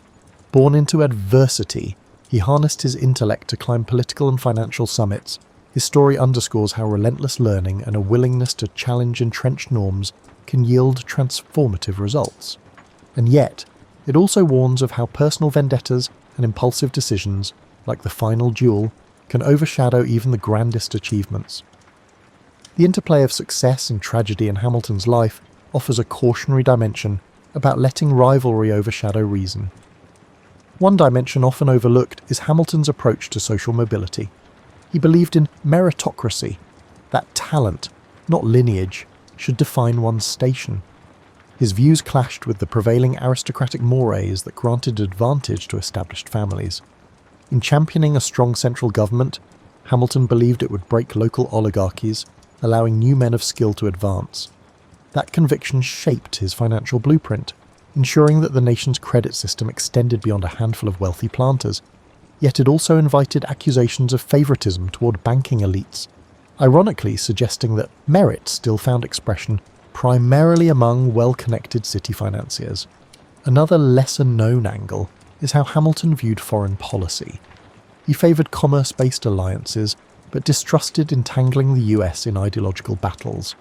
While acknowledging Britain as a trade partner, despite the rancour left from the Revolution, he saw stable trade routes as essential for revenue and global standing. Jefferson and Madison criticised the strategy as an over-cosy approach with a recent foe, but Hamilton saw post-war British power as a practical anchor for commercial expansion. In this sense, his realism overshadowed older resentments. That stance was a harbinger for how modern states weigh economic ties against historic grievances. Additionally, Hamilton's personal style at social gatherings and in daily interactions reveals a man who could be both charmingly eloquent and abrasively direct. Contemporaries described him as intense, with a quick mind that occasionally battered conversation partners. He thrived on intellectual debate. Some say he embraced confrontation to refine ideas, yet this habit might have contributed to the accumulation of enemies, culminating in the fateful spat with Burr. In an era where honour was a cornerstone of social standing, Hamilton's cutting wit proved a dangerous asset. At home, Hamilton and Eliza raised a growing family. Though tragedies struck, the death of their son Philip in a duel reminiscent of his father's fierce approach to personal disputes. This sorrow weighed heavily on Hamilton, intensifying his reflection on the code of honour. Paradoxically, he still ended up abiding by that same code, accepting Burr's challenge. The duality of a brilliant mind trapped by the period's social norms emerges starkly in these personal heartbreaks. For modern readers, the scenario underscores how societal expectations can override individual caution, even for a pragmatic statesman. Examining Hamilton's religious evolution is another nuanced topic. Late in life, particularly after Philip's death, he re-engaged with spiritual considerations. While not as devout as John Jay or Patrick Henry Hamilton, expressed his belief that moral frameworks were crucial to stable governance. Some scholars see a near return to Christian orthodoxy in his final years, overshadowing the earlier secular aura. This dimension of moral or religious introspection is overshadowed in many popular accounts that focus on battles of finance or partisanship. Lastly, the robust myth-making around Hamilton in the 21st century, particularly following a certain successful musical, reflects how malleable historical figures can become, for decades overshadowed in public memory. Hamilton found new admirers enthralled by his underdog narrative. The musical drew from historical sources, but adapted them for modern audiences, highlighting themes of immigration, ambition, and the forging of identity. Meanwhile, professional historians maintain a more measured stance, acknowledging the genius behind the Bank and the Federalist Papers, but also the moral complexities, involvement in a scandalous Reynolds affair, the backing of harsh policies like the Alien and Sedition Acts, and the overshadowed complicity in a system that tolerated slavery. Hence, Hamilton's life embodies many contradictions. Hamilton was a brilliant champion of American finance, an immigrant success story, and a defender of robust national institutions, yet he was also entangled in political vendettas, personal heartbreak, and moral ambiguities. The lethal code of personal honour of the era brought him down from the pinnacle of policy influence. Contemporary observers can glean from his saga how vision, intellect, and determination can reshape a society, while cautioning that untempered ambition and rivalry risk overshadowing even the grandest legacies. In the modern mosaic of American history, Alexander Hamilton occupies a unique niche, straddling realms of finance, politics, and personal drama. Behind the scenes, he shaped the national domain by delivering pragmatic solutions to fundamental questions about governance and economy. Yet his flamboyant final act, the duel with Aaron Burr, long overshadowed the breadth of his achievements. Over the past 2 centuries, the perception of Hamilton has fluctuated between critical wariness and near-heroic adulation, leading to a re-examination that highlights his full complexity. For many decades, Hamilton served as a reference point for strong central governance. In debates about tariffs, internal improvements, and the role of a national bank, legislators invoked his name. The Hamiltonian vision signified a dynamic, industrializing America that invests in large-scale infrastructure and cultivates a robust bond market. Opponents retorted that such policies undercut local autonomy, echoing Jeffersonian concerns about overreach. This cyclical debate recurs whenever the nation confronts a crisis or looks to expand federal influence, be it in responding to economic depressions or modern financial bailouts. Among scholars, Hamilton's contribution to the Federalist remains a crowning literary feat. Essays like Federalist No. 78 shape the judiciary's conceptual role, championing judicial independence and the power of constitutional review. Federalist No. 84 argued that enumerating rights might risk constraining them, though ironically, the Bill of Rights was soon appended to the Constitution anyway. Such works left a lasting intellectual deposit, frequently cited in Supreme Court decisions. The interplay between Hamilton's preference for strong federal courts and modern jurisprudence reveals the longevity of his influence. Public interest soared anew in the 21st century, with a popular musical recasting Hamilton as a hip, scrappy immigrant shaping the nation's destiny. That retelling, blending hip-hop and historical references, stoked fresh curiosity about details of his Caribbean youth, the heartbreak of losing his mother, and the unexpected mentorship from merchants. It also reintroduced figures like John Laurens, Hercules Mulligan, or Elizabeth Schuyler to mainstream conversation. This phenomenon demonstrates how historical figures can be revived and reinterpreted to speak to current cultural dialogues about immigration, representation, and the forging of American identity. That said, the musical's creative liberties overshadow certain complexities. For instance, the deeper tensions around slavery, or Hamilton's relationship with Haitian independence. Yet it undeniably catapulted him back into the public eye. Critically, modern reflection contends with Hamilton's stance on slavery. Though personally not an owner of large plantations, he married into a family that benefited from enslaved labour. He opposed the international slave trade, but was less vocal about immediate abolition. Some historians see him as moderately anti-slavery in principle, yet overshadowed by the era's political constraints. This mild stance differs from the fervour of an abolitionist. highlighting that even bright minds can compromise on pressing moral issues for perceived political necessity. Another puzzle is how Hamilton would respond to the subsequent expansions. He died before industrialization truly took flight or the question of slavery overtook national politics. Would he have advocated for federal solutions to keep the Union intact in the 1850s? Or would he have favoured more localised, pragmatic deals? The counterfactual is tantalising but unanswerable. Like many founders, his ideas formed the skeleton for future developments, but subsequent generations moulded them to new contexts. Finally, Hamilton's personal letters, uncovered in archives over time, reveal the emotional complexity behind the confident public persona. He could be warm, witty, or scathing, anxious about respect and standing. The spectre of orphanhood never fully left him. A sense of precariousness pervaded his ambition. He engaged in verbal battles with the press, establishing a partisan strategy. The Reynolds affair, in which he admitted to an extramarital relationship, tarnished his moral standing yet underscored his willingness to publicly confess in a swirl of political blackmail. All these episodes illustrate a founder who was no pristine statue, but a flawed participant in the messy birth of a republic. In sum, Alexander Hamilton's Odyssey stands as an emblem of America's early audacity, someone forging national frameworks with unstoppable fervour, bridging personal adversity and political upheaval. He hammered out financial machinery that stabilised a precarious union, wrote constitutional commentaries that guided centuries of legal thought, and valiantly served in war, only to be undone by personal vendetta in a misguided duel.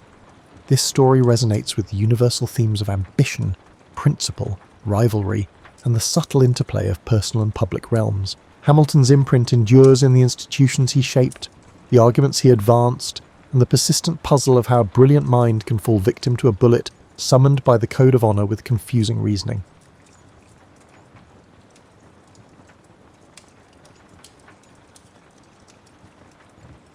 Imagine yourself standing in a Victorian library on a rainy London afternoon in 1864. Gas lamps cast warm pools of light across mahogany tables stacked with leather-bound volumes. Outside, the city hums with the energy of an empire at its peak, but in here, you're surrounded by maps. Beautiful, intricate maps that are simultaneously masterpieces and confessions of ignorance. These maps show something our modern world has lost: genuine mystery. Vast portions of the Indian Ocean appear as blank blue expanses, interrupted only by scattered islands whose interiors remain unexplored. Madagascar looms like a green question mark off the African coast. The islands of Indonesia and Melanesia scatter across the sea like puzzle pieces from different boxes, their relationships to each other unclear and tantalising. You're living in an era when a gentleman naturalist could still discover entirely new species on a weekend collecting trip, when expeditions regularly returned with creatures that seemed to belong in mythology rather than natural history museums. Charles Darwin has recently published his revolutionary theory, and the world of science is reeling from the implications. If species could change over time, if life itself was not fixed but fluid, then what else might be possible?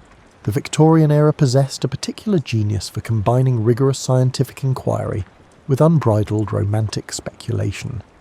These were people who would spend decades cataloguing beetle specimens, while simultaneously believing that fairies might inhabit their gardens. This combination of careful observation and wild imagination created the perfect conditions for myths to take root in scientific soil. The maps you're studying show something puzzling. Certain plants and animals appear in places they have no business being. Lemurs, those wide-eyed primates with their haunting calls and ghostly movements, live in Madagascar. Yet their closest relatives aren't in nearby Africa, but thousands of miles away in India and Southeast Asia. It's as if someone had scattered them across the ocean deliberately, like seeds from a cosmic hand. Fossils present even stranger mysteries. The Glossopteris fern, which anyone can recognise from its distinctive tongue-shaped leaves, appears in rocks across South America, Africa, India, and Australia. It's the botanical equivalent of finding your house key simultaneously in London, Cairo, Mumbai, and Sydney. Something doesn't add up, and Victorian scientists knew it. The standard explanation that these species had somehow walked or swum across thousands of miles of open ocean seemed absurd even to 19th century minds. Lemurs are decent climbers but notoriously poor swimmers. The Glossopterus fern produces seeds far too heavy to blow across oceans on the wind. Yet there they were, separated by impossible distances, clearly related but impossibly divided. This was the scientific puzzle that would give birth to Lemuria. But to understand how that happened, you need to appreciate the Victorian mindset that saw patterns in everything, and believed that every mystery had a solution, even if that solution required imagining entire continents into existence. The 19th century was also a time when the Earth itself seemed younger and more malleable. Geologists were just beginning to understand the planet's true age, which was considerably older than the biblical calculations that had previously dominated Western thought. But they still imagined the Earth as a cooling sphere, contracting like a drying apple, with its surface wrinkling into mountains and valleys as it shrank. This contraction theory suggested that the planet's geography might have been very different in the past. Perhaps land bridges had connected continents that now stood separate. Perhaps entire land masses had sunk beneath the waves as the Earth contracted, taking their flora and fauna with them. The idea wasn't just speculation. It seemed to follow logically from the best understanding of planetary formation available at the time. Into this atmosphere of scientific inquiry and creative theorising stepped a British zoologist named Philip Sclater, who was about to name something that didn't exist and, in doing so, create a legend that would outlive his actual scientific contributions. Philip Sclater was, by all accounts, a thoroughly respectable Victorian scientist. He wasn't a wild-eyed mystic or a romantic dreamer. He was a Fellow of the Royal Society, a serious zoologist with impeccable credentials, and a particular interest in the geographical distribution of species, the kind of man who wore proper suits to dinner and catalogued specimens with meticulous care. In 1864, Sclater published a paper with the rather dry title The Mammals of Madagascar, which addressed the lemur problem we discussed earlier. His solution was elegantly simple. What if Madagascar and India had once been connected by a land bridge, or, better yet, were fragments of a larger landmass that had since subsided into the ocean? This hypothetical continent needed a name, and Sclater chose Lemuria after the lemurs whose distribution had inspired the theory. It was meant to be a strictly scientific term, describing a purely geological hypothesis. Sclater imagined Lemuria as a long-vanished connection between continents, a bridge that had allowed species to spread and then disappeared, leaving only scattered populations on isolated lands. The beauty of Sclater's theory was that it explained so much with a single hypothesis. The distribution of lemurs, the presence of similar rock formations across distant lands, and the fossil record that suggested tropical forests in places now divided by ocean, all of it made sense if you accepted that the Indian Ocean had once contained substantial land masses. Other scientists quickly embraced and expanded Sclater's idea. Ernst Haeckel, a German biologist and passionate advocate of Darwin's evolutionary theory, incorporated Lemuria into his understanding of human origins.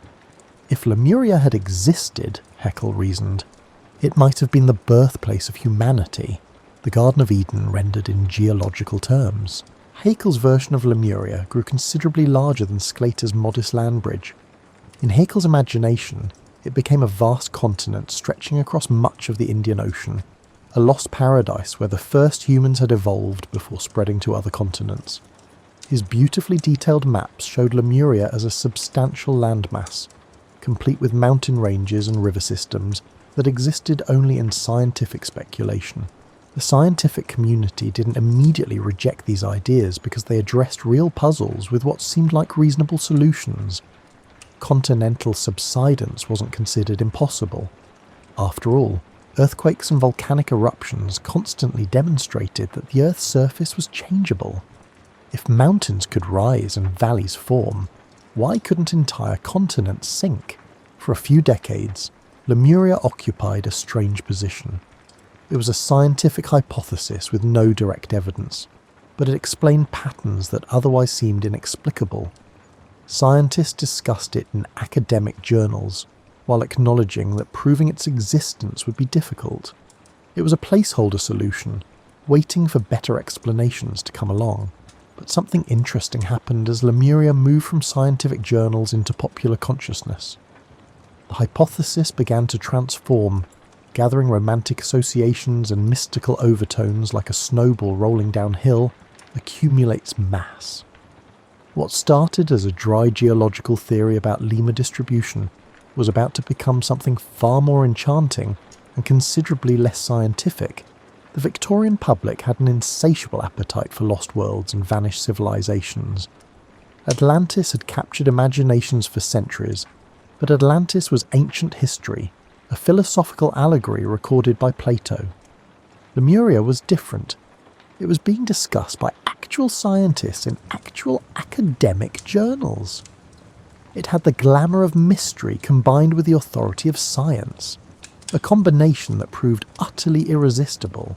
Popular magazines began publishing articles about Lemuria, each iteration adding new details and expanding the story. What if Lemuria hadn't just been a land bridge but a genuine continent with its own ecology, its own landscapes, and perhaps even its own civilizations? The scientific hypothesis was becoming a myth in real time, and you could almost watch it transform if you track the publications chronologically. By the 1870s, Lemuria had escaped the confines of zoological journals entirely. It was appearing in spiritualist literature, in speculative histories, and in romantic poetry. The lost continent was taking on a life of its own, and that life would prove far more durable than its scientific origins. Picture yourself now in a Victorian drawing room, this time in the evening, with heavy curtains drawn against the London fog. Candles flicker on the mantelpiece, and a group of well-dressed ladies and gentlemen sit in a circle, holding hands around a table. This is a séance, one of thousands conducted across Europe and America in the late 19th century, when spiritualism wasn't considered fringe but fashionable. The Victorian era was experiencing a spiritual crisis. Darwin's theory of evolution had shaken traditional religious certainty. Industrialization was transforming agrarian societies into urban landscapes, where ancient rhythms of life no longer applied. People felt unmoored, searching for meaning in a world that seemed increasingly mechanical and purposeless. Into this uncertainty stepped a remarkable woman named Helena Petrovna Blavatsky, known to everyone as Madame Blavatsky. She was, depending on your perspective, either a brilliant mystic or a talented charlatan, possibly both. Born in Russia, widely travelled, and possessed of enormous charisma and questionable ethics, Blavatsky founded the Theosophical Society in 1875 with the goal of exploring the hidden wisdom supposedly underlying all religions. Blavatsky had a genius for synthesis, combining elements of Hinduism, Buddhism, Western occultism, and contemporary science into a grand narrative that appealed to Victorian seekers. Her magnum opus, The Secret Doctrine, published in 1888, presented a vast cosmology involving root races, spiritual evolution, and crucially for our story, lost continents. In Blavatsky's telling, Lemuria became far more than a zoological hypothesis.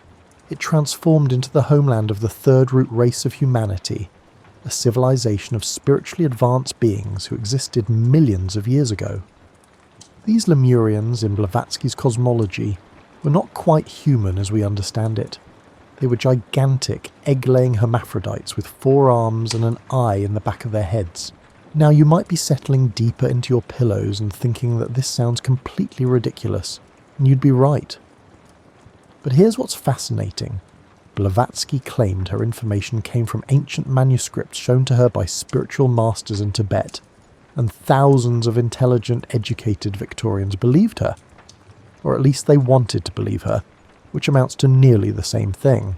The Theosophical Lemuria bore almost no resemblance to Sclater's modest land bridge. It stretched across vast portions of the Pacific and Indian Oceans, encompassing everything from Madagascar to Easter Island. Its civilization predated any known human culture, and its inhabitants possessed powers that made modern humans seem like pale shadows of former glory.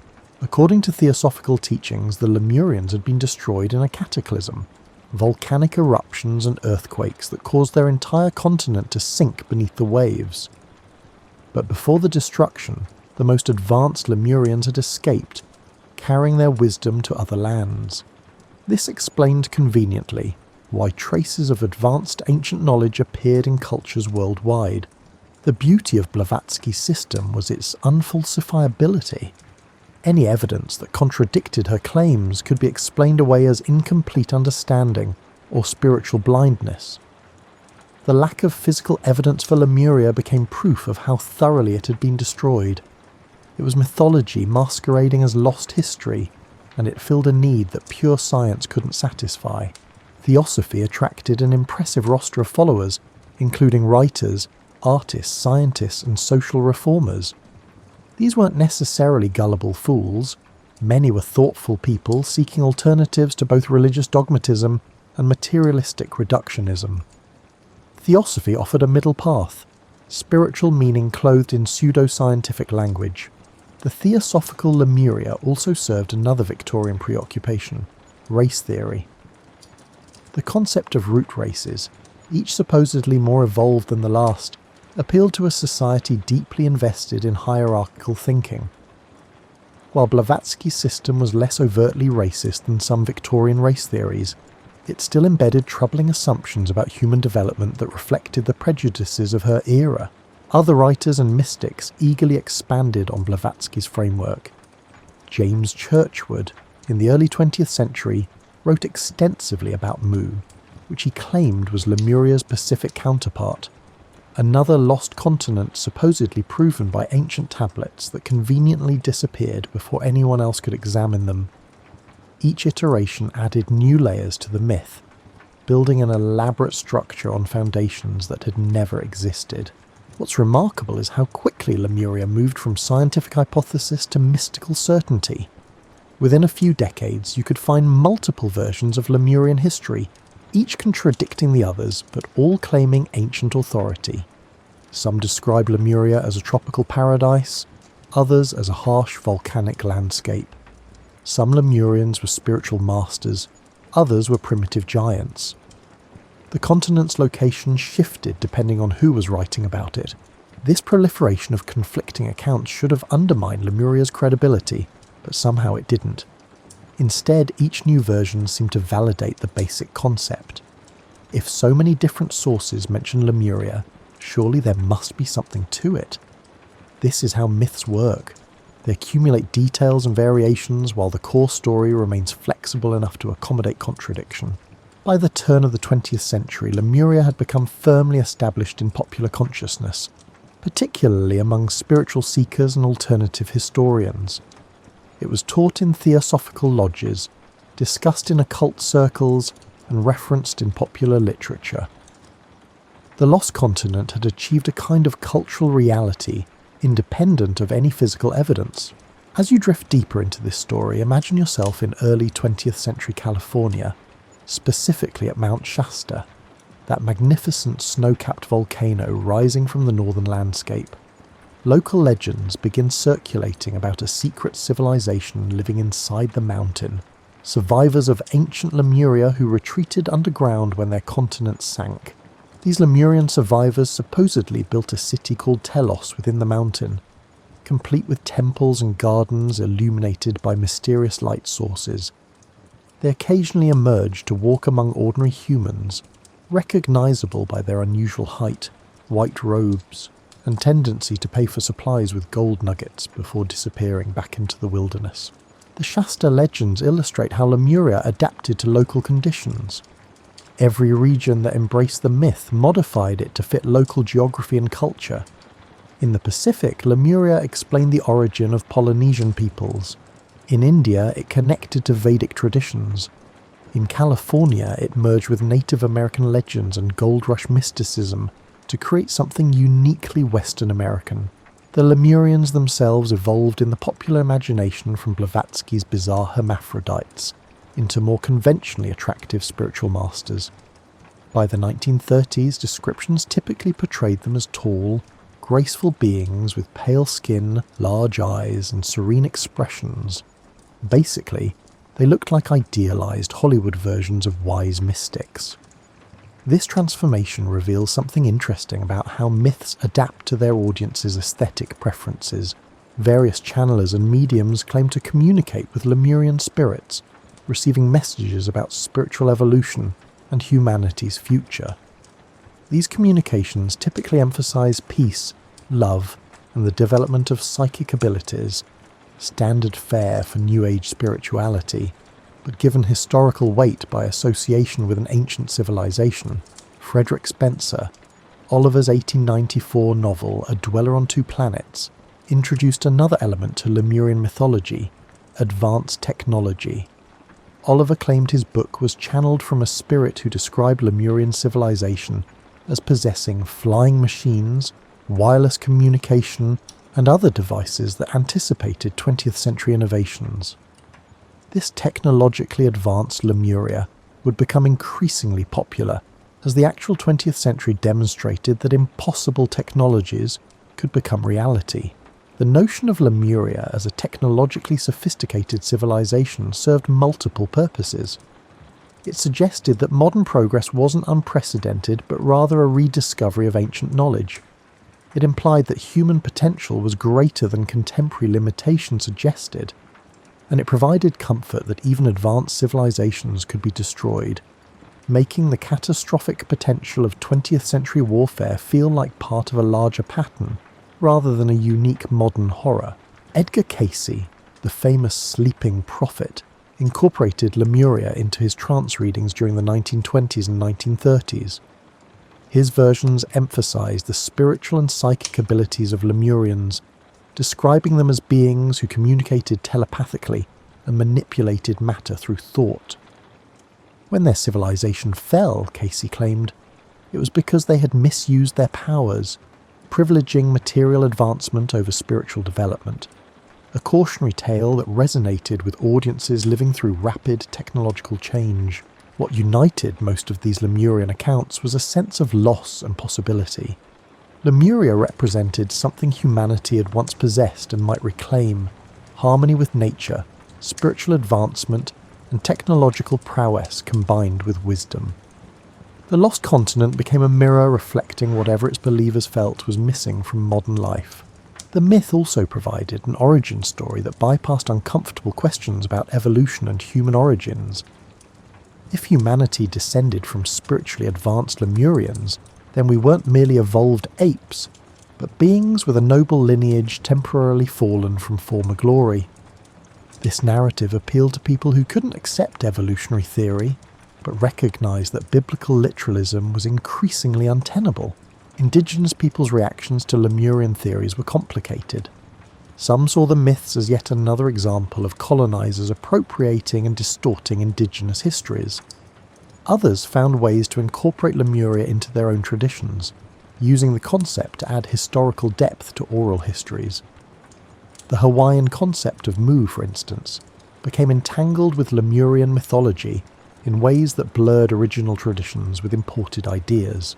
By mid-century, Lemuria had become something like King Arthur's Camelot.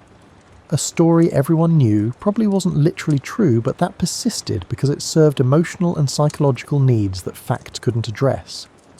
People wanted to believe in lost golden ages and hidden wisdom, in the possibility that somewhere, beneath the ocean's surface or inside mountains, traces of humanity's nobler past endured. The irony is that while mystics and channelers were elaborating increasingly baroque visions of Lemurian civilization, actual scientists were developing theories that would completely eliminate any need for Lemuria's existence. The solution to the puzzles that had inspired Sclater's original hypothesis was emerging, but it would take decades for that solution to become widely accepted. Let's shift our scene now to 1912, to a meeting of the German Geological Society, where a meteorologist named Alfred Wegener is presenting a theory so radical that most of his colleagues think he's lost his mind. Wegener is proposing that continents move, not slowly settling or rising, but actually drifting across the Earth's surface like massive rafts floating on a denser layer below. Wegener has noticed the same puzzles that inspired Lemuria, matching fossils on different continents, similar rock formations separated by oceans, and coastlines that fit together like jigsaw pieces. But instead of imagining vanished land bridges, he's proposing something far more revolutionary. All the continents he suggests were once joined in a single supercontinent, he calls it Pangaea, that has since split apart and drifted to their current positions. The reaction from the geological establishment is swift and brutal. Continental drift seems physically impossible. What force could move entire continents? How could solid rock flow like liquid? Wegener can't answer these questions satisfactorily, and his theory is largely dismissed as imaginative speculation unsupported by mechanism. Here's what's fascinating. Wegener's evidence for continental drift was actually stronger than any evidence for Lemuria had ever been. He could show matching rock layers, identical fossils, and even glacial patterns that made sense, only if continents had once been connected differently. Yet the scientific community rejected his well-evidenced theory. While some of those same scientists had previously entertained the essentially evidence-free notion of sunken continents. This reveals something important about how scientific acceptance works. It's not just about evidence, but about whether a theory fits within acceptable frameworks. Land bridges and subsiding continents fit Victorian assumptions about how the Earth worked. Moving continents didn't. So despite better evidence, continental drift languished in scientific purgatory for decades. But Wegener's theory had planted a seed. Other researchers began finding supporting evidence. Paleomagnetic studies, examining the magnetic orientation of ancient rocks, showed that continents must have moved relative to the magnetic poles. Mapping the ocean floor revealed mid-ocean ridges and deep trenches that suggested active geological processes. The real breakthrough came in the 1960s with the development of plate tectonics theory. Scientists realised that the Earth's surface consists of massive rigid plates, floating on a partially molten layer beneath. These plates move, driven by convection currents in the Earth's mantle. Where plates separate, new crust forms. Where they collide, mountains rise, or one plate subducts beneath another. Plate tectonics explained everything that Lemuria had been invented to explain, but it did so with actual evidence and testable mechanisms. The matching fossils on different continents. They weren't separated by a sunken land bridge, but by continents that had split apart. The distribution of lemurs. Madagascar had separated from India millions of years ago, when Africa and the Indian subcontinent were parts of Gondwana, a southern supercontinent. Suddenly, Lemuria became scientifically unnecessary. The puzzles that had inspired Sclater's original hypothesis now had a better explanation, one supported by evidence from ocean floor mapping, earthquake patterns, volcanic activity, and the continuing movement of continents that could be measured with precision instruments. You might think this would have killed the Lemuria myth, but mythology doesn't die just because science provides better explanations. Myths persist because they serve needs that transcend factual accuracy. While geologists abandoned Lemuria, mystics and alternative historians clung to it with renewed fervour, often claiming that mainstream science was suppressing evidence, or that spiritual truth transcended mere physical facts. The scientific abandonment of Lemuria actually freed the myth to become more elaborate. Without the constraint of needing to fit geological evidence, Lemurian enthusiasts could imagine whatever they wanted. The lost continent migrated between oceans depending on who was writing about it. Its civilization's technology became increasingly anachronistic and impossible. The reasons for its destruction multiplied and diverged. Modern geology can now map the ocean floor with extraordinary precision. We've sent submarines to the deepest trenches and used sonar to create detailed topographical maps of underwater terrain. There's nowhere for a continent-sized landmass to hide. The Indian Ocean floor shows the expected patterns of plate tectonics, spreading ridges, subduction zones and volcanic chains, but no evidence of recent continental subsidence. Yet this definitive absence of evidence hasn't eliminated belief in Lemuria. Instead, believers have adapted their claims. Maybe Lemuria existed so long ago that geological processes have erased all traces. Maybe it was in a different ocean than originally thought. Maybe it wasn't a physical continent but an astral realm that existed on a different plane of reality. The myth simply evolves to survive, demonstrating impressive adaptability. The transformation of Lemuria from scientific hypothesis to disproven theory to persistent myth illustrates something important about how knowledge works. Scientific theories are provisional. They stand until better explanations emerge, then gracefully retire. Myths are different. They're not about explaining physical reality, but about meeting psychological and emotional needs. Disproving a myth's literal truth doesn't eliminate those needs. For scientists, plate tectonics replacing Lemuria represents progress, better understanding built on evidence. For believers, science's rejection of Lemuria might represent closed-mindedness or the limitations of materialistic thinking. These groups are essentially speaking different languages, pursuing different goals, and measuring success by different standards. The story of Lemuria's scientific demise is actually a success story for science, a demonstration of how the scientific method eventually arrives at better explanations by following evidence wherever it leads. But it's simultaneously a demonstration of science's limits. Science can explain physical processes, but it can't necessarily satisfy human yearning for lost golden ages or connections to ancient wisdom. As you settle more comfortably into your blankets, let's explore how Lemuria escaped the confines of both scientific journals and occult societies to become a presence in art galleries, bookstores, and eventually movie theatres. The Lost Continent proved irresistible to artists and writers because it offered something precious, a blank canvas. Unlike actual historical civilizations that come burdened with inconvenient facts, Lemuria could be whatever an artist needed it to be. It was Eden without biblical constraints, Atlantis without Plato's philosophical baggage, a lost world limited only by imagination. Science fiction writers were particularly drawn to Lemurian themes. Abraham Merritt's 1919 novel The Moon Pool featured hidden Lemurian ruins in Micronesia, complete with ancient technology and otherworldly beings. His lush, dreamlike prose transformed Lemuria from an abstract concept into a visceral experience. You could almost smell the tropical flowers and feel the humid air of his lost world.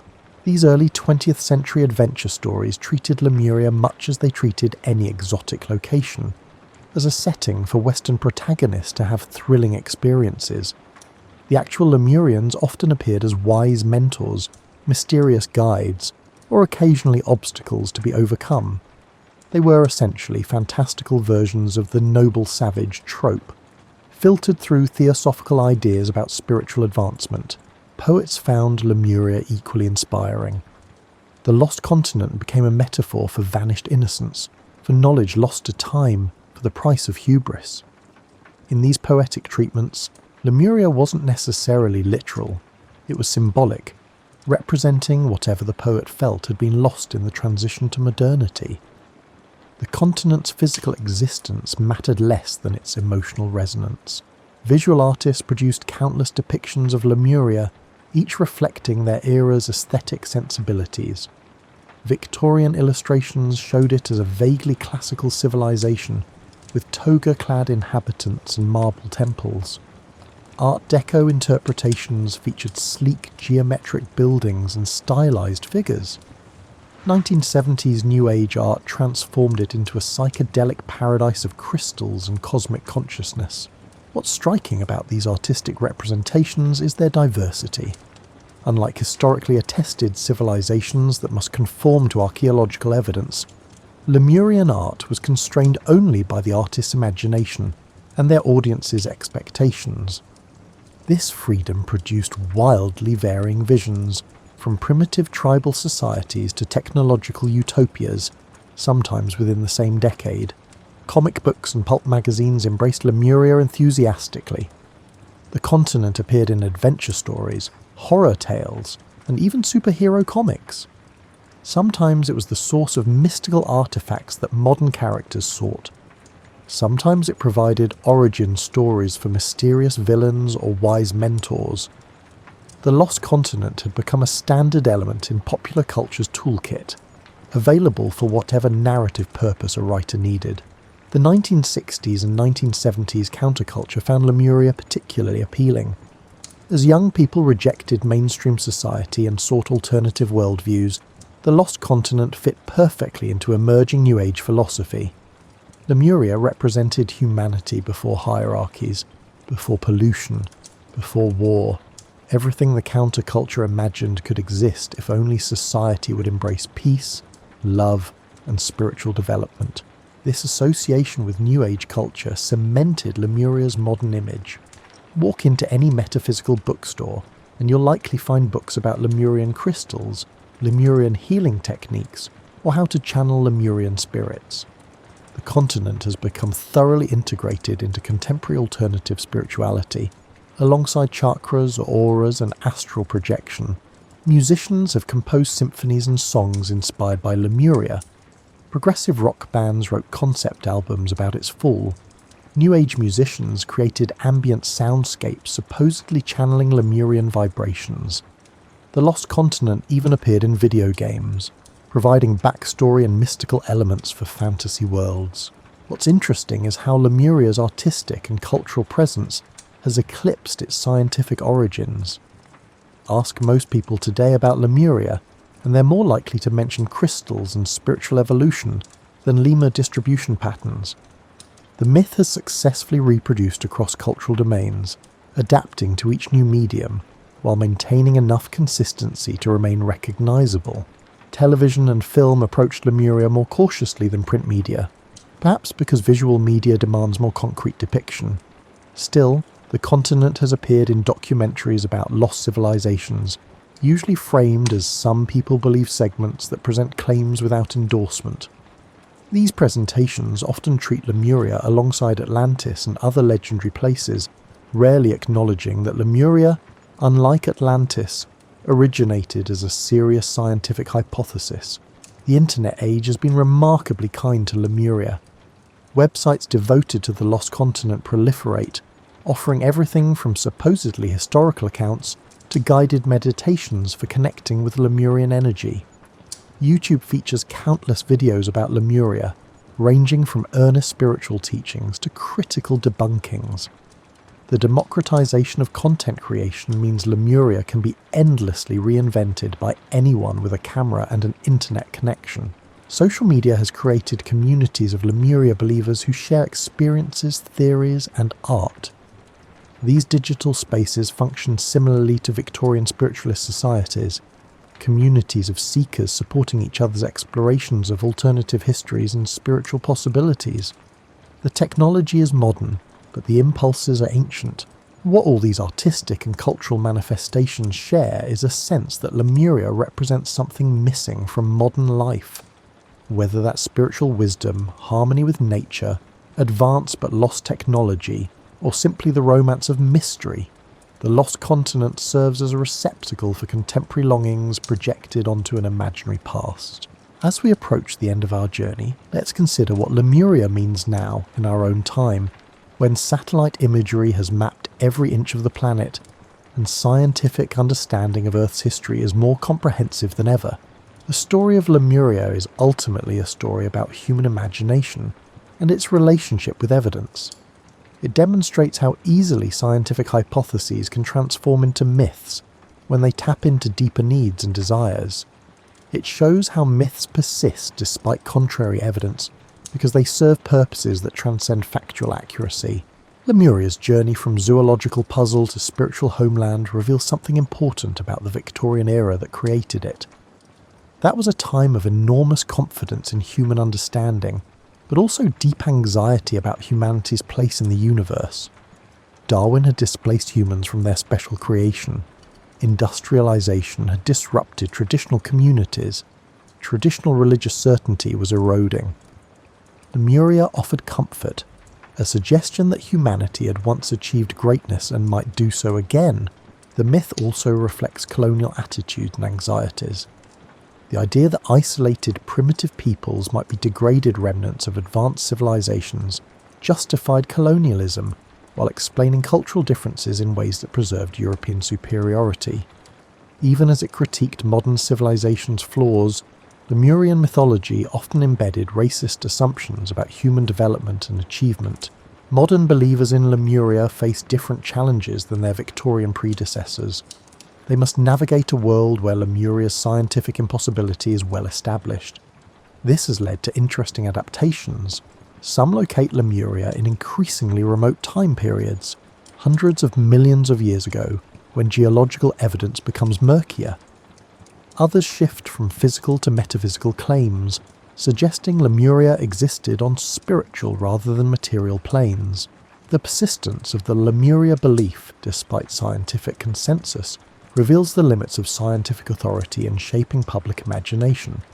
Science can establish facts about the physical world, but it cannot dictate what stories people find meaningful or what beliefs serve their psychological needs.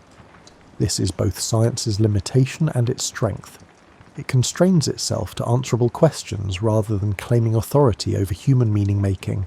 Lemuria has also become a case study in how to approach dubious claims without dismissing the people who hold them. Skeptics who simply mock Lemuria believers often miss the opportunity to understand why the myth remains appealing. The lost continent addresses real needs, for wonder, for connection to something greater than oneself, and for alternatives to materialistic reductionism.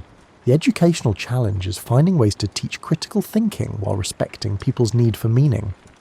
Explaining why Lemuria is geologically impossible is relatively straightforward.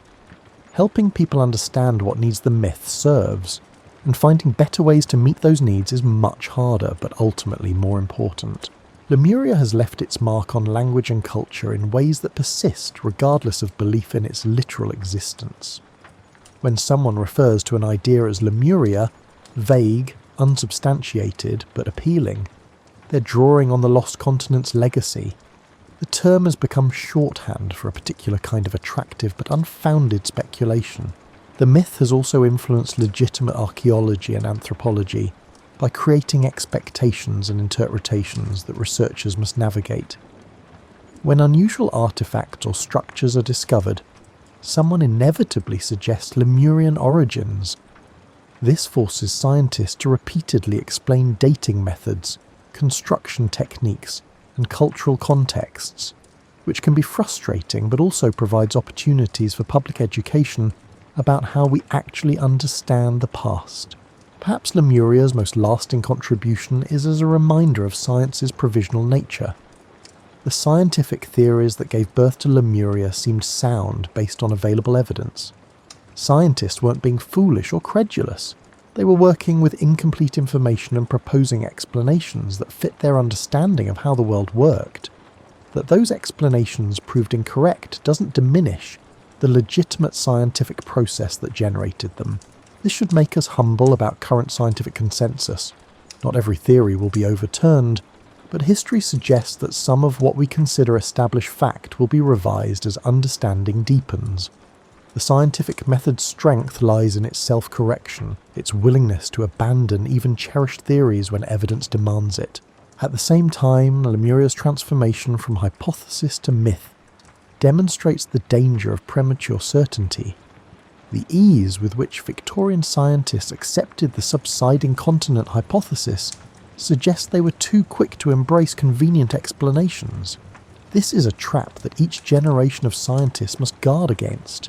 The temptation to accept explanations that fit expectations rather than demanding rigorous proof. For believers in Lemuria, the myth offers something science cannot, a sense of enchantment in a disenchanted world.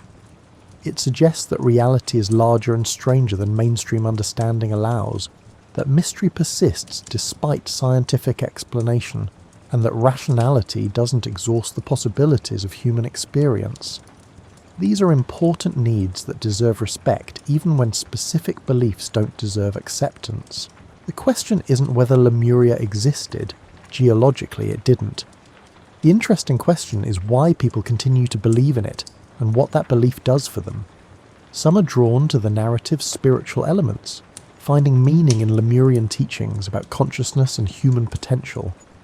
Others appreciate the myth's critique of modern civilization, using Lemuria as a lens for examining what contemporary society might be missing. Young people today discovering Lemuria often approach it differently than earlier generations. Many treat it as aesthetic inspiration, Lemurian imagery for art, music or fashion, without committing to literal belief. This ironic or aesthetic appropriation represents another evolution of the myth, one that values Lemuria's imaginative power while acknowledging its factual problems. As you prepare for sleep, consider this. Lemuria never existed as a physical place, but it exists very much as an idea. Maps showing its location have influenced thought and culture for over a century. Books describing its civilization line library shelves. Art depicting its landscapes hangs in galleries. The lost continent is imaginary, but its effects are real. This paradox, that fictional places can have genuine consequences, tells us something profound about human nature. We are storytelling creatures who create meaning through narrative. Facts matter, but stories matter too, and sometimes they matter in different ways. The blank spaces on those Victorian maps weren't really blank. They were full of possibility. When explorers finally mapped those spaces and found only water, coral reefs and volcanic islands, they eliminated geographical mystery but couldn't eliminate the human need for wonder. Lemuria filled that need, and when physical geography could no longer accommodate it, the myth simply migrated to other territories, the distant past, alternative dimensions, spiritual realms. Your own life probably contains equivalent blank spaces, periods you don't fully remember, possibilities not pursued, futures that might have been. Like Victorian cartographers filling unknown oceans with speculative continents, you've probably populated your blank spaces with imagined what-ifs and might-have-beens. This isn't foolishness, it's imagination, and imagination is as fundamental to human nature as reason. The story of Lemuria teaches us to hold our certainties lightly. The Victorian scientists who proposed sunken continents weren't stupid. They were working with incomplete information and doing their best to explain genuine mysteries. The mystics who elaborated the myth weren't all frauds. Many genuinely sought meaning in a world that seemed increasingly meaningless. Even modern believers in Lemuria aren't necessarily credulous. They're often thoughtful people who've decided that spiritual truth and scientific fact operate in different domains. This doesn't mean all beliefs are equally valid, or that we should abandon critical thinking. Scientific evidence clearly demonstrates that no continent-sized landmass has subsided in the Indian or Pacific Ocean within the time frame relevant to human evolution. Plate tectonics explains the distribution of species and geological formations without requiring lost continents. These facts matter, and respecting evidence matters, but facts don't exhaust reality. The human need for wonder, for connection to something greater than ourselves, for narratives that give life meaning, these are also real. Lemuria persists not because evidence supports it, but because it addresses needs that evidence cannot satisfy. Understanding this helps us appreciate why myths endure and what purposes they serve. The 21st century presents us with fewer geographical blank spaces than the Victorians enjoyed, but we've discovered new realms of mystery. The ocean depths remain largely unexplored. The quantum realm behaves in ways that defy intuition. Consciousness itself remains mysterious despite advances in neuroscience. Perhaps these modern mysteries will inspire new myths, new Lemuria suited to contemporary needs. What we can learn from Lemuria's story is the importance of distinguishing between different kinds of truth. Scientific truth, based on evidence and testing, tells us what physically exists. Mythological truth, based on meaning and narrative, tells us what we need psychologically and spiritually. The problems arise when we confuse these categories, when myths claim scientific authority they don't have, or when science claims to answer questions beyond its scope. A mature relationship with beliefs like Lemuria involves appreciating what they offer while acknowledging what they lack. You can find meaning in Lemurian mythology's emphasis on spiritual development without believing in literal Lemurian civilizations. You can use the myth as inspiration for art or meditation without making factual claims about geography. This both respects the myth's power and maintains intellectual honesty.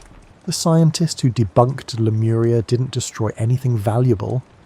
They clarified our understanding of Earth's actual history, which is fascinating enough without fictional continents. The real story of Gondwana breaking apart, of India colliding with Asia to create the Himalayas, of Australia drifting north while carrying its unique marsupial fauna, this is genuinely wondrous. We don't need imaginary continents when actual geological history is so remarkable. Yet something is lost when we eliminate all mystery, when every blank space gets filled with verified facts. The tension between knowledge and wonder, between explanation and enchantment, is one that each generation must navigate for itself. Perhaps the healthiest approach is maintaining both.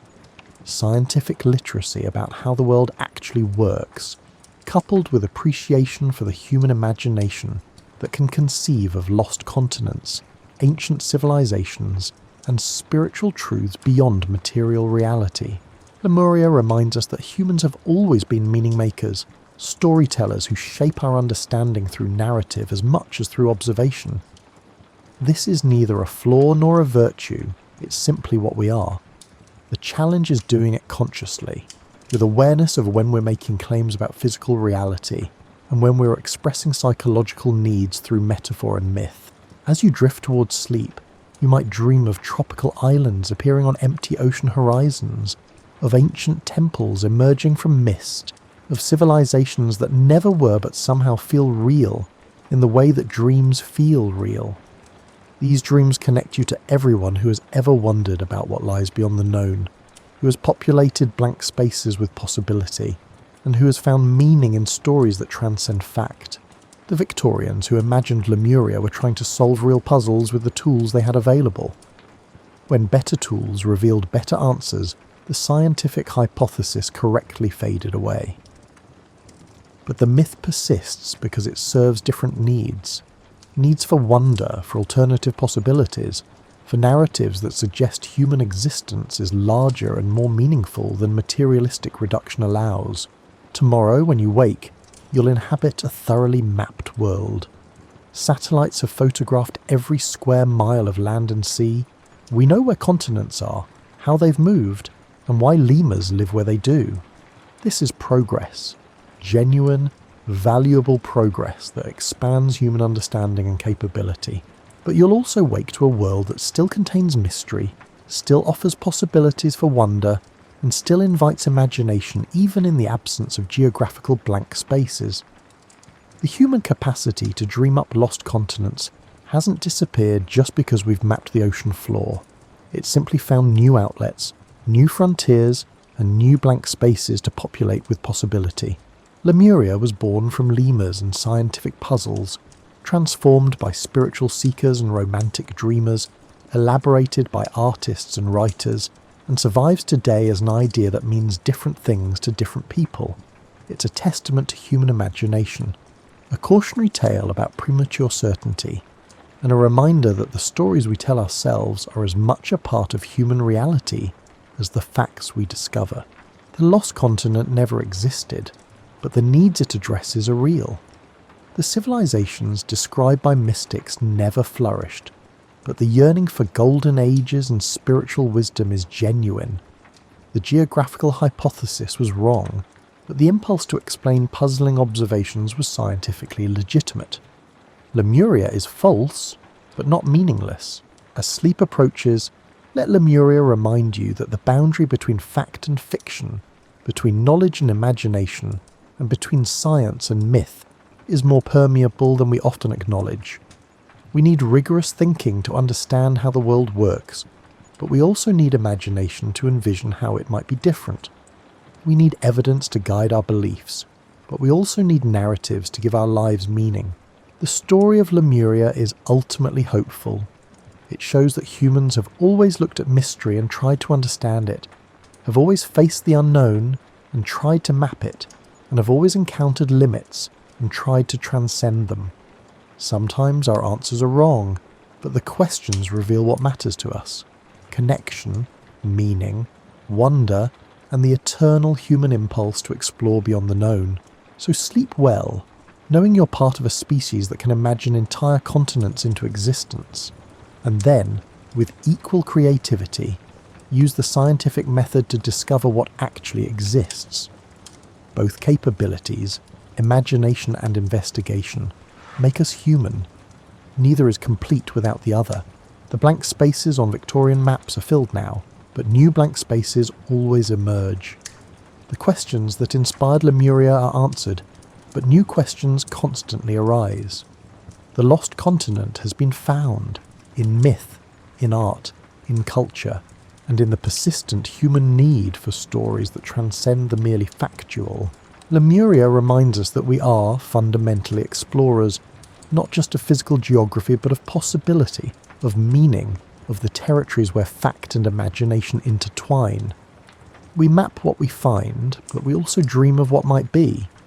We correct our mistakes, but we never stop creating new visions. And perhaps that's the truest legacy of Lemuria.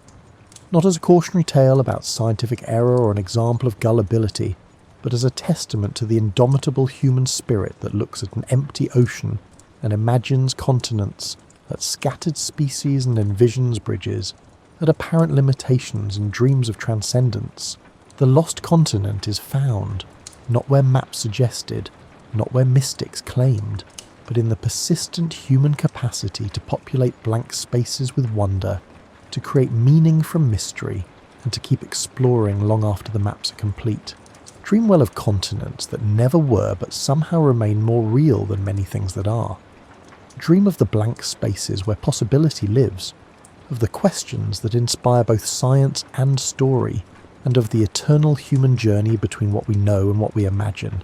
For in the end, Lemuria teaches us this: the maps we make of the world matter, but so do the maps we make of meaning. Physical geography constrains where continents can be, but imagination has no such limits. Reality defines what is, but humans have always been more interested in what could be, what might have been, and what stories we tell ourselves about both. So rest now in this thoroughly mapped world that still contains infinite mystery, this evidence-based reality that still accommodates wonder, this scientific age that still needs myth. Lemuria is gone, or rather never was, but its legacy endures in every human who looks at the unknown and dares to imagine. Sweet dreams of lost worlds and found wisdom, of blank spaces filled with possibility, of the eternal dance between knowledge and wonder that makes us human. The continent may be lost, but the capacity to dream it into being, and then to seek truth about what actually is, remains our most distinctly human inheritance.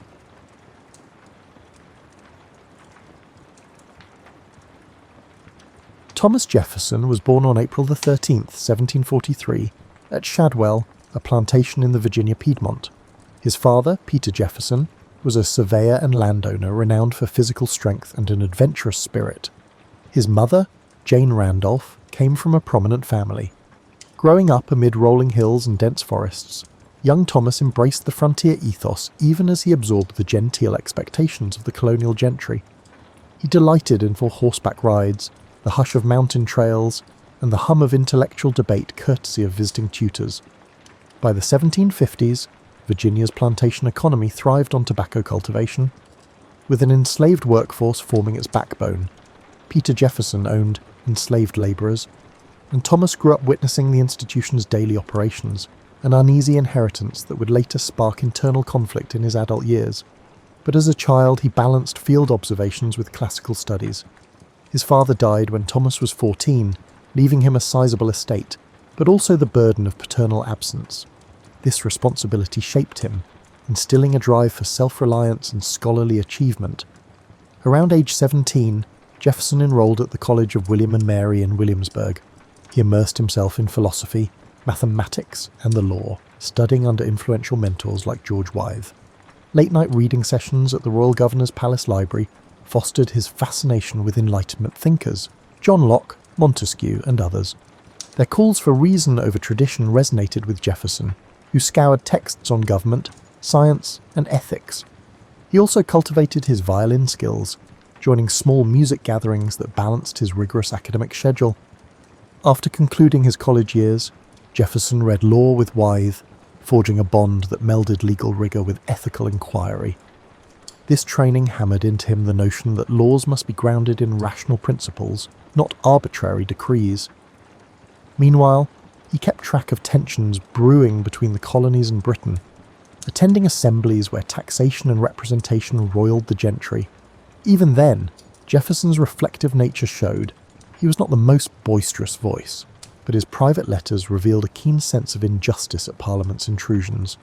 By 1767, he began practicing law.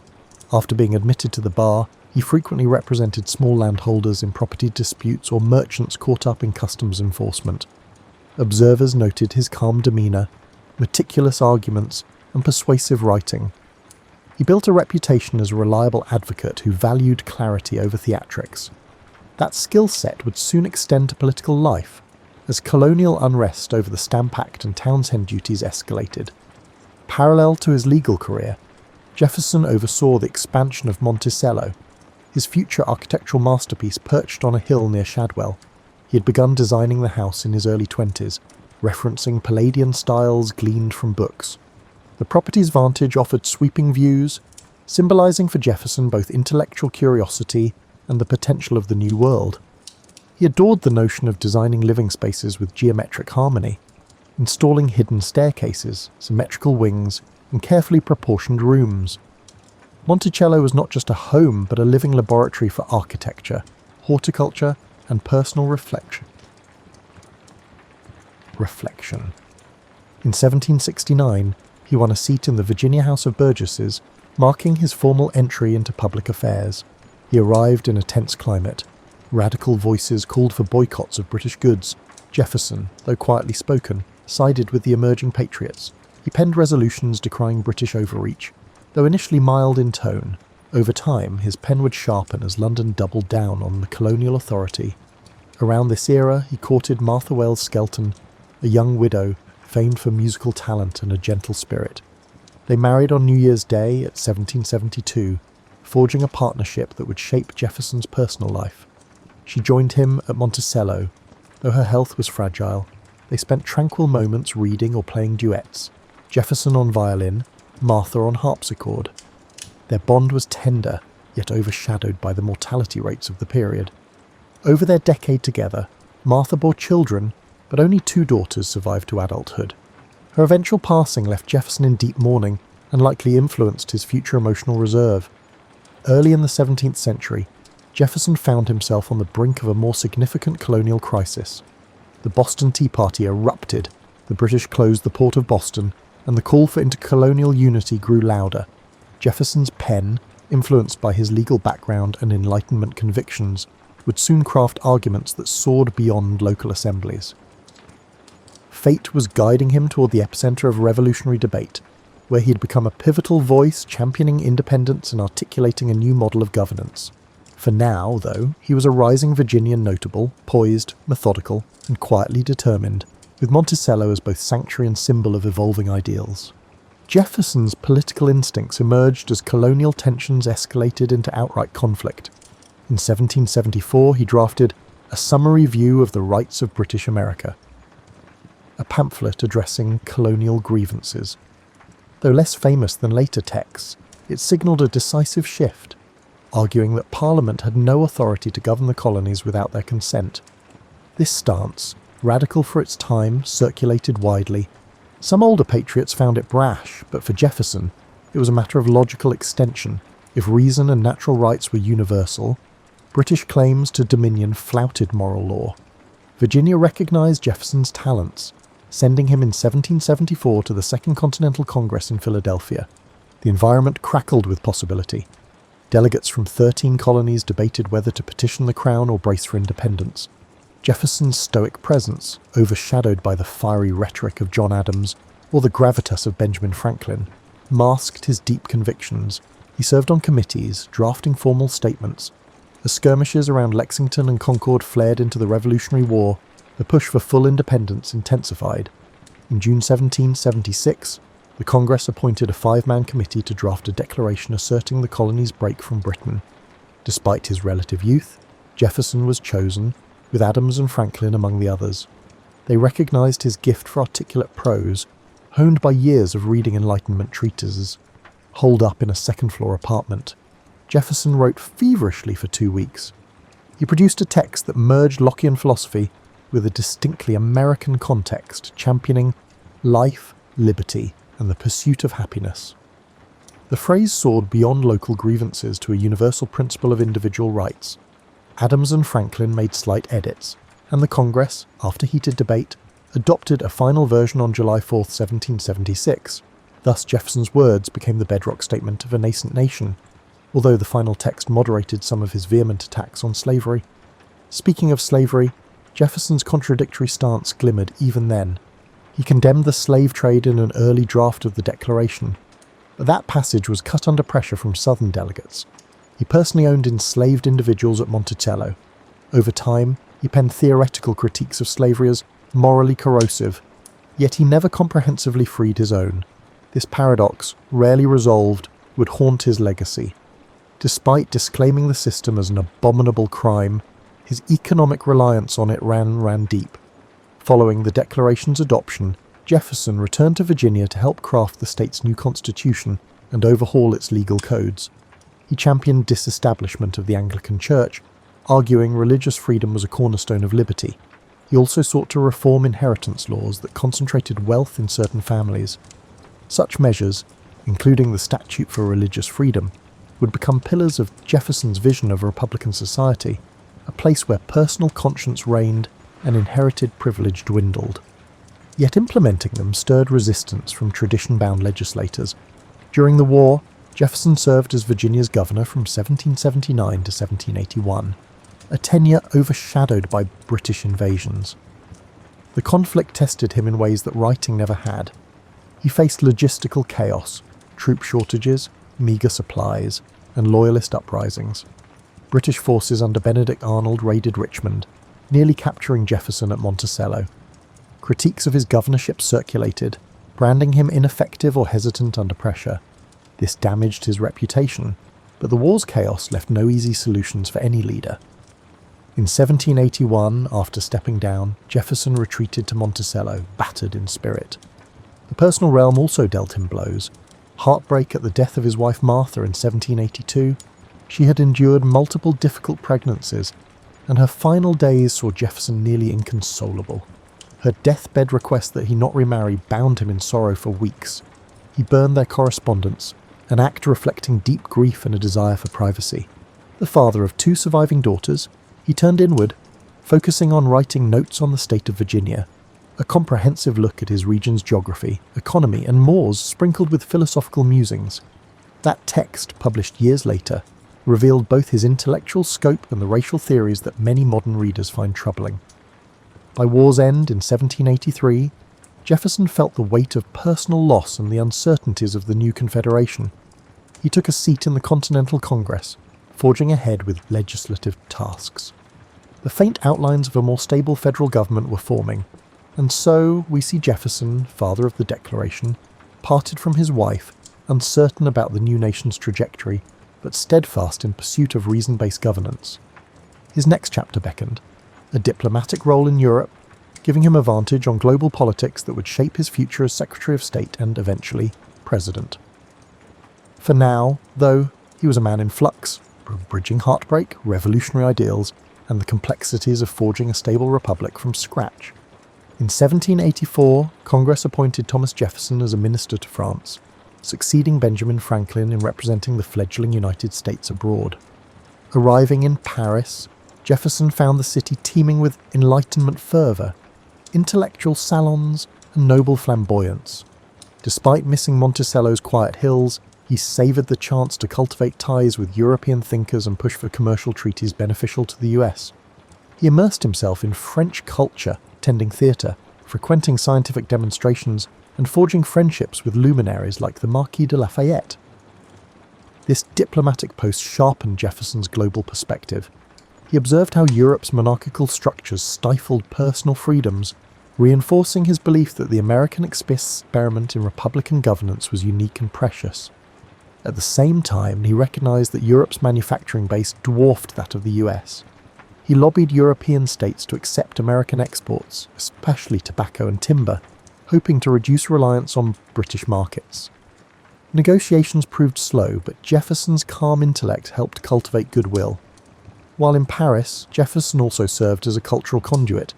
He introduced French elites to American plants and produce, shipping seeds for vineyards or pecan trees. In return, he noted advanced French architecture and engineering, particularly the building of canals and mechanized flour mills. Letters home brimmed with ideas for implementing such innovations in the new United States, reflecting his unwavering desire to see his homeland flourish. He also studied the nascent politics swirling in France, though few predicted how rapidly the monarchy would topple in the coming years. On a personal note, Jefferson's time in France was laced with paternal obligations. He brought his daughter Patsy, later joined by younger daughter Polly, to ensure they had a European education. He also maintained a retinue that included enslaved individuals from Monticello, including Sally Hemings, whose presence stirred controversies that would ripple through subsequent centuries. Historians debate the specifics of their relationship, but many conclude that she bore children fathered by Jefferson. While details remain partly opaque, the power imbalance underscores the moral complexities overshadowing his public championing of liberty. In 1789, as the French Revolution erupted, Jefferson initially celebrated the wave of reform. He saw parallels with America's recent independence struggle, welcoming calls to curb aristocratic privilege. Yet the revolution's escalation, when moderate hopes gave way to the reign of terror, alarmed him. Before that radical shift, he had already departed France.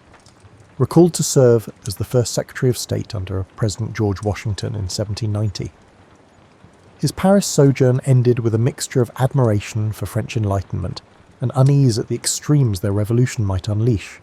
Returning to the US, Jefferson joined Washington's cabinet tasked with shaping foreign policy. This role put him at odds with Treasury Secretary Alexander Hamilton, who championed a strong federal government and close ties with Britain. Jefferson, conversely, favoured robust state autonomy and warmer relations with France. Their clashes anchored the birth of America's first party system. The Federalists, led by Hamilton, advocated centralization, while the Democratic Republicans, led by Jefferson, pushed for agrarian-based democracy and suspicion of concentrated federal power. During this cabinet period, Jefferson navigated multiple crises, tensions with Britain over frontier forts, uncertain alliances with post-revolutionary France, and domestic strife like the Whiskey Rebellion. He championed free trade and a minimal navy, resisting Hamilton's push for a standing army. Deep philosophical differences turned personal, prompting Jefferson to leave the cabinet in 1793. Soon he built a political network, harnessing sympathetic newspapers to shape public opinion. This dynamic signalled the future of American politics, where partisan alignments would drive policy discourse. By 1796, the schism was public. Jefferson found himself running for president against John Adams, though somewhat reluctantly. He lost narrowly and became Adams's vice president, a job lacking much real power. From the Senate's vantage, Jefferson observed Adams's presidency enacting laws like the Alien and Sedition Acts, which Jefferson deemed tyrannical. Furious, he covertly authored the Kentucky Resolutions, suggesting states could nullify unconstitutional federal statutes. The move introduced a heated debate over federal-state relations. Critics labelled it subversive, but Jefferson saw it as safeguarding the spirit of '76. Thus, by the cusp of the 1800 election, Jefferson embodied a Republican champion for agrarian liberties, suspicious of Federalist centralization. Yet he also carried personal baggage from his enslaver background and the complexities of his private life. The stage was set for a pivotal showdown in US politics, with the country's future direction at stake. In a swirl of partisan editorials and backroom deals, the election would test whether the fledgling republic could survive a peaceful transition of power or devolve into rancor. Jefferson's calm but determined approach once again pressed him into a central role, bridging Enlightenment ideals and the gritty realities of partisan brawls. The election of 1800 brought turmoil. John Adams sought re-election, Hamilton's Federalists loomed, and Jefferson's Democratic Republicans consolidated around him. The campaign was vitriolic, filled with accusations. Federalists called Jefferson an atheist radical.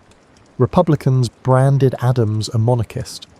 In an era before direct popular ballots, electors cast votes for president and vice president in a complicated procedure. A tie emerged between Jefferson and his running mate, Aaron Burr, each receiving the same number of electoral votes, the House of Representatives, controlled by Federalists, had to break the tie. Days of tense balloting ensued. Ultimately, with Hamilton's reluctant nod, Jefferson triumphed. The ordeal spurred the 12th Amendment, ensuring future presidential and vice presidential candidates had distinct ballots. The pursuit. Thus, Jefferson assumed the presidency in 1801. His inaugural address famously extolled unity. "We are all Republicans, we are all Federalists," signifying a desire to heal partisan wounds. He scaled back certain Federalist measures, cutting the army budget, abolishing some taxes, and releasing those imprisoned under the Sedition Act. He aimed for a wise and frugal government, believing the US should remain primarily agrarian, suspicious of large cities and banks. This pastoral vision resonated with many frontier settlers who saw the new president as their champion. One early success was the Louisiana Purchase in 1803. Napoleon, embroiled in European wars, unexpectedly offered to sell France's vast North American holdings. Jefferson hesitated, aware the Constitution provided no explicit power for land deals of this magnitude. Yet the chance to double the nation's territory overshadowed strict constitutional scruples. For $15 million, the US acquired a domain stretching from the Mississippi River to the Rocky Mountains. This bold stroke ensured control of the Mississippi's crucial port of New Orleans and opened a frontier for expansion. Westerners rejoiced, but Federalists balked, claiming it diluted the eastern states' political power. Still, Jefferson proceeded, blending principle with pragmatic advantage. To explore these new lands, Jefferson commissioned the Lewis and Clark expedition. Meriwether Lewis, his former secretary, and William Clark led a team from the Missouri River to the Pacific coast. Their 1804 to 1806 journey mapped routes, documented flora and fauna, and engaged with indigenous nations. Jefferson eagerly awaited their findings, seeing it as a scientific quest paralleling his Enlightenment ideals. The expedition's success fueled national pride and curiosity about the continent's vast potential. Yet it also signified new tensions with tribal communities as more settlers pressed westward. Domestically, Jefferson faced controversies.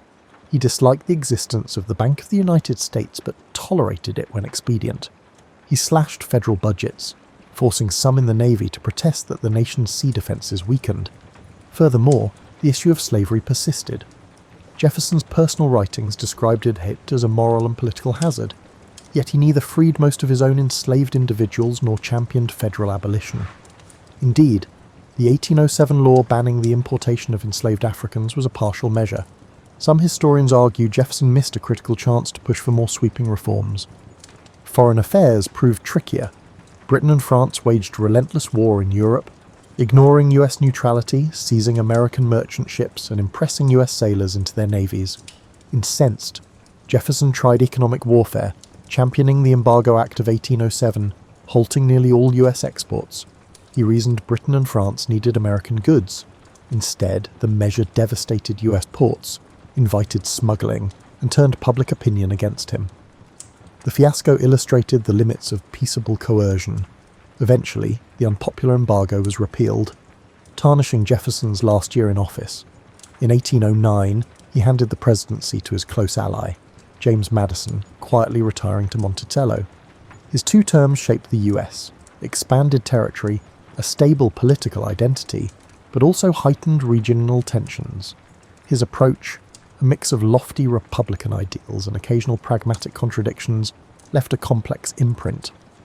People revered him as a philosophical statesman, but criticized his moral inconsistencies. He parted from Washington, D.C., worn from the tribulations of governance, yet proud he had preserved a measure of individual liberty, and doubled the nation's size without large-scale war. Back at Monticello, the next chapter in Jefferson's life would revolve around the pursuit of knowledge, founding a university, and hosting endless visitors intrigued by the sage of the Revolution. Yet deeper fissures over slavery and states' rights would soon overshadow the era, complicating his cherished vision of a harmonious agrarian democracy. For now, though, he retreated to the place he loved, surrounded by inventions, fields of crops, and the quiet pursuit of reason, staying active in public discourse through letters that carried enormous influence in the young republic's intellectual circles. Retirement for Thomas Jefferson did not equate to seclusion. Back at Monticello after 1809, he embraced the role of Sage of Monticello, receiving statesmen, foreign visitors, and curious travellers. He corresponded widely, shaping discourse on American identity and preserving his Revolution-era repute. The estate itself reflected his restless creativity, expansions to the house, pavilions, and a labyrinth of gardens for experimental horticulture. Visitors often found him in his library or tinkering with mechanical gadgets like a polygraph machine that duplicated his handwriting. His thirst for innovation remained undimmed. However, Monticello's finances were precarious. Jefferson indulged in architectural whims, financed extended family, and endured the fluctuating price of tobacco. Debts mounted, especially as he refused to scale back a gracious lifestyle. Slavery underpinned Monticello's operations, with over 100 enslaved individuals performing the labour. Jefferson supervised them, recording births, tasks, and schedules with methodical detail. Yet behind these ledgers lay human lives subjected to forced servitude. He recognised the moral quagmire, but rationalised it with incrementalist arguments or deferrals to future generations. This tension complicated his public image as a champion of liberty. One of his crowning retirement achievements was founding the University of Virginia. Jefferson felt older institutions clung to religious influences or archaic curricula. He envisioned a secular campus emphasising modern languages, science, and a broad-based liberal education. Persuading the Virginia legislature to back it required political finesse. He personally designed the campus layout, with a central rotunda reminiscent of the Roman Pantheon, flanked by academical village pavilions. Construction began in Charlottesville, near Monticello, around 1817. Even in his 70s, Jefferson frequently visited the site, checking architectural details, conferring with builders, and selecting faculty. He aimed to cultivate enlightened citizen leaders for a republic that demanded knowledge-based self-governance. Meanwhile, national issues still beckoned.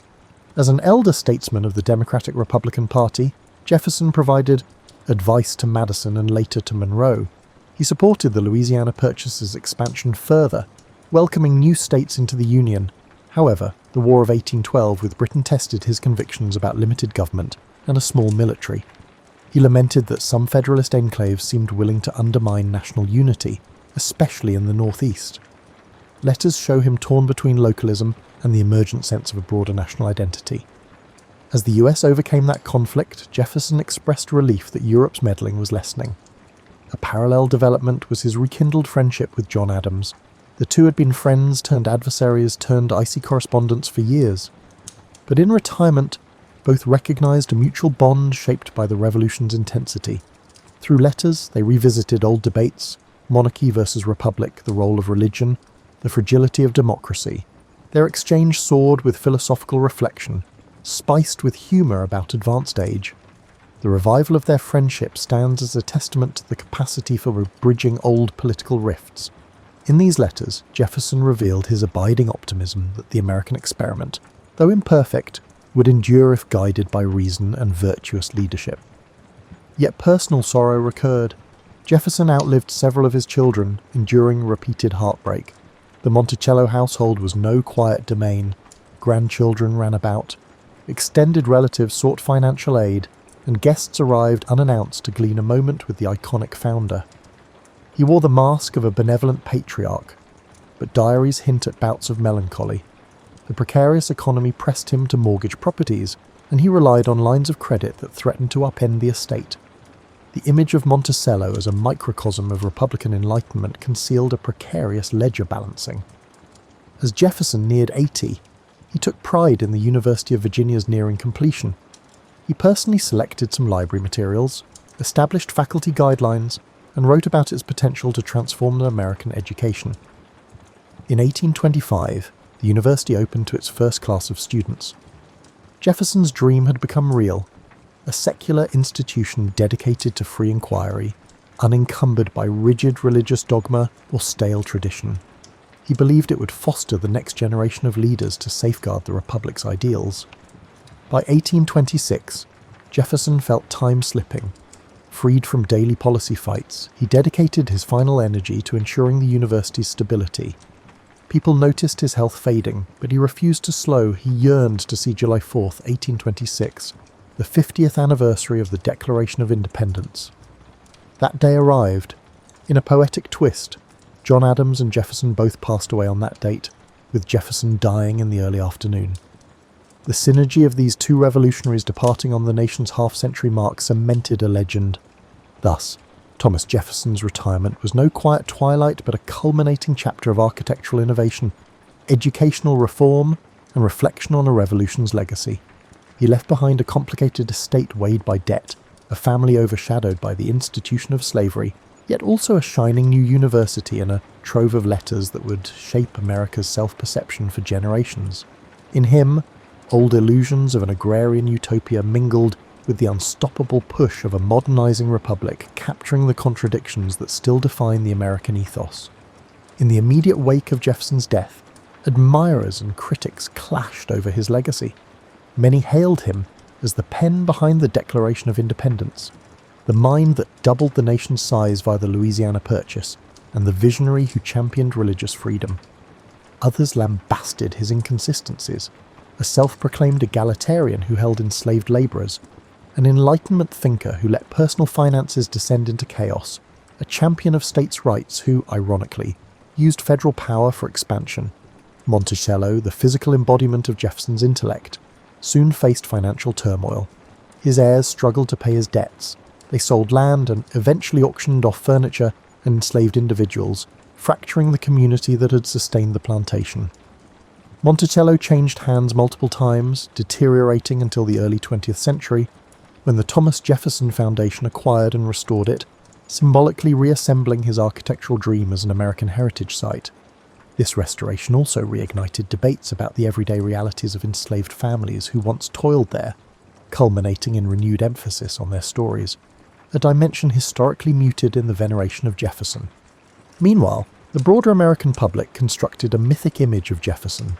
In the 19th century, as political parties shifted, references to Jeffersonian democracy emerged, praising his emphasis on small government, minimal taxes, and the righteousness of rural life. Andrew Jackson's supporters invoked Jefferson as a figure who'd champion the common man. But historians recognized that Jefferson's own approach to governance was more nuanced than populist idealists claimed. He recognized the necessity of compromise and occasionally invoked strong federal measures, especially in foreign affairs. The early 20th century saw the progressive era adopt a different aspect of Jefferson, the intellectual founder who believed in educated citizenry. Debates around the founder's intentions soared, with Jefferson's letters cited by all sides.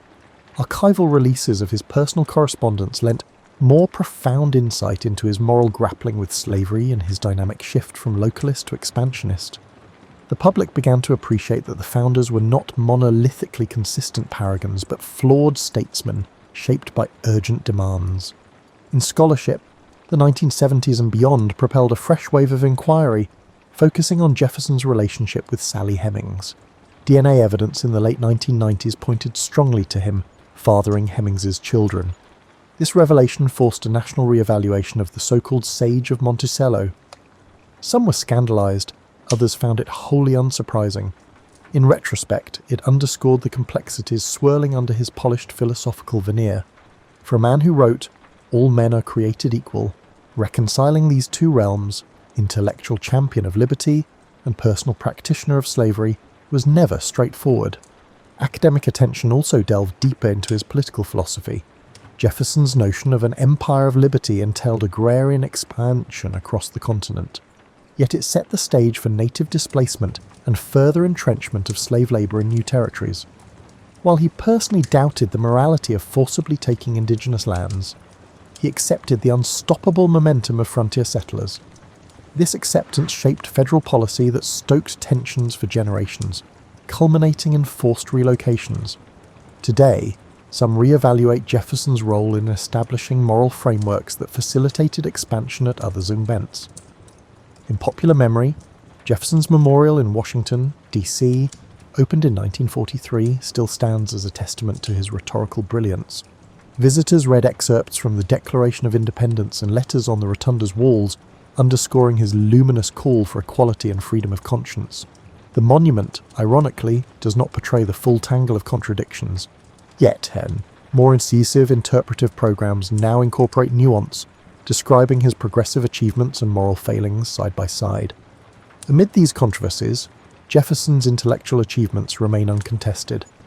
His articulation of natural rights and the notion that legitimate government stems from the consent of the governed carved a philosophical bedrock for modern democracies worldwide.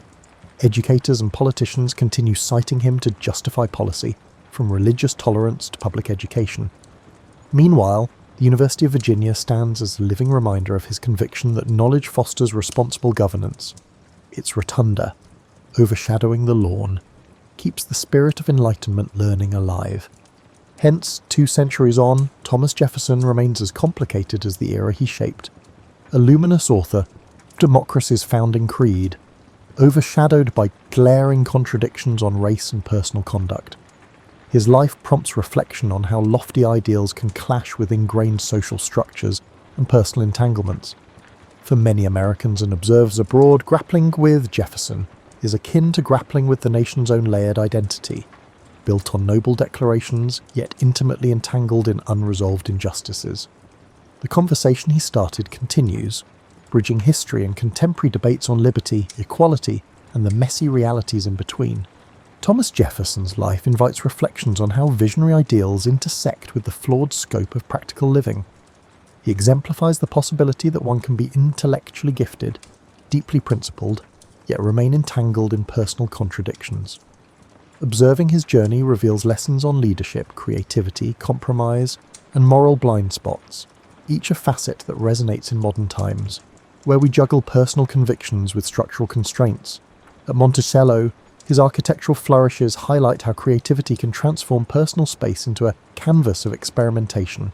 Secret passages, rotating bookstands, and advanced ventilation remind us that even domestic life can become a playground of innovation. We can learn that invention can change any environment, including home and office. But Monticello also underscores how comfort can rely on unseen labour. The estate's grandeur hinged on enslaved men and women, forced to cater to Jefferson's designs. This reality cautions that technological or aesthetic progress can coexist with ethical failings. Jefferson's public service, from drafting the Declaration to guiding foreign policy, underscores the power of well-crafted language. He harnessed rhetorical precision to unify disparate colonies under ideals that, centuries later, remain a moral yardstick. Even if we lament his hypocrisy, we cannot dismiss how effectively words shape collective identity. In an age of digital media, Jefferson's example affirms that carefully chosen language can galvanize or fractiously divide. His success in bridging disputes among the founders suggests the value of measured compromise. At the same time, the ordeal of the 1800 election warns us that partisanship can nearly fracture a young democracy.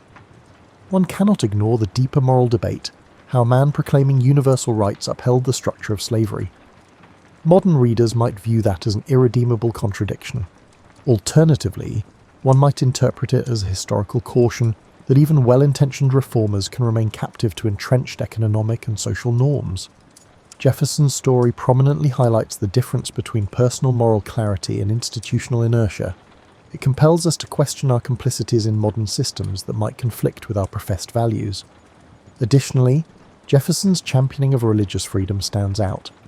He insisted that each person's beliefs lay beyond governmental reach, a stance that shaped not just American but global norms on religious liberty. The Statute for Religious Freedom in Virginia, though overshadowed by the Declaration's fame, seeded the principle that government cannot coerce spiritual conviction. Today, as debates on religious expression swirl worldwide, his early push for disestablishment remains relevant. Another subtle dimension is Jefferson's approach to educational frameworks. Founding the University of Virginia mirrored his conviction that an informed populace anchors a stable republic. He favoured broad curricula, from ancient languages to modern sciences, rejecting church oversight. That model resonates in ongoing dialogues about academic freedom, the role of public universities, and how to equip citizens for complex global realities. His notion that education fosters self-rule might be more pertinent than ever. In his final years, weighed down by debts, Jefferson exemplified how personal miscalculations can overshadow public triumphs. The man who shaped a nation wrestled with monetary woes, culminating in Monticello's partial liquidation after his death. The story underscores that bright minds can still falter in everyday management. For modern professionals approaching midlife, the caution is clear. Brilliance in some arenas does not inoculate against practical pitfalls. Jefferson's demise, coinciding with John Adams's on July 4th, 1826, lent a mythic close to their entwined sagas. Observers then marvelled at Providence's timing, interpreting it as a sign of national destiny. The solemn passing of two revolutionary architects on the Republic's half-century mark remains a striking historical coincidence. Yet behind that dramatic symbolism lies the more tangible truth. They were aging patriots who parted with an America still in flux, fragile, expanding, and grappling with unsolved tensions. The rhetorical arcs they set forth would guide and haunt subsequent generations in deciding how, or whether, to embody the pure ideals of 1776. Thus, Thomas Jefferson endures as a mosaic, liberation's poet, contradictory slave owner, visionary statesman, flawed caretaker of finances, and father of an institution championing reason. His life story holds up a mirror to the interplay of aspiration and compromise, the swirl of high-minded principle amid pragmatic gambles. For many, that reflection remains instructive, inviting us to measure our convictions against the structures we inhabit. In confronting Jefferson's complexities, we do not just revisit a founding father, we confront the universal tensions of forging a just society in an imperfect world, and that conversation, spurred by the man from Monticello, remains as vital as ever.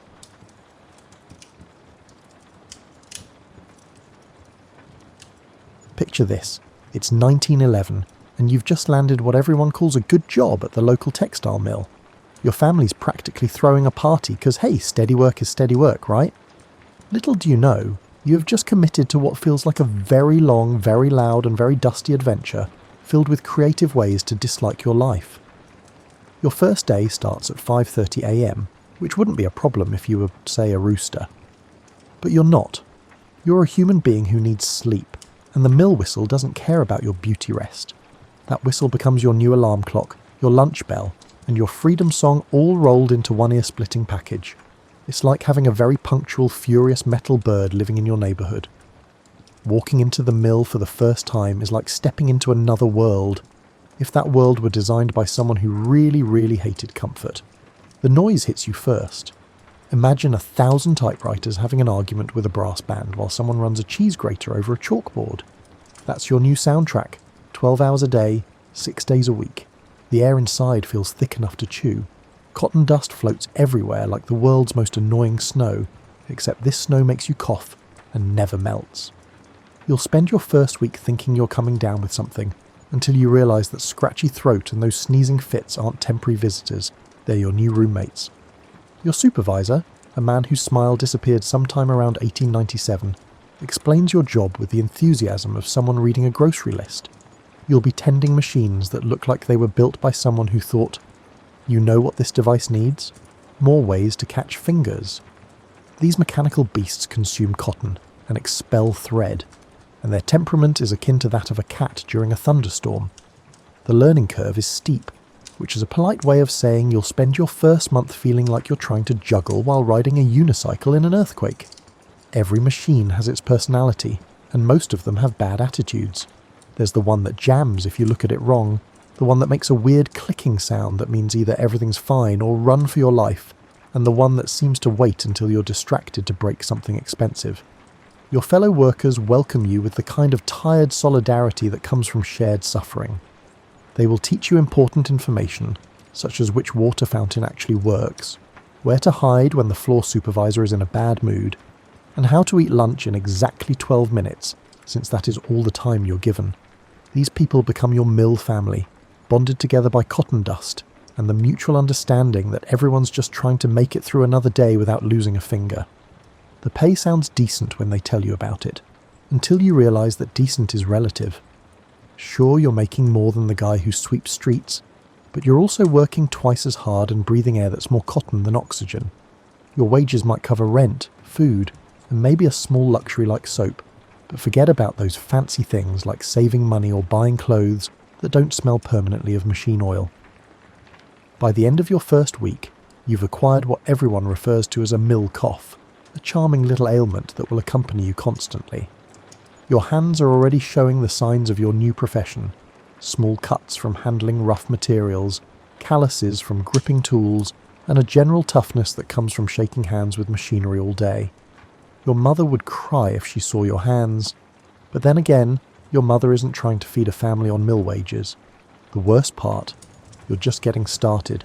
Your typical day begins before the sun recalls its task. The mill whistle doesn't care if you went to bed late, if you're feeling under the weather, or if you'd rather spend the morning doing literally anything else. It screams at 5:30 a.m. sharp, and you'd better be screaming back, or at least stumbling toward the mill gates. Breakfast is whatever you can grab and stuff in your mouth while walking. Typically, breakfast consists of bread, perhaps accompanied by a smidgen of butter if you're indulging in luxury. Coffee is a luxury most days, which means you're facing 12 hours of machinery maintenance on whatever enthusiasm you can muster from stale bread and the fear of unemployment. The walk to work becomes a parade of the perpetually exhausted. You join a stream of fellow workers, all moving with the same determined shuffle of people who'd rather be anywhere else but know they can't afford to be. Everyone's carrying their lunch pail, a tin box that contains what optimists call a meal, and realists call food-shaped objects that might keep you alive until quitting time. Clocking in is an art form. You have to be there exactly on time, not early enough to seem eager, not late enough to get docked pay. The time clock doesn't forgive, and neither does your supervisor. Being 2 minutes late means losing half an hour's wages, which might not sound like much until you realise that half an hour's wages could mean the difference between having meat for dinner or making friends with potatoes again. Once you're officially on the clock, the machines demand your complete attention. They're like mechanical toddlers. They need constant watching and frequent fixing, and they'll hurt themselves the moment you look away. Your job is to keep the thread running smoothly, which sounds simple, until you realise that smoothly is apparently a foreign concept to most textile machinery. Threads break. They break a lot. When a thread snaps, everything stops until you can tie it back together. Your task might sound easy, but try doing it quickly while wearing thick work gloves, squinting through cotton dust, and knowing that every second of downtime is a second. Your supervisor is mentally calculating how much money you're costing the company. The noise never stops. Ever. You learn to communicate using gestures because shouting over the machinery makes your voice hoarse by noon. You develop your own sign language with your co-workers. Pointing means look out. Waving means help. And the universal gesture of clutching your throat means I need water before I pass out. Speaking of water, staying hydrated is like trying to fill a bucket with a hole in it. You sweat constantly from the heat of the machines and the physical work, but getting a drink means leaving your station, which means risking a lecture from your supervisor about productivity. You learn to gulp water like a marathon runner whenever you can sneak away for 30 seconds. Lunch break is exactly 30 minutes, and that includes the time it takes to find a clean spot to sit, unwrap your food, eat it, and get back to your machine. Most days, you consume cold sandwiches, oblivious to the fact that cotton dust and machine oil have covered your clean spot. Gourmet dining, it is not. The afternoon drags on endlessly in August. Your back aches from bending over machines, your feet throb from standing on concrete floors, and your hands are starting to feel like they belong to someone else. The clock on the wall moves with the speed of continental drift, and you find yourself checking it every few minutes, certain that it must be broken. By 6 p.m, when the final whistle blows, you've earned every penny of your wages and then some. Walking home is an excruciating experience, and the prospect of repeating the entire process tomorrow fills you with dread. However, at least you have Sunday off, a day you'll spend recuperating sufficiently to resent Monday morning once more. Working in a textile mill in 1911 is like playing a daily game called What's Going to Try to Hurt Me Today? The rules are straightforward. Every object in the mill carries the potential for danger. Other people's possessions serve as safety equipment, and your best defense is attentiveness and optimism. Let's start with the machines themselves, shall we? These mechanical marvels were designed by engineers who apparently thought safety features were for weaklings. Exposed gears spin happily at eye level, ready to grab loose clothing, hair, or any body part foolish enough to get too close. The spinning wheels and belts create a symphony of moving parts that look like they were inspired by medieval torture devices. Your fingers become precious commodities. Every textile worker has stories about someone who got too close to the picker or learned the hard way about the carding machine. You develop an almost supernatural awareness of where your hands are at all times, because losing a finger doesn't just hurt, it means you can't work, and if you can't work, you can't eat. Cotton dust poses a unique threat. It gets into everything. Your lungs, your eyes, your food, your clothes, and probably your dreams. You breathe it, you eat it, and you wear it home like the world's most persistent perfume.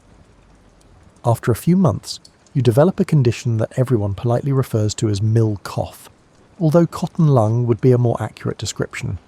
It starts as a little tickle in your throat and grows into a reliable companion that accompanies you everywhere. Then there's the noise, not just loud, but the kind of loud that makes your ears ring for hours after you leave work. You find yourself shouting at home without realising it, because your hearing has adjusted to compete with the constant roar of machinery. The constant roar of machinery encourages your family to speak up during dinner, making quiet conversations obsolete. The summer heat transforms the mill into a sauna-like environment, complete with cotton dust and a constant risk of mechanical injury. The large machines produce heat akin to tiny furnaces, and when combined with the intense summer sun on the tin roof, the working conditions escalate from discomfort to potential death. Heat exhaustion regularly causes workers to collapse, prompting a response akin to resolving a machine jam quickly and returning to work. Fire is another constant worry, though nobody likes to talk about it much. All that cotton dust hanging in the air is basically kindling, waiting for a spark.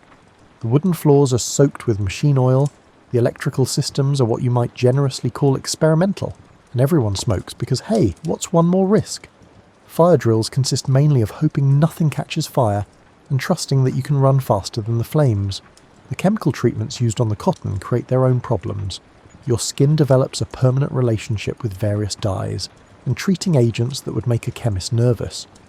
Your hands acquire captivating hues that remain unwashable, and you acquire the ability to distinguish various chemical processes solely through scent, not a choice, but a necessity. Accidents happen with the regularity of sunrise. Someone gets their sleeve caught in a machine, another worker slips on the oil-slick floors, or somebody forgets just how hot those metal parts can get. The company's response to workplace injuries is usually some variation of "be more careful next time," accompanied by a lecture about personal responsibility. Your feet, encased in whatever boots you can afford, spend 12 hours a day on concrete floors that seem designed to cause maximum discomfort. By the end of each day, walking feels like balancing on two clubs, and you develop a deep appreciation for any opportunity to sit down. The worst part is that all these hazards are just part of the job. Nobody talks about making things safer. They talk about being tougher, more careful, and more aware. You adapt out of necessity, forming reflexes and habits that could potentially keep you alive long enough to earn your wages. And tomorrow, you get to do it all over again. Let's talk about money, because in 1911, your relationship with money as a textile worker is complicated. Like being married to someone who promises to love you but keeps forgetting to show up for dinner. Your weekly wages sound almost respectable when the supervisor mentions them during hiring. Maybe $8 or $9 a week if you're lucky and experienced. That's real money. At least it's real money until you start trying to spend it on real things like food, rent, and the occasional luxury of soap that doesn't smell like lye. Here's where things get interesting in that not actually interesting, more like depressing way. The company has mastered the art of giving generously, while simultaneously taking advantage of you. Sure, they pay you weekly wages, but they've also created a beautiful system of fines, deductions, and company policies that ensure most of your money never actually makes it to your pocket. If you arrive late at work, you will incur penalties. That'll cost you. Does the machine break down because of normal wear and tear? Somehow that's your fault too, and it'll cost you. Need to buy work supplies? Conveniently, the company store is conveniently located, ready to sell you everything at prices that would make a highway robber blush.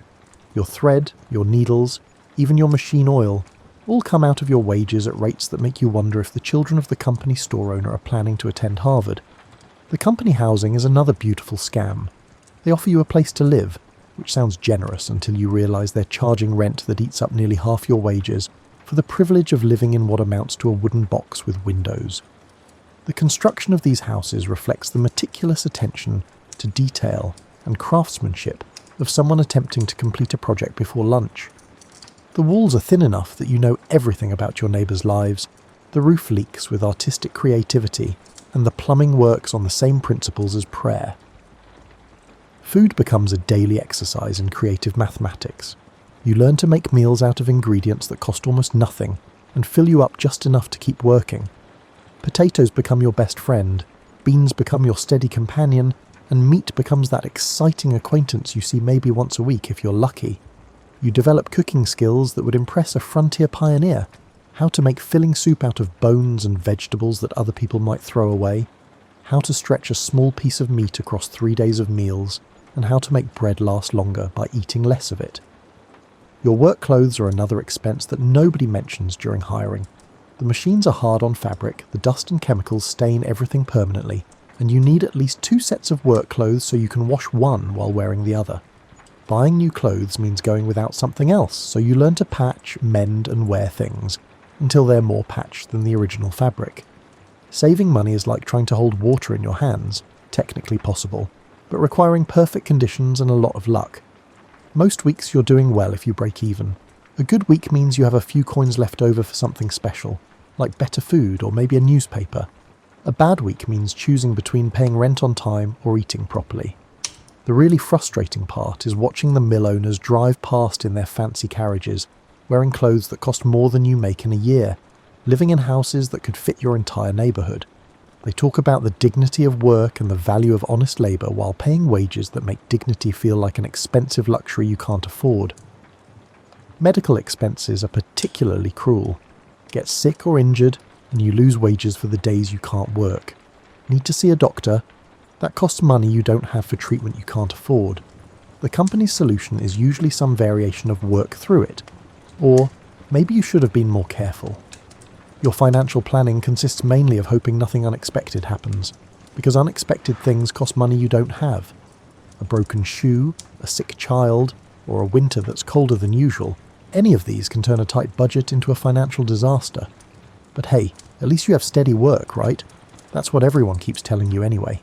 Social life as a textile worker in 1911 is like trying to have a party in a library during an earthquake. Technically possible, but you're working with some serious limitations. Your social circle consists mainly of other people who understand why you smell permanently of cotton dust and machine oil. These are folks who don't judge you for falling asleep mid-conversation, or for having hands that look like you've been wrestling with mechanical equipment all day, because they've got the same problems. You bond over shared misery in a way that's both heartwarming and deeply depressing. The mill becomes its own little community, complete with all the drama, gossip and petty feuds you'd expect when you stick a bunch of tired, underpaid people together for 12 hours a day. You learn everyone's business whether you want to or not. Who's behind on rent, whose husband drinks too much, who's been sneaking extra breaks, and who's been getting cozy with the floor supervisor in hopes of easier assignments. Romance in the mill is complicated. Potential partners surround you, understanding your life because they share it. On the other hand, everyone's exhausted, stressed about money and covered in cotton dust, which doesn't exactly create ideal conditions for romantic relationships. Mill courtships tend to be practical affairs, finding someone who can help you survive rather than someone who makes your heart flutter. Your work schedule makes having a social life about as simple as juggling while blindfolded. You work 6 days a week, 12 hours a day, which leaves you Sunday to recover, do laundry, buy groceries, and maybe, if you're very lucky, have something resembling fun. Sunday becomes sacred, the one day when you can remember what it feels like to be a human being instead of a machine tender. The company-town social hierarchy is fascinating in its own twisted way. At the top you've got the mill owners and managers, living in their fancy houses on the hill, hosting garden parties, and complaining about the difficulty of finding good help.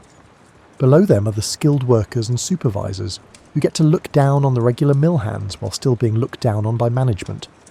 At the bottom, you've got the newest workers, the ones who haven't figured out the system yet and still think things might get better. Entertainment options are limited but creative. There's usually a company store that doubles as a gathering place, where you can buy overpriced goods and catch up on gossip. Sometimes there's a church, which serves as both spiritual comfort and social club. The really exciting social events might include a company picnic once a year, where management makes speeches about the mill family while serving food that costs less per person than most workers make in an hour. Drinking is popular, which probably won't surprise anyone who's spent 12 hours a day tending temperamental machinery for wages that barely cover rent. The local taverns understand their clientele, working people who need to forget their problems for a few hours and don't have much money to spend doing it. These establishments serve drinks strong enough to cut through cotton dust and cheap enough that you can afford to buy a round for your fellow sufferers. Your reputation in the community is directly linked to your work performance and your ability to remain silent about working conditions. Complain too much, and you're labelled a troublemaker. If you make infrequent complaints, people may perceive you as being unresponsive to management. There's a narrow path between being considered a good worker and being considered someone who's given up on life entirely. Letters from family members who don't work in mills become precious treasures, offering glimpses into a world where people have time for things like hobbies, where Sunday is actually a day of rest, and where conversations aren't conducted through gestures over the roar of machinery. These letters remind you that there's life beyond the mill walls, even if that life feels increasingly distant. The social pressure to appear grateful for your job is constant. Anyone who suggests that working conditions could be better is quickly reminded that jobs are scarce, and there are plenty of people who would love to have your position. This phenomenon creates a community of people who are simultaneously miserable and afraid to admit it, which makes for some very interesting social dynamics. However, it's comforting to share your misery with others. By now, your body has become a living testament to the joys of industrial labour. If bodies were books, yours would be titled, "Everything That Can Go Wrong in a Textile Mill, A Personal Journey." Your hands deserve their chapter in this sad story. They've transformed from whatever they used to be into something resembling leather gloves that have been through a war. The calluses have calluses, and your fingers have developed their own independent relationship with pain.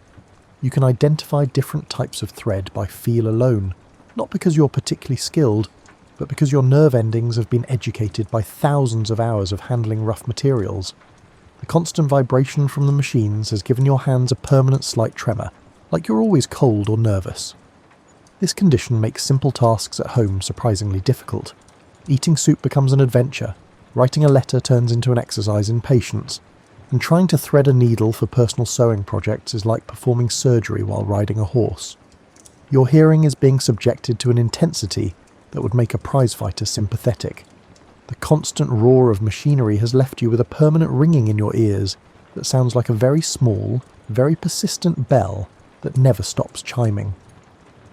You find yourself asking people to repeat things, not because you're not paying attention, but because normal conversation has become surprisingly quiet compared to your workplace soundtrack. Your lungs have developed their own cotton processing facility. The mild cough that started as an occasional tickle has evolved into a reliable companion that wakes up with you every morning and stays with you throughout the day. You produce more cotton-coloured phlegm than any human should, and you've learned to time your coughing fits so they don't interfere with machine operation. Your back has aged about 20 years in the first few months of mill work.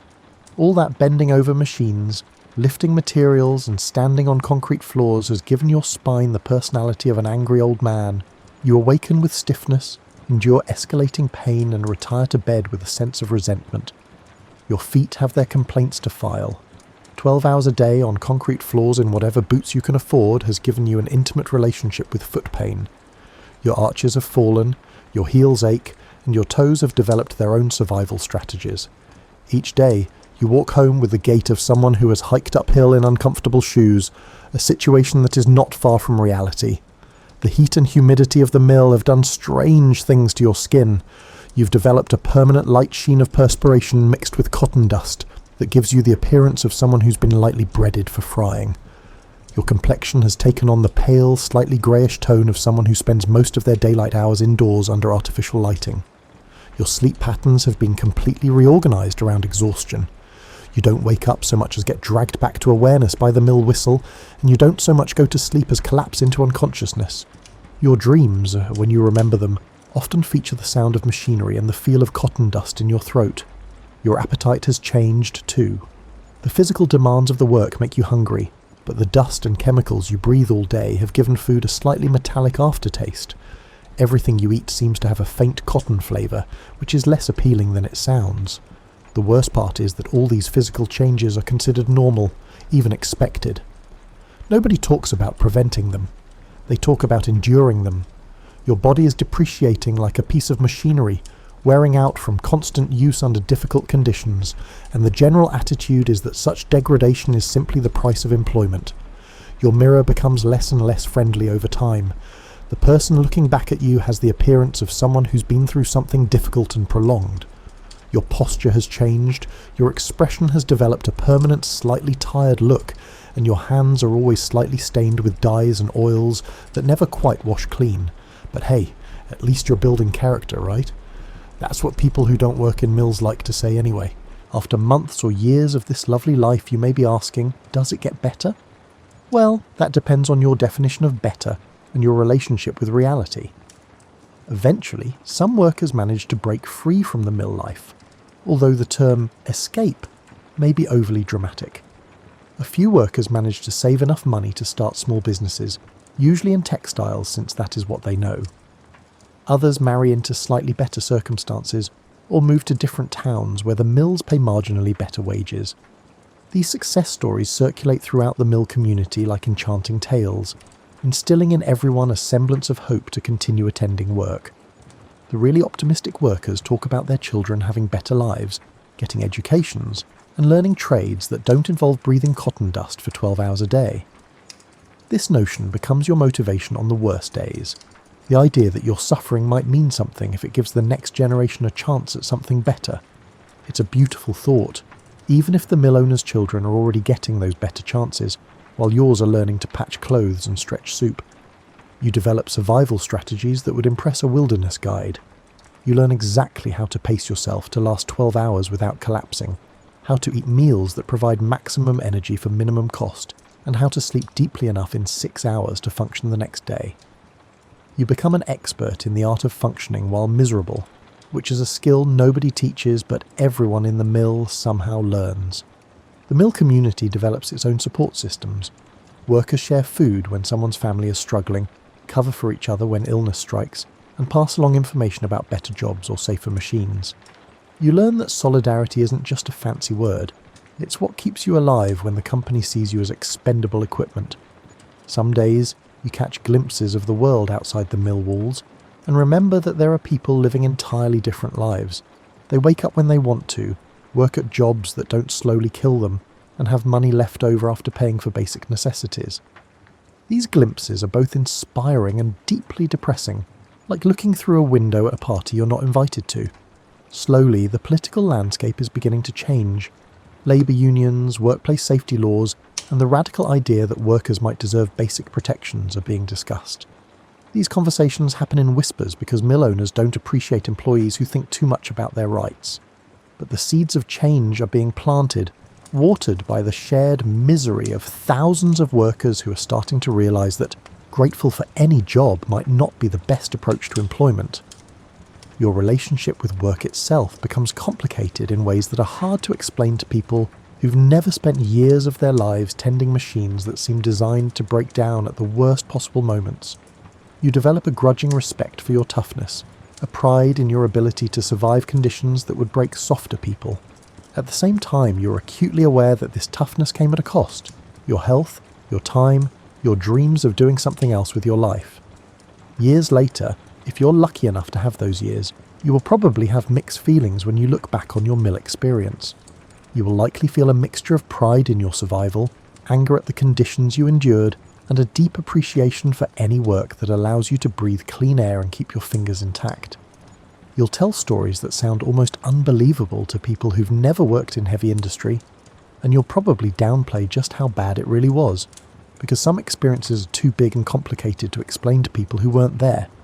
The mill whistle, that sound that dominated your life for so long, will always trigger memories. Years later, hearing a similar sound will transport you back to those early mornings, those long days, and that particular combination of exhaustion and determination that characterized mill life. But here's the thing about surviving difficult experiences. They teach you what you're capable of enduring, and that knowledge becomes part of who you are. You learn you're tougher, more resourceful, and more resilient than you thought.